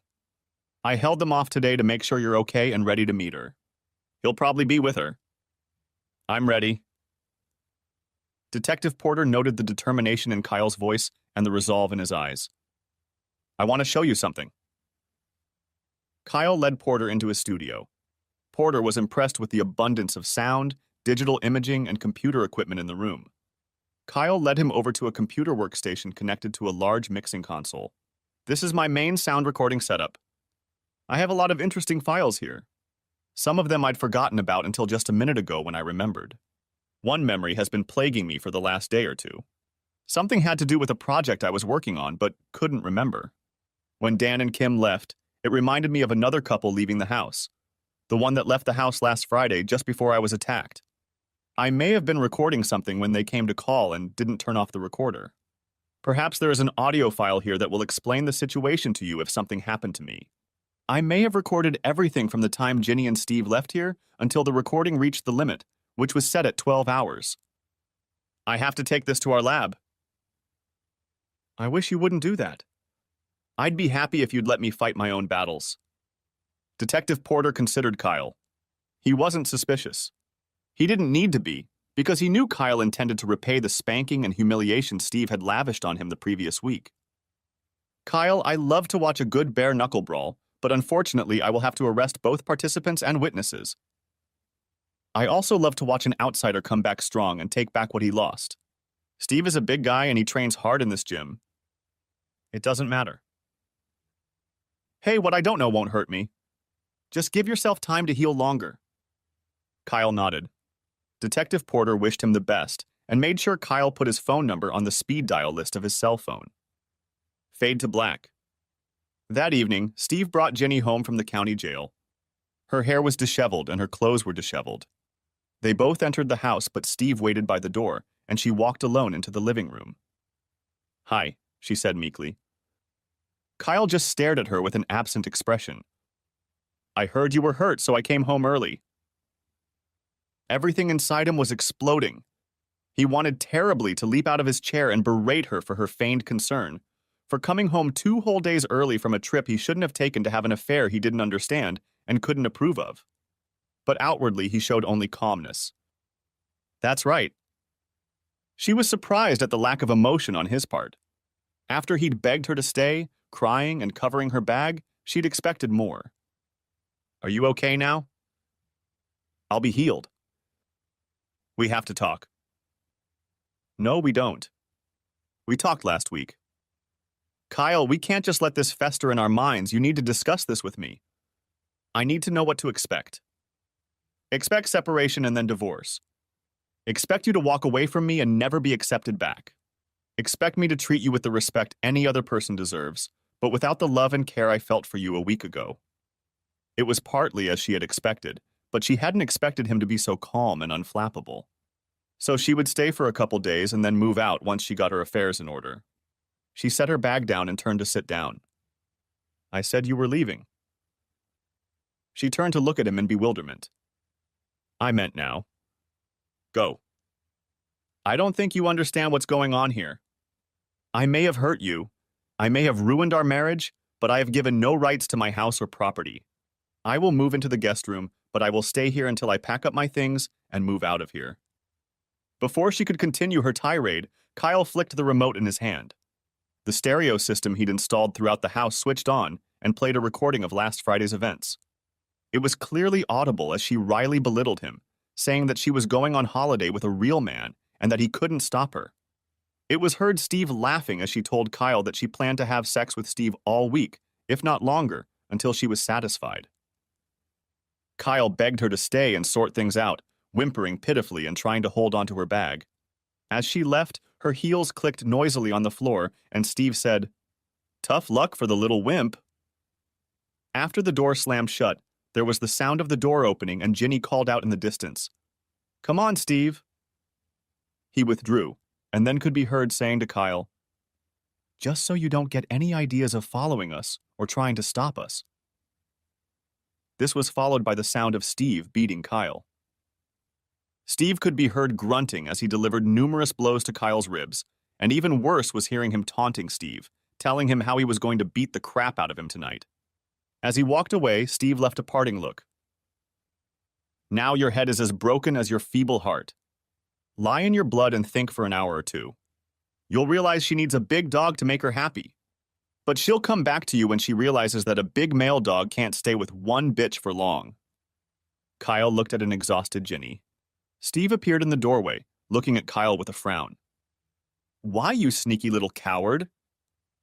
Kyle stopped him by waving a finger. "Porter doesn't have the tape. But he'll get it if I want him to. I don't want him to put you in jail. I want a second fight." Ginny was horrified. Steve grinned from ear to ear. "I'm proposing a bet. You both have to agree and your terms will be different, or there will be no deal, and Porter will get the sound file in 10 minutes via email. In 6 weeks, as soon as the cast comes off my arm and my ribs heal, you can't win. Steve shook his head. No, I couldn't win after that cheap shot last week. This time we're going to fight fair and square. No sneaking up from behind and cold stabbing an unsuspecting victim. You coward. You'll see me coming and you won't be able to stop me the way I was able to stop you lying unconscious last week. Are you sure you can win on those terms? With your bare hands, man-to-man, no weapons? I'll tear you apart. Bet on your gym. Steve looked at him again. He wasn't willing to take a risk on this scale. He owned the gym and the building it was in. There were several offices in the building that were profitable tenants, and it was an incredible cash cow. His apartment occupied the top floor of the building and was a luxurious space overlooking Long Island Sound. But Steve didn't believe this guy could be anything but a competitor to an athlete like him. Sure, David had defeated Goliath, but David had the slingshot. Bet all your gyms. Steve paused, reflecting on his burgeoning business. Not only did he have a flagship club, but he had 6 branches across the city, and they were thriving to the point where he was thinking of selling the franchise. What, put all that against your house and all that fancy electronic equipment? Are you out of your mind? No, my house and equipment are not for sale. You're putting this record and all copies on the line. You're staking jail time and the loss of all your assets later in civil court. You're putting your business, your real estate on the line. A silence hung in the room as Steve realized he was going to have to fight for his freedom. And your cars. Steve had several vintage and late model Corvettes, one from each decade starting in the 50s. They were his pride and joy, and the whole town knew it. The stakes were incredibly high, but Steve thought Kyle was nothing. Done.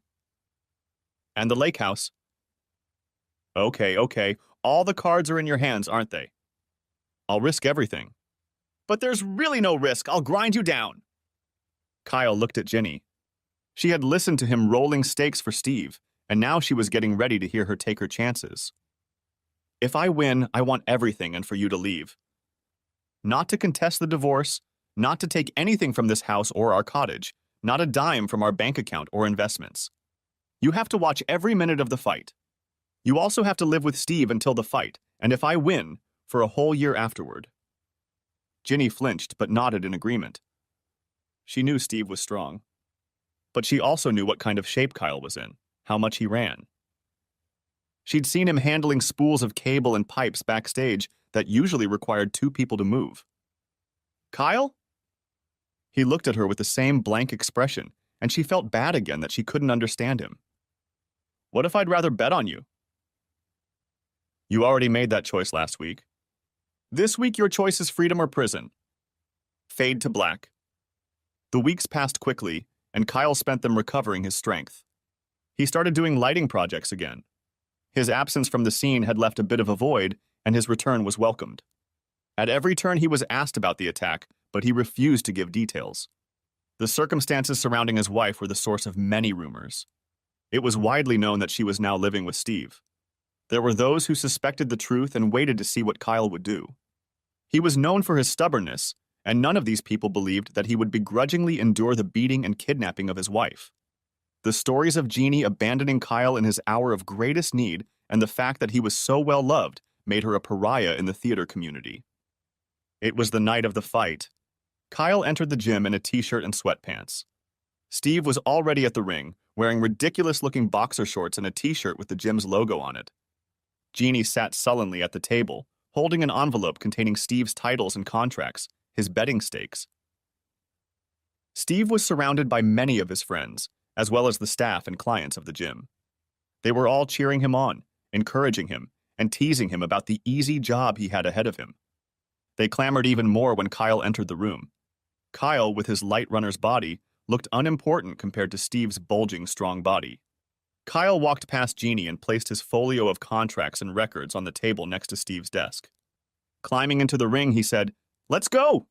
No calls, no referees, no stoppages until one of us is defeated." Steve smirked, snuck to the ropes, and held out his hand to Kyle. Kyle looked at it, and without taking it, delivered a punch to Steve's nose. Steve looked up stunned, a trickle of blood flowing from his right nostril. "No bells," said Kyle, biting Steve again. Steve's imposing physique made him look impressive, but he wasn't as flexible as Kyle. His stiff frame slowed his reaction time, and he moved worse than Kyle. Steve ran after Kyle but couldn't get his big body to react fast enough to pin down the speedy Kyle. Every time he got close enough to land a punch, Kyle made him pay for it with a flurry of jabs to the face. Soon Steve's face was swollen and he slowed down his attempts to corner Kyle. Steve soon realized that his position was no better in the center of the ring. Kyle didn't look that big, but he was also a short man and had a significant advantage in punching distance. Plus, he kept up the pace while Steve was tiring from a lot of punches, the best of which barely reached their target. As Steve tired, Kyle began to throw punches to his body. It wasn't long before Steve's arms grew heavy and drooped. Kyle pulled him apart. "That's enough, Steve. You can barely stand. You can't defend yourself. You've lost." Steve stared at him, breathing hard. Both eyes were swollen shut, his nose was bleeding, and there was a nasty cut under the only eye that could still see. "Surrender now, and I'll leave you more than you deserve. Apologize to everyone. Give it up now, and I'll take this hall, this building, and the 58 convertible. You keep the rest? If you don't give up now, I'll knock you out and keep everything." Steve knew he was defeated. His head was already down as his body sank to its knees. "I apologize." Kyle walked over to the desk and pulled out the paperwork for the building, the gym, and the title to the 58 vet. Taking the keys in his hands, he looked around at the disbelieving gathering of Steve's friends and associates. "I'm closing the gym and opening a theater school here. I will honor the employment contracts you have with Steve, but will expect you to work for me in a useful capacity. If he transfers you to one of his other gyms, I will release you from your contractual obligations here. For those of you who rent the building, I will honor the terms of your contracts and negotiate fairly when they are up. However, there will be a different atmosphere here, as this space will be converted into a theater. If you choose to cancel your lease due to these changes, I will release you." Ginny stared at Kyle incredulously. They had long dreamed of creating a community of theater professionals and enthusiasts dedicated to the advancement of the theater arts. Not only was he realizing their dream without her, but he had the means to do so thanks to her betrayal. She felt completely abandoned. She suddenly felt very lonely and cold. The color disappeared from her face, and she stared at a battered Steve. There wasn't a drop of pigment on his face, already blackened with bruises and reddened with blood from the cuts his friends had only bandaged. Steve had never looked so pathetic, so broken. Kyle had never looked so brave. There was no gloating or arrogance in him, just the cold confidence with which he did everything. Fade to black. 6 months later, Ginny was still living with Steve. After the fight, neither of them were interested in the other sexually. Nevertheless, they had to live together as part of their bet. It was a tepid coexistence, as each saw the other as the cause of the failures in their destiny. Ginny quickly and quietly moved out of her house, which was now completely Kyle's. The divorce had been finalized a long time ago. Kyle hadn't spoken to her since the fight and didn't answer the phone when she tried to call. Steve continued to build his business, but growth slowed when word spread about his failure in the ring. He saved what he had by offering season ticket packages aimed at seniors and moms who didn't work out outside the home. 2 of his satellite gyms closed and the rest lost their glamour. He'd lost his penthouse when his building was taken over by Kyle and had been forced to move into a small apartment next to one of the remaining gyms, which now served as his flagship. Now his swagger wasn't as cocky and often wasn't even present at all. Instead of the aura of confidence he had exuded before the whole Kyle episode, he seemed much less menacing. His mood was often sullen, and he was constantly worried about finances, as he no longer received rent from his downtown building to support his other businesses. Kyle successfully converted the main gymnasium into a great theater space. He converted smaller areas into rehearsal spaces, stores, and dressing rooms. He carved out space for a small, intimate cabaret theater and opened a coffee shop with a small stage on the 2nd floor. The summer season was already planned, and the town was buzzing with excitement about the opportunities Kyle offered for actors and audiences of all ages. As expected, Kyle had been so consumed with setting up store that it seemed as if he had forgotten about the entire attack that had taken place a partial year ago. But he still remembered everything clearly. He remembered every night when he walked through his own front door. He remembered every night when he fell asleep in his lonely room. He remembered every time he walked into the theater where he and Ginny were working on a project. No matter how hard he tried, he couldn't escape the memory that they had been together half their lives and still didn't know the woman he thought was the love of his life. One evening, he was working on a light story in his studio when the doorbell rang. It was Ginny's brother, Peter. Peter lived in Boston and rarely left the city. In all the time he and Kyle had been together, he had only visited Ginny twice. His presence meant something was wrong. "Hey, Kyle. I'm sorry to bother you, but I really need to talk to you about my sister. Would you mind if I came in?" Sensing the urgency in Peter's words, Kyle stepped aside and escorted him into the living room. He offered him a cup of coffee or a beer, but Peter declined. "I'd really like to get to the reason I came to see you. I'm very sorry things have gone so badly between you two. I thought you two were a wonderful couple, and I want you to know that our entire family was shocked by my sister's sudden change of heart. She's determined to hold up her end of the bargain. She realizes she was stupid to give you up for an affair. But her life with Steve just isn't right." "She chose Steve over me," Kyle muttered. "It just seemed appropriate that she get exactly what she wanted." "She chose to have an affair. She made a mistake and betrayed you brutally, and no one blames you for how you reacted. She did a stupid thing, but life with Steve is torture, and now he's also given her physical strength. He hit her and broke her nose last night." Kyle hated to hear that Ginny was being abused. He wanted her to come to terms with Steve's stupidity, his early American style of dress, his life as a gym rat. He wanted her to be disgusted by Steve's sexist comments and expectations, his selfish attitude, his inexhaustible vanity. "Take me to her," he said to Peter. "She's in the car." "She doesn't want to come in. She's too proud. She didn't want me to come in and she's really mad. I just want you to release her from her promise to live with Steve for a year. She doesn't even want to do it, but I think he'll hurt her more next time." Kyle slowly stood up and headed for the door. Peter followed right behind him. "Please talk to her gently, Kyle. She's been through hell, and though she brought it on herself, she's suffered enough already." Kyle walked over to the car and opened the door. "Please come in," he said to Ginny. "We need to talk." Ginny reluctantly but slowly got out of the car. She walked into the house and Kyle whispered to Peter, "She'll be fine. Go to Steve's and get her things and bring them back here." Kyle led Ginny into the kitchen. A flood of memories came over her. Kyle hadn't changed a thing. Everything smelled the same, looked the same, felt like home. The only difference was that all of her pictures were gone. Kyle had replaced them with pictures of her family. Tears came to her eyes, for to be cut out of her home like that was just awful. She'd considered it her home since she hadn't had time to get a new one yet, and she'd considered life with Steve a temporary hell. She wasn't replaced, just cut out of this place she had once loved. Kyle was well aware that she was crying, and although he was touched by the woman who was still the greatest love of his life, he didn't go to Ginny. Instead, he poured her a cup of coffee and made her coffee the way she had always liked it. He made her coffee like no one else, not even Ginny herself. The smell of the steaming brew in the mug and the perfect blend brought her back to herself, reminding her once again how perfect her husband and the life she had left behind were. "You're moving away from Steve. Peter is picking up your stuff now. You're going to move in here. You can stay in the little apartment we built over the garage. You'll be independent. When you get well again and start working, you can move out whenever you want. If you want, I'll find you a job at my new store. If you decide not to move out, you can stay here as long as you want. I do not wish to witness any romantic relationships of any kind, although I intend to bring dates home if I wish.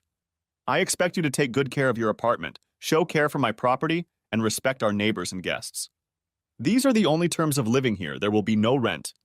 No expectations or promises of any relationship other than a promise to observe decorum. Somewhere inside of me, I will always love you. Elsewhere, I'll always be afraid of what's in you that could have betrayed me the way you did.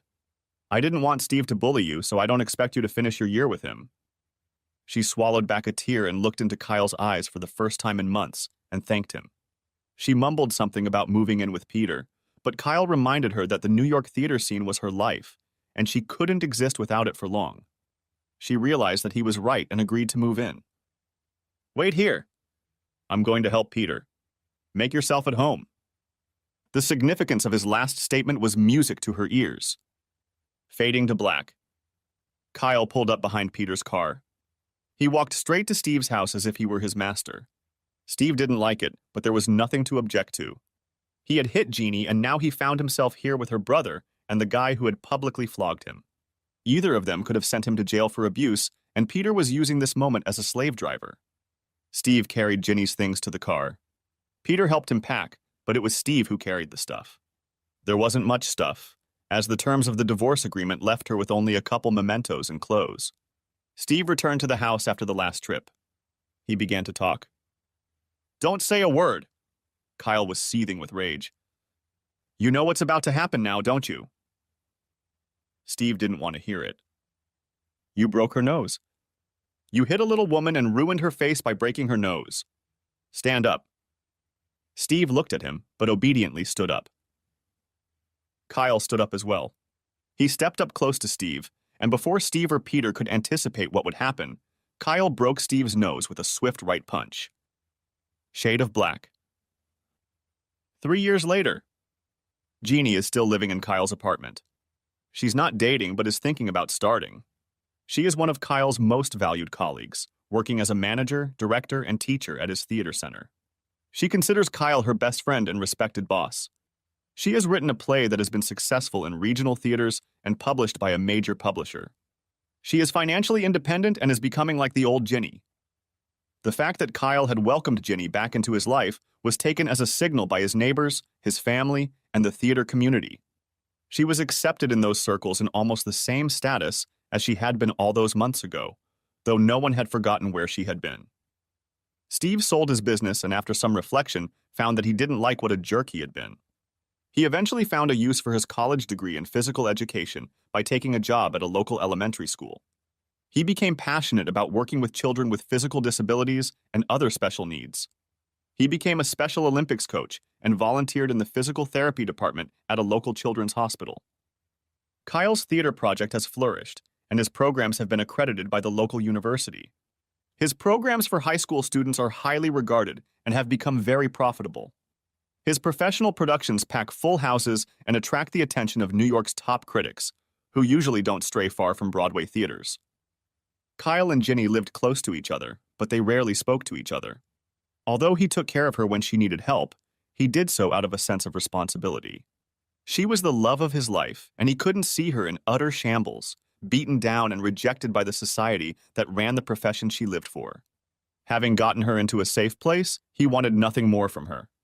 He dealt with her professionally. After all, she was good at what she did and was a great asset to his company. However, he couldn't see her in any other light and rarely interacted with her even on a friend level. Jeannie accepted her position in Kyle's life as a blessing. She wasn't in jail, she was working, and she could at least make it up to Kyle in some small way.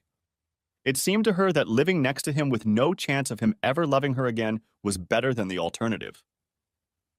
It was impossible to truly make it up to him, but perhaps if she stayed here until she saw him happily settled with a new love and perhaps a family, she could find peace. It was inevitable. Kyle had fallen in love with a divorced woman he'd met on the Cape.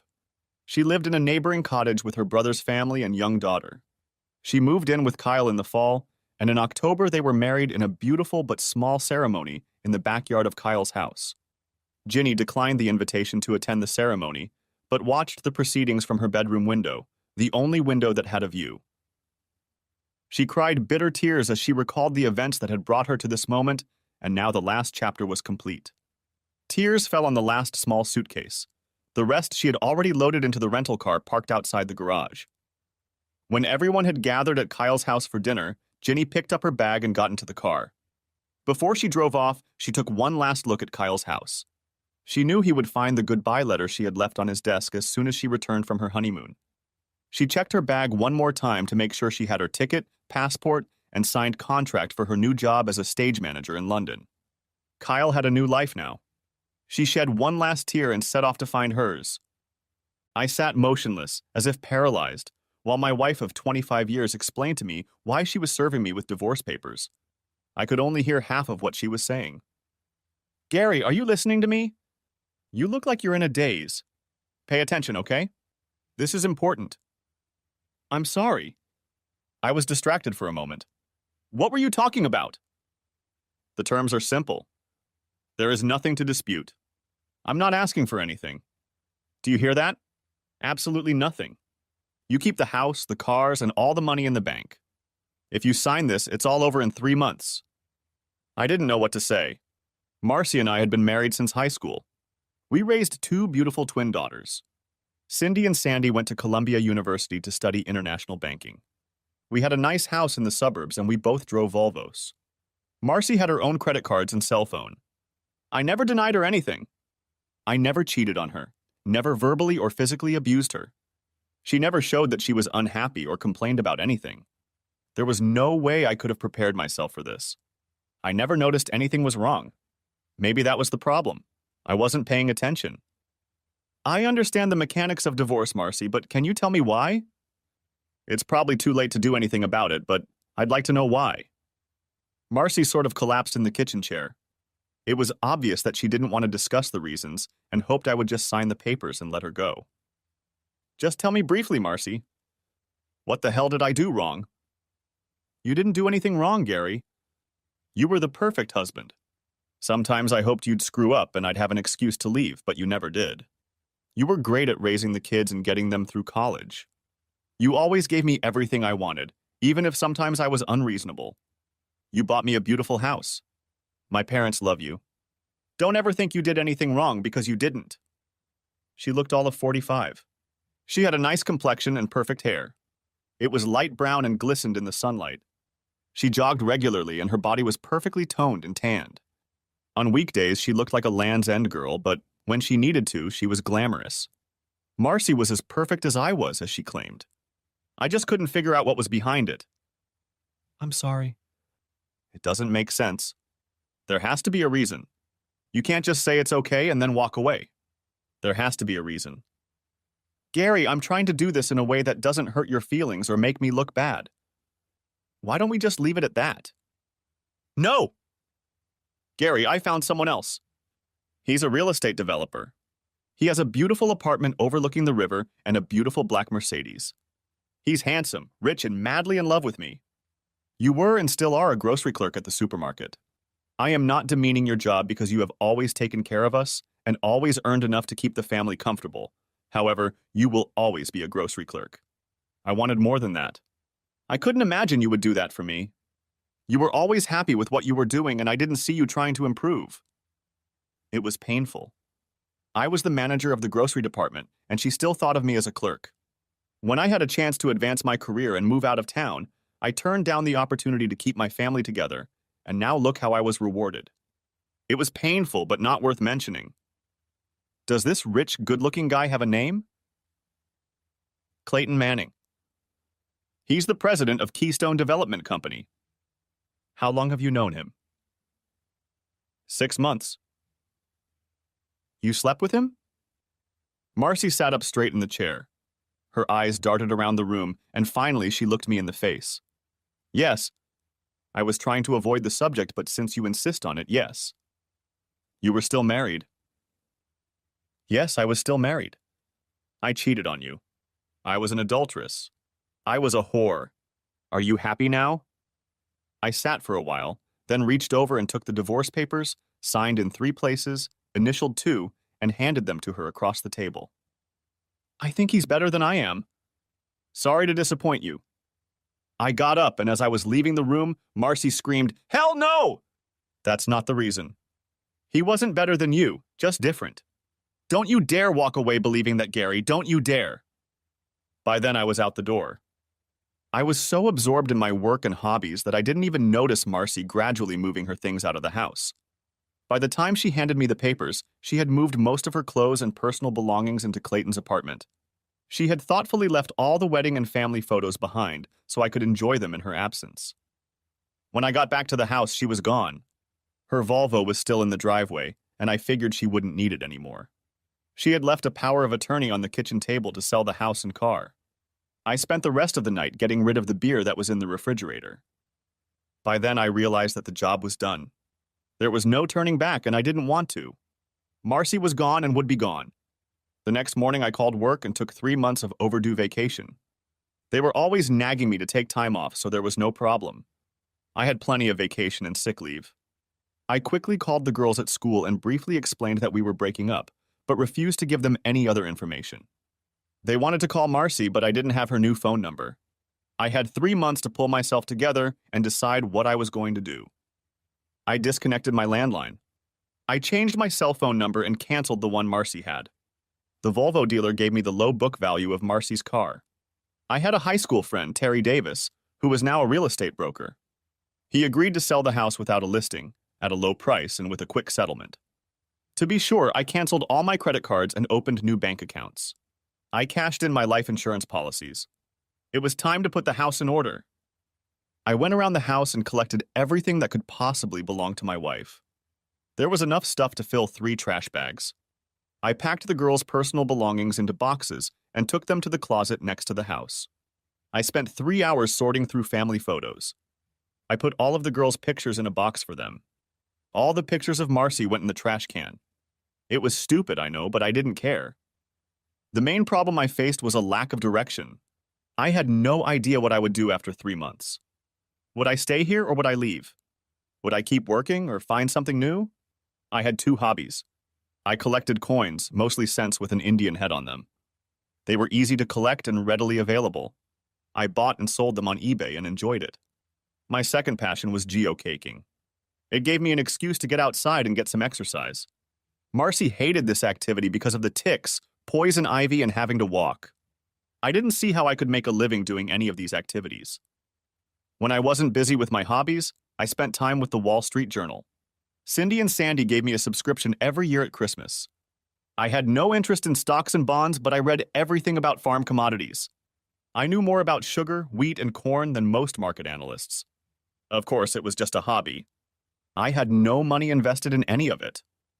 I have researched all available information about Keystone Development and Clayton Manning. Terry Davis was able to get more information about Clayton and his current project than I could. He cross-checked some of the information with a friend of his who works at a local commercial bank. I couldn't wait to see what he came up with. It's been 7 weeks. In all that time, I hadn't seen or heard from Marcy. The girls called every week, but I hadn't heard from their mother either. I had a feeling they were on my side, but Marcy was their mother, and I'm sure they had to be supportive to some degree. I had a few yard sales and unloaded a ton of stuff. I left enough furniture in the house that it would be good to show to potential buyers. Marcy and Clayton's picture was published in the society section of the Sunday paper. They were at a political rally, drinking wine with local figures. A few more weeks passed. Terry made me an offer on the house. It was pretty low compared to the appraisal, but they wanted to close the deal in 60 days, which would be perfect. He had an interesting biography of Clayton and wanted to talk about it. We made an appointment to meet for lunch. I decided to get out of the house for a while. I needed a break. Hayes Mountain was one of the best places in the area for hiking and geocakes. Unfortunately, I found all the geocakes there. However, there were 3 landmarks on the mountain. Landmarks are reference points placed throughout the country by the government. Surveyors and real estate developers use these landmarks to determine property boundaries. They come in many forms, but are usually metal rods driven into concrete. Finding landmarks is an interesting side game for serious geocackers. I decided that today I would manage to find all 3 landmarks on the mountain. In addition to the GPS, I would have to bring a metal detector with me. Finding a piece of rebar in the woods isn't easy, and I needed all the help I could get. The GPS would lead me to the approximate area. Much of Hayes Mountain was part of the Madison Land Trust. It was approaching 2,000 acres, but they were constantly looking to add to it. Subdivisions and industrial parks took up most of the vacant land, and the trust had to survive on donations. Next to the trust's parking lot was an orchard and farmhouse with a large "For Sale" sign. After parking the car, I walked over to the fence by the orchard just to have a look. It was embarrassing to think that in a little while, this beautiful estate would probably be bulldozed to make way for construction. Are you going to buy it or just look at it? I couldn't help but smile at the old man walking toward me. He was dressed in overalls, but instead of a straw hat, he was wearing a John Deere baseball cap. He introduced himself as John Smurd. Well, if I had $1 million, I'd gladly take it from you. We both laughed at that. You won't have a problem selling it, will you? Well, I have people interested, but I try to hang on as long as possible. Why? I was hoping the land trust would buy it, but they don't seem to have the money. They want to leave the fruit trees in their natural state, which is fine with me. It doesn't please the developers who want to plant everything. I think it will be a great addition to what we have now. How can a land trust compete with the big companies? I've offered them a better deal. It's even worth $1 million in the listing, but I'll give it to the trust for $600,000. Trouble is, they don't seem to be able to raise that amount right now. If they can't do it in 90 days, I'll have to take the option away from that damn real estate developer. That son of a bitch calls me every week, and I'm getting tired of him. An option is not a sale, is it? No. The buyer purchases from me a promise to sell him the land in the next 6 months for $1 million. He pays $100,000 for the option. If he can't raise $1 million, he loses the option payment. It's a good deal for me, but I don't want him to get it. He has the $1 million under lock and key, so he'll be safe. The problem is that he needs to get all 6 properties for the deal to go through. That's why he's willing to pay more than the place is worth. What happens if you don't sell him the option? He's going to lose his ass and more. Since the land trust can't raise the money, it looks like Keystone has a sure shot. However, if he doesn't get that lot, he'll lose the whole deal, including the money he paid for the options on the other 5 lots. That's probably around $1 million. His supporters will walk away and leave him hanging. If I had the money, I'd help you. Yeah, they all say that. We had another laugh and I left for my walk. I found his mention of Keystone interesting. The landmarks were within a mile of each other. That is, as the crow flies. On the mountain, it was twice that. The first 2 were fairly easy to find. They were standard surveyor's markers. The last marker was much older and much harder to find. When I finally came upon it, I found a small brick monument with a bronze plaque attached to it. It was buried under years of leaves and debris. I took a picture of it to post with the magazine. In that moment, my life changed. The metal detector was still on. As I stepped away from the marker, it started beeping. It was faint, but it was definitely there. I put on my headset and began scanning the area about 10 feet south of the landmark. Finally, I pointed it at the target and carefully began probing. You don't usually find metal in the middle of the woods. In 5 minutes, I had a small iron box. It was wrapped in a heavily oiled piece of canvas. There was a lot of rust on the surface, but the box itself was sturdy. The lock was of heavy bronze, but it still did its job. Quite often, finds of this nature on public lands are considered treasures and should be turned over to the government or some historical agency. For some reason, that option didn't make sense to me today. I put the box in my bag and headed home. On the way home, I couldn't help but think about what was in my little box. Gold coins were the first thing that came to mind. Maybe it was full of important documents from the Civil War or earlier. The possibilities were limited only by the size of the container. I cleaned off the kitchen table, pulled out the Foster, and began to study my find. I didn't want to destroy the lock, but I couldn't figure out how to open it any other way. I had no idea if the mechanism inside the lock was still functioning. I decided that the lock would have to be sacrificed. My bolt cutter made quick work of the task. Inside the box was another piece of oiled canvas. I carefully unwrapped it and found 12 pennies. Why would anyone want to bury 12 pennies? These were not regular, everyday pennies, but old, large cents. The newest date is 1814. The oldest was 1793. Despite the age, you could easily read the date on each one. Surprisingly, there was no green corrosion on them, which is common on old copper coins. I never got into collecting large cents, as I felt I could get more for my money by buying newer cents with Indian heads. However, I did have a book my grandfather left me called The Quirks of the Penny. It talked about the different types and varieties of large cent stamps. I found it boring since I didn't own any of them. It had been sitting on a shelf, gathering dust for almost 30 years. Tonight it would find a good use. I sat up until dawn with my grandfather's book and a magnifying glass. My scanner took beautiful high-resolution photos of each coin. Every crack and scratch on the stamp was perfectly visible, and the condition of each coin was obvious. I slept until noon. I called work just to see how things were going. They told me that Phil Williams, one of the company executives, had asked about me. They didn't know anything else. I had other concerns, so I didn't pursue it further. It would take a trip to the bank to get a safe deposit box. After spending a few hours on the internet, I realized that my pennies were worth several $1 million. It wasn't about age, it was about their condition and the varieties of stamps. I now understood why drug dealers had to go to such lengths to launder money. There was no easy way to turn my precious coins into hard cash. It would have to be hard work. While having breakfast at IHOP, I noticed another picture in the paper of Marcy and Clayton being pictured at the opening of a new art gallery. She was wearing a black cocktail dress and holding a wine or champagne glass. They were both smiling at the camera. Looking at the photo, the next step became clear in my mind. After receiving the safe, I called John Smurd and asked him to hold off on making any decisions about the land for a few days. He seemed satisfied with the call. I went to the land trust office and asked to be told how to make a donation to the organization. They were very happy to help me. We were 4 weeks away from the final divorce. For some reason, I felt like that deadline was very important. I spent the rest of the day researching coin dealers and auction houses.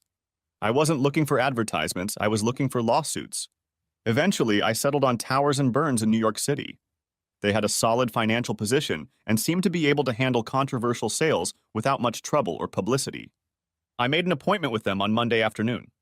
I called the girls and asked them to keep Monday morning free so we could have lunch together. The facade of the Towers and Burns office was a chic showroom. There was plenty of glass and light. The display cases contained the standard variety of collectibles, and the walls were hung with other numismatic paraphernalia. I gave my last name and was escorted back to a much less attractive part of the building. Welcome to New York, Mr. Simmons. I understand you have some interesting cops to show us. Is this your first time in the city? I sat down in the straight-backed chair across from James Towers. His picture was in the advertisement, but he looked about 10 years older now. Thank you. My daughters attend Columbia University, so I've been here before, but never on business. I'm not questioning your coin knowledge, but don't you have someone on your staff who specializes in early copper coins? If so, I think their presence would be helpful. I'm not that sensitive, and I think that would be a good idea too. He leaned over to the intercom on his desk. Marie, have Cookson come into my office. Maurice Cookson had published several guides to large cents and half cents. I was pleased with his accessibility. Mr. Cookson also looked older than his photographs. I guess no one likes to look old. Gentlemen, I have 12 special coins that I'm offering for sale. I hope to sell 4 of them today and keep the 5th for your consideration. The other 7 I'll save for later. If today goes well, I'll offer them to you as well. I know it seems unbelievable, but I think 6 of the coins will fall under conditional census status. I'm sure Mr. Cookson will determine if I'm close or not. Since census condition cents don't come on the market very often, I was hoping you would be interested. Where did those coins come from? My grandfather left them to me when he died. I don't mean to insult Mr. Simmons, but this story is hard to believe. What can you show us? I spread 4 pictures on the table. Each of them showed the obverse and reverse of one of the coins I was offering today. They were about 5 times the normal size and very clear. James and Maurice looked at each photograph for several minutes. Finally, James spoke up. What did you come up with for these 4? A quick look at the results of recent auctions led me to believe that it could fetch about $1.3 million for it. I thought it was 1-to-1, but your figure is not out of the question. Maurice really knew his pennies. I only want $800,000 for the lot, but it has to be treated in a special way. James leaned back in his chair and smiled. I think we can handle it. How special are you talking about? I had a letter I took from the land trust explaining how to donate land. I gave it to Mr. Towers along with an advertisement for John Smurd's orchard. I want you to buy this piece of land and donate it to the Madison Land Trust. The price is $600,000. You'll get a very nice tax deduction and become humanitarians. I'll take the rest of the money in cash. Give us a moment, please. James and Maurice retreated to the other end of the room. After a few minutes, Maurice left. James returned to the table. Do you have any coins with you? Yes. I also have a 5th coin that I would like to keep with you. Mr. Cookson returned to the table with a purple Crown Royal bag. This time he spoke. We are willing to honor your terms on the first part of the deal and hope you can honor ours on the second part. He then dumped the purple packet on the desktop. It turned out to contain almost 100 different coins, mostly gold, but some silver coins as well. The retail price of this collection is around $300,000. For a number of reasons that we won't discuss, it's difficult for us to sell them. However, you won't have a problem. I understand that you have sold coins on eBay before. Is that correct? I simply nodded. These coins inherited from your grandfather should sell easily and we will both benefit.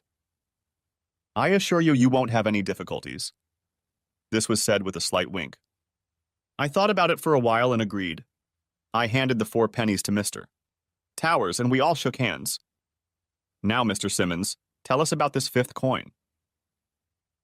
I held the photograph in my hand and looked at Mr. Cookson. Name the highest rated 1793 strawberry you've ever seen? I've never seen one, but I think the highest score is fair 12. I rated this picture an 8, but I'm not a professional.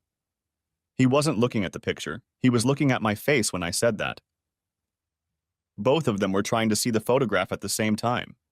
Cookson was smiling broadly, and I could see dollar signs in Towers' eyes. How much? Best offer if you can figure out how to pay me. Would you like a cup of coffee, Mr. Simmons? Of course, black would be just fine. They both left the room with the picture, and a few minutes later, a young woman brought me a cup of coffee. Mr. Towers will be with you in a few minutes. He has some phone calls to make. Will you be okay? I nodded in agreement and started the coffee. 30 minutes had passed when Towers returned to the room with an absolutely beautiful woman. She had dark eyes, raven hair, and what appeared to be Middle Eastern looks. I guessed her to be no more than 30. She was well-dressed and had a commanding demeanor. For a second, I thought I recognized her, but I couldn't remember where from. Hello, my name is Letitia Rothberg. Do you have a passport, Mr. Simmons? Her voice was deep, but still feminine. Yes. Good. We'll be traveling to JFK shortly to set up a new offshore bank account for you. Do you have anything to give to Mr. Towers? I gave James a 1793 strawberry, and he looked like a little boy at Christmas. Thank you, he said as he left the room. We never agreed on a price, but I still had 7 coins that Towers wanted. Mr. Towers agreed to hold the small bag of coins until I returned. An hour later, Letitia and I were already sitting on a plane to the Cayman Islands. She hardly spoke at all. When we arrived at the airport, several photographers were eager to take her picture. She looked annoyed, yet she was smiling sweetly. I had no idea what the reason for this interest was. It was my first-class flight, and it was over too quickly. A bright yellow mini SUV was waiting for us at the terminal. My hostess didn't hesitate to pull her skirt up to her hips as she slid into the driver's seat. To my embarrassment, she caught me sneaking glances at her tanned legs. She seemed amused by my discomfort. 20 minutes later, we parked on the lower level of a mid-sized condominium building. Letitia Rothberg owned the whole building, but she used the top floor as her personal apartment. Can I get you anything, Mr. Simmons? A beer would be nice. The sight of her leaving the room was as good as the flash of her foot in the terminal. It's not in my nature to fawn over young women, but Letitia Rothberg was special. We went out on a small balcony overlooking the ocean. It was beautiful out there, but the wind was too strong for my taste. I guess she was trying to impress me with the grandiosity of the place. It was beautiful, but I was more interested in the new bank account I was getting. You don't talk very much, Mr. Simmons. Surely you have a few questions you'd like answered? It seemed strange to me that a woman of her class and position would drink beer from a bottle. I could imagine her sipping champagne or martinis, but not beer. Such a figure would not last her long if she continued to. I usually think it's best to wait, but I guess you could tell me why we needed to come here to open a bank account. It's a simple, safe, and secure place to get money. I think it will work well for you. It's just 1 coin. Yes, but you have 7 more. I'm sorry, but that still seems excessive. To my delight, we returned to the house, sheltered from the wind. Can you accept this? I brought you here to be my sex slave for a few days. I have to admit that the unexpected comment made me smile. I automatically knew it was nonsense, but I still found humor in it. She had a sense of humor, she looked good, and she was rich. What more could a man dream of? If only I were 10 years younger. It's no good teasing an old man. We both laughed lightly at the situation. Come on, Mr. Simmons. Let's go get some fresh lobsters for dinner. We finished our long necks and headed out the door. The restaurant and food were great. I didn't really like the wine the hostess chose, but I tried to be gracious. It didn't work. What's wrong with the wine, Mr. Simmons? Was I that obvious? I'm sorry. It was unintentional, a kind of reflex action. When I was 18, I got drunk on cheap white wine like a dog. I've never been so miserable before or since. Every time I smell or taste white wine, I vomit. I can't explain it. It's good wine, but don't worry about it. 5 minutes later, we had 2 cold long necks. Oddly enough, there was little conversation during the meal. At the end, we each had a fruit sorbet and drank coffee. Tell me about yourself. Are you married? Do you have children? What do you do for a living? We have all night, and I'm dying to know what brought us together. It's a lot of questions. I have 2 daughters. Both of them are at Columbia University studying international banking or something like that. I don't really know. I just pay the tuition. It's interesting. I have a master's degree from Columbia University and am one of their guest lecturers. I got to meet both of them. Have you seen them this morning? We had lunch together. They hate it when I make them skip class. You must have gotten married early since you have 2 girls in college. That sounds like a phrase a guy could use. I felt comfortable with this Mediterranean beauty. I could have talked to her all night. I am currently estranged from my wife. That's a strange word. I never thought I could use it. She left me for a rich wheeler dealer. I think he builds shopping malls or business complexes. Anyway, he's got a fancy car and a big apartment. She told me she's decided to switch. The divorce will be final in about 4 weeks. That's a stupid reason to leave a good marriage. I guess everything was fine until she met this guy. I guess. She was never happy with my choice of work. I had several opportunities to advance my career, but she refused to move forward. I wasn't thrilled about it, but decided it was necessary to save the marriage. Now I feel like nothing. And what do you do? There was an awkward pause. How do you tell a beautiful, rich, successful woman that you work as a grocery manager at a supermarket? She noticed my discomfort and reacted accordingly. It's not important. We can talk about it later. No. It's okay. I'm not ashamed of what I do. It's just that being a supermarket grocery manager isn't the kind of job that impresses the ladies. It doesn't bother my daughters, but my wife often purposely forgot to mention it in conversation. I could tell it was bothering her. Do you like what you do? Yes, and I'm good at it. The server brought more coffee and cleared the table. Mr. Simmons, I realize you've only known me for a short time, but I believe that first impressions are very important. Very briefly, what is your first impression of me? The question put me in an awkward position. If I answered honestly, I might push her away, and if I tried to butter her up, I was sure she would see right through it and think I was a liar. What to do? What do I do? In short, I see you as beautiful, intelligent, educated, and confident. Her head was tilted down slightly, and her eyes were looking up at me. I noticed a small smirk. I was hoping for candor. I'm sorry, but we were having such a pleasant evening, I didn't want to spoil it. Do you really have such a bad opinion of me? I don't want you to resent me. Maybe that's why your wife left you for another man. If you hadn't always tried to please her, your marriage would have been stronger. It was harsh, but I have to admit there was some truth to it. Miss Rothberg, I believe you are cunning and manipulative. You use your beauty and charm to get what you want. You are used to getting your way, and I feel you are a bit of a spoiled brat. You play with men but are afraid of commitment. From the looks of it, you know how to make money and spend and invest it wisely. If you weren't so obsessed with wanting to prove that you're as good as any man, you'd probably make a good mother.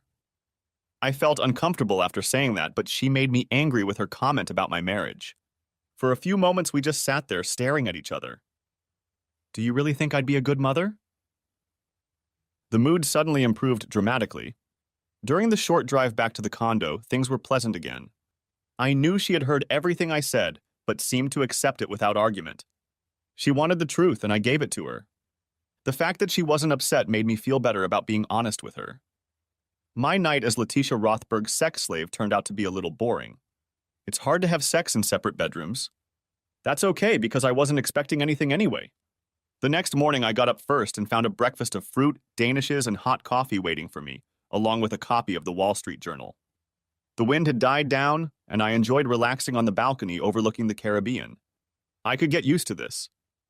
Letitia joined me about 20 minutes later and jokingly snatched up part of the paper. We sat in silence, reading and sipping coffee as if we'd been doing it for years. I had known this woman for less than 24 hours, but everything about her was natural and comfortable. I'm afraid my phone doesn't work here, and I really want to call my daughters. Letitia held out her cell phone to me. Be my guest. Cindy, it's Daddy. Where are you? Is everything okay?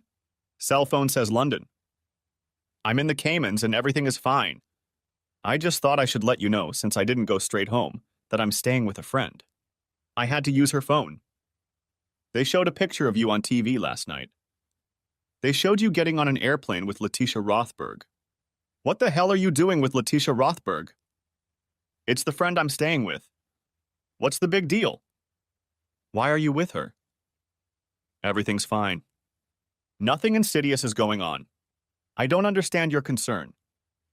Dad, that woman is a barracuda. She eats men for breakfast. Letitia was bringing a tray of breakfast from the balcony. As she walked by, I couldn't resist. This is my daughter Cindy. She's in New York. She told me to be careful because you're a barracuda. Sure enough, Cindy heard me say this to Letitia and let out a loud groan over the phone. I could make out Cindy and Sandy discussing something quickly on the other end. Why are you there? How do you know her? When are you coming home? Before I could answer any of her questions, Letitia was already standing with her hand outstretched, waiting for me to hand her the phone. Hi, Cindy, it's Letitia. Your father told me about you and your sister. I'll be in New York tomorrow and would like to have lunch with you two. Where can I pick you up? Of course, there was no way I could have known the other side of this conversation. Who is this professor? Pause. No problem. I'll pick you up from the classroom at 11. Okay, I'll tell you goodbye. Bye. Letitia gave me back my cell phone. Your daughter said goodbye. I'll have lunch with them tomorrow. I promised to be nice, even though they think I'm a fish. She giggled lightly and wiggled her ass and went to her room. An hour later, we were at the Federal Reserve Bank of the Cayman Islands. Under the experienced guidance of my hostess, I set up my first offshore bank account, and 20 minutes later, I saw that my new account had been credited with $4 million from Towers and Burns. I figured that was a fair price for 215 pennies. After dinner, she asked a friend to take us to feed manta rays. At dinner, I asked her why she worked for a firm like Towers and Burns and learned that she owned 60% of the company. What else can you tell me about yourself? Apparently, you're a major player on the global financial scene, and I'm embarrassed to say that I don't know anything about you. I was born and raised in London. My father is Israeli and my mother is Turkish. I have an MBA from Columbia University. I am not married, but I have been engaged twice. I haven't had a serious relationship in over 3 years. I've learned not to trust men who show interest in me. I guess you could say I'm cynical, but I feel like most of them want something from me, but have nothing to offer in return. That's unfortunate. I was hoping to get a ride back to the condo. Does that mean you don't trust me? You need to take this seriously, you big jerk. I'm sorry if I came across as insensitive. I didn't mean to be. I guess it's hard for me to relate to your problem. I'll try to be better. Okay, let's relax. We have a party to go to. We ended the evening at a cocktail party at a major hotel. Everyone knew her and treated her like a celebrity. I spent the evening trying to remain even more inconspicuous than I was. I was still wearing the street clothes I had worn in New York. I had not supposed that I was to travel to the tropics. At first, Letitia seemed obliged to accompany me, but I persuaded her to enjoy herself and let me blend in with the tree where I felt comfortable. She did her best, but for most of the night she constantly checked on me. Anyway, I found myself chatting with a couple of Hispanic gentlemen, cattle ranchers from Argentina. The conversation started with soccer and then moved on to fishing. At least the conversation was in English, I suppose, for my benefit. One of them remarked how attractive Letitia looked, not knowing that I was her chaperone for the evening. I felt a little flattered. My contribution to the chatter consisted mostly of smiles and nods. I wasn't knowledgeable enough about any of the topics to add anything of substance until Ramon Duarte brought up the topic of investments. He was interested in winter wheat. I listened as he explained in detail why he was going to invest a lot of his money in something he obviously knew nothing about. I got the impression that he was pretty rich, and I was a little confused as to how he did it. I usually pride myself on having a poker face, but I guess I failed at it this time. Mr. Simmons, I can see by the look on your face that you disagree with me about investing in winter wheat. I was caught. I was supposed to remain invisible and inaudible. My invisibility cloak failed me. I'm sorry, Ramon. I'm afraid I'm not an investor and I don't understand the complexity of this case. I called him by his first name because I was uncomfortable addressing him formally. Maybe so, but I have a feeling you have an opinion on the matter. I'm going to pester you until you share it with us. I was trapped. I tried to feign a small smile. I need a fresh drink. For the next hour, the two gentlemen listened intently as an Alabama greengrocer explained that the excellent winter wheat crop in Alberta and Saskatchewan would more than compensate for the poor harvest in the States. The Canadian Grain Board has leased all available silos in North and South Dakota to store the surplus and has even reserved rail cars of grain for short-term storage. Within a week, winter wheat futures will begin to fall and will continue to fall until the market stabilizes. Both Canada and the States will be forced to unload wheat overseas. I was running out of clever words when Letitia came up. Ramon and his friend were flattered that she joined our little group and were genuinely surprised when she grabbed my hand and led me away. What the hell was that, Gary? We were just talking about food, about groceries. She smiled slightly at me as we left to head back to the condo. The next morning, we flew back to New York, where a group of photographers were eager to capture her arrival. A courier from Towers and Burns handed me a small package containing the coins I had left behind. Letitia and I said our goodbyes, and I headed to the commuter train terminal to fly back to Huntsville. The divorce and the sale of the house went according to plan.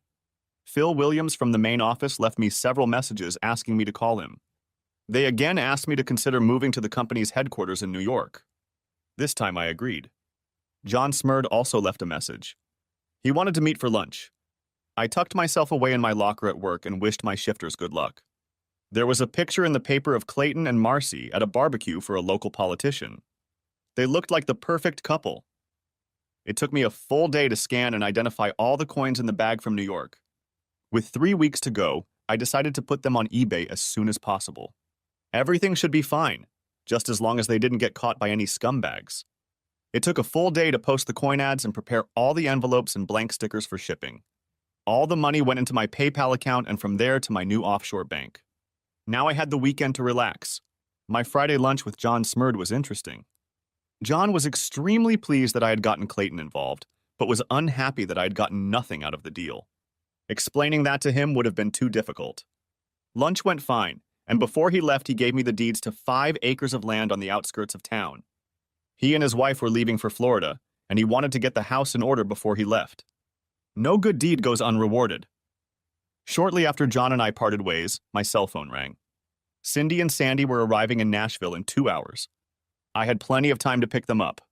Airfare to Nashville was half the price of airfare to Huntsville, and the girls were on a budget.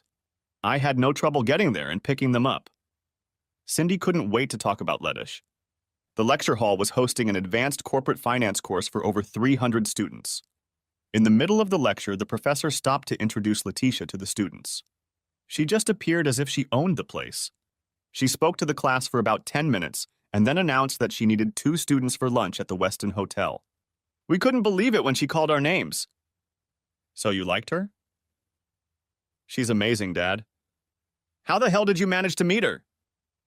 Well, she said she was looking for a sex slave, and I was her first choice. Sandy tapped me on the shoulder. This isn't funny. Be serious, okay? What did you talk about at lunch? She asked about our classes and schoolwork. Sandy chuckled lightly. She had a lot of questions about you. In fact, Cindy and I agree that she was interested in more than just friendship. I'm 10 years older than her and a couple of dollars poorer. I'm sorry, girls, but she's totally out of my league. Daddy, she can have any man she wants. Why you? Think about it and give us a clue. From our point of view, you're perfect, but Letitia Rothberg doesn't know you like we do. Apparently, your mother didn't know me either. Everything went quiet for a few minutes. My remark about the mother sounded like a punch. It was not my intention to turn my daughters against their mother, and I regretted saying what I did. I'm sorry, girls. That didn't sound right. Your mother is a wonderful woman, and I have no right to say that. Don't worry about it, Dad. We understand more than you think. All was quiet for a few miles, and then, just as we crossed the Alabama state line, Sandy's cell phone buzzed. Hello? Pause. We arrived about an hour ago. Everything's fine. Pause. You're kidding. Pause. That sounds great. I'll tell him. Thanks for the call. Bye. In the rearview mirror, I noticed Sandy giving Cindy the thumbs up sign. What was that? Sandy leaned over the front seat of the car. Guess what, Daddy? Letitia is coming to Huntsville Tuesday morning. She said you have to pay her for the night and that she expects breakfast in bed. I was flattered to hear the news, but I felt pressured by Letitia and now my daughters. It all sounded wonderful, and I hoped I was up to the task, and not just this one. The weekend with the girls went great. They spent Saturday afternoon with their mom, but didn't get to meet Clayton. I asked them not to mention Lettish. We sorted out all the things they wanted to leave at the house. By the time they left, we had it all sorted out. I made an upfront payment to store the stuff until they finished school. As we drove back to Nashville, they made me promise to try to be companionable with Letitia. When I asked them what they meant, Cindy said, "Just don't make her mad." That was simple enough. They were excited about my move to town. I still didn't understand what Letitia needed from an old man who didn't even own an Armani suit. When I got home, it was time to relax with a beer and the Sunday paper. There were no pictures of Marcy and Clayton this week, but there was a short story about Keystone Development having trouble financing a local project. Winter wheat futures had fallen in value for a record time. This was interesting. I called Terry Davis and asked him to come over. It wasn't lunch, but I figured we could talk over a couple beers. Clayton Manning had a mixed past, to say the least. For the past few years, he'd been either broke or in great wealth. He'd spent a lot of time moving to get ahead of creditors and friends who lent him money. His new project began to fail. The people and investors who supported him were disappearing. I don't remember beer ever tasting so good. Monday morning turned out better than one might have expected. The coins I put up for auction sold much better than I expected. Cookson estimated the value of the coins at about $300,000. It didn't look like they would go that high, but they may well have gone over $200,000. In a little over 2 weeks, I will be a free man. 3 months ago, this would have seemed like a disaster, but today, I was looking forward to it. The people who bought the house had negotiated the financing and were ready to close the deal. I thought it was funny that Marcy felt so comfortable with Clayton that she didn't need any of our joint possessions. I wondered if she realized how slippery her future was. At 3 o'clock, I had a meeting with the people who bought the house. A check for $200,000 went immediately into my offshore account. They had no objection to me staying in the house for another week. It suited both of us. The next morning, I received a phone call before I had even had my coffee. An unknown person officially notified me that Miss Rothberg would be arriving at 10:45 a.m. on Delta Flight 724. I arrived 30 minutes early. Yes, I was a little worried. Anyway, several paparazzi had gotten wind of her arrival and were waiting outside the terminal. I tried my best to be inconspicuous. I parked my car in the short-term parking lot because I wasn't expecting so much attention. Instead of waiting for me to pick her up, she chose to walk with me behind the car. Of course, the photographers remembered my license plate number, and the cat jumped out of the bag. I'm not used to such a fuss, but Letitia didn't seem the least bit embarrassed by it. She apologized to me for it on the way home. I couldn't help but remember that as she was getting off the airplane, I wanted to kiss her. Stupid old man! I was embarrassed by the sparseness of the house. Over the past few months, I had gotten rid of everything I could. The only things left were the necessities that the new owner had agreed to take responsibility for after I left. My guest seemed amused by my attempts to apologize. There was nothing in the house to eat, so we made a quick stop at the local Taco Bell. Her choice. I promised her Dreamland ribs for dinner. It was nice to be around a woman with a healthy appetite. Letitia, I'm glad you're here, but I don't understand why. I assumed you'd be back to business. This is business, silly. I understand you're moving to New York next week. You need a place to stay and I have a spare bedroom. I'm here to help you pack. A truck will be here tomorrow morning to move anything you can't fit in the car. Just no furniture, please. How did you know I was moving? That's what I do. If I keep my eye on the little things, the big things come by themselves. It's a load of crap, but that's what I've always wanted to say. Are you conspiring with my daughters? I tried to grin innocently at that, but it was hard for an old man to appear sly. Her offer was unexpected, but I couldn't think of a single reason to refuse it. Sure. Now let's get some boxes so we can pack. I thought she would have been more comfortable sitting in a boardroom or a bank somewhere, but she seemed to enjoy just talking to me. But I still felt a little awkward about the age difference. We ended up throwing out more stuff than we had packed. She had an opinion about my closet, and she refused to listen to my pleas for mercy. Once I was settled in New York, she promised to take me to the store to get some appropriate clothes. When we were done, there were more boxes than could fit in my car, but not enough for a moving van. I hoped she'd ordered a small truck. I set aside my laptop and small inkjet printer to attend to an eBay auction. We were just getting ready for dinner when a new surprise awaited us. A delivery van was parked in front of the house. Letitia and I watched the driver in a smart uniform get down from the cab with a clipboard. Are you Gary Simmons? Yes. I have a delivery for you. Where do you want it? What the hell is this? The car. It's from Mr. Ramon Duarte. Is there room in the garage? The spot in the garage where Marcy's Volvo used to be was empty. I pointed in that direction and nodded. I noticed Letitia put her hand to her mouth and giggled. I don't know for sure, but I think she was amused by my bewilderment. 5 minutes later, I was looking at a shiny orange sports car standing next to my outdated Volvo. What the hell is this? With great pride, the courier said, This is a 2008 Lamborghini Gallardo Spider, Super Leggera model. Isn't it the most beautiful thing you've ever seen? Letitia could barely contain her laughter. She wasn't loud or anything, but she was definitely enjoying herself. I signed the shipping form for the fancy uniform to go home. I had no idea what I was going to do with my gift, but I knew I wasn't going to take it with me to New York. Get in the Volvo, little Miss Funny Pants. My guest was still smiling as we pulled away from the driveway. I ordered a full rack of ribs and 2 Fosters. Could you explain what's going on with the car? Ramon stocked up on winter wheat. Everyone thought he was crazy. When the price started to drop, he started doubling contracts. In less than a week, he made over $40 million. He was happy with the money, but he was thrilled with the comments he received about his smart move. Well, good for Ramon. I hope he didn't mention my name. He wanted to pay his respects to you, but not without your consent. He thanked me for bringing you to the party and asked for your address. However, I didn't know he was going to do that.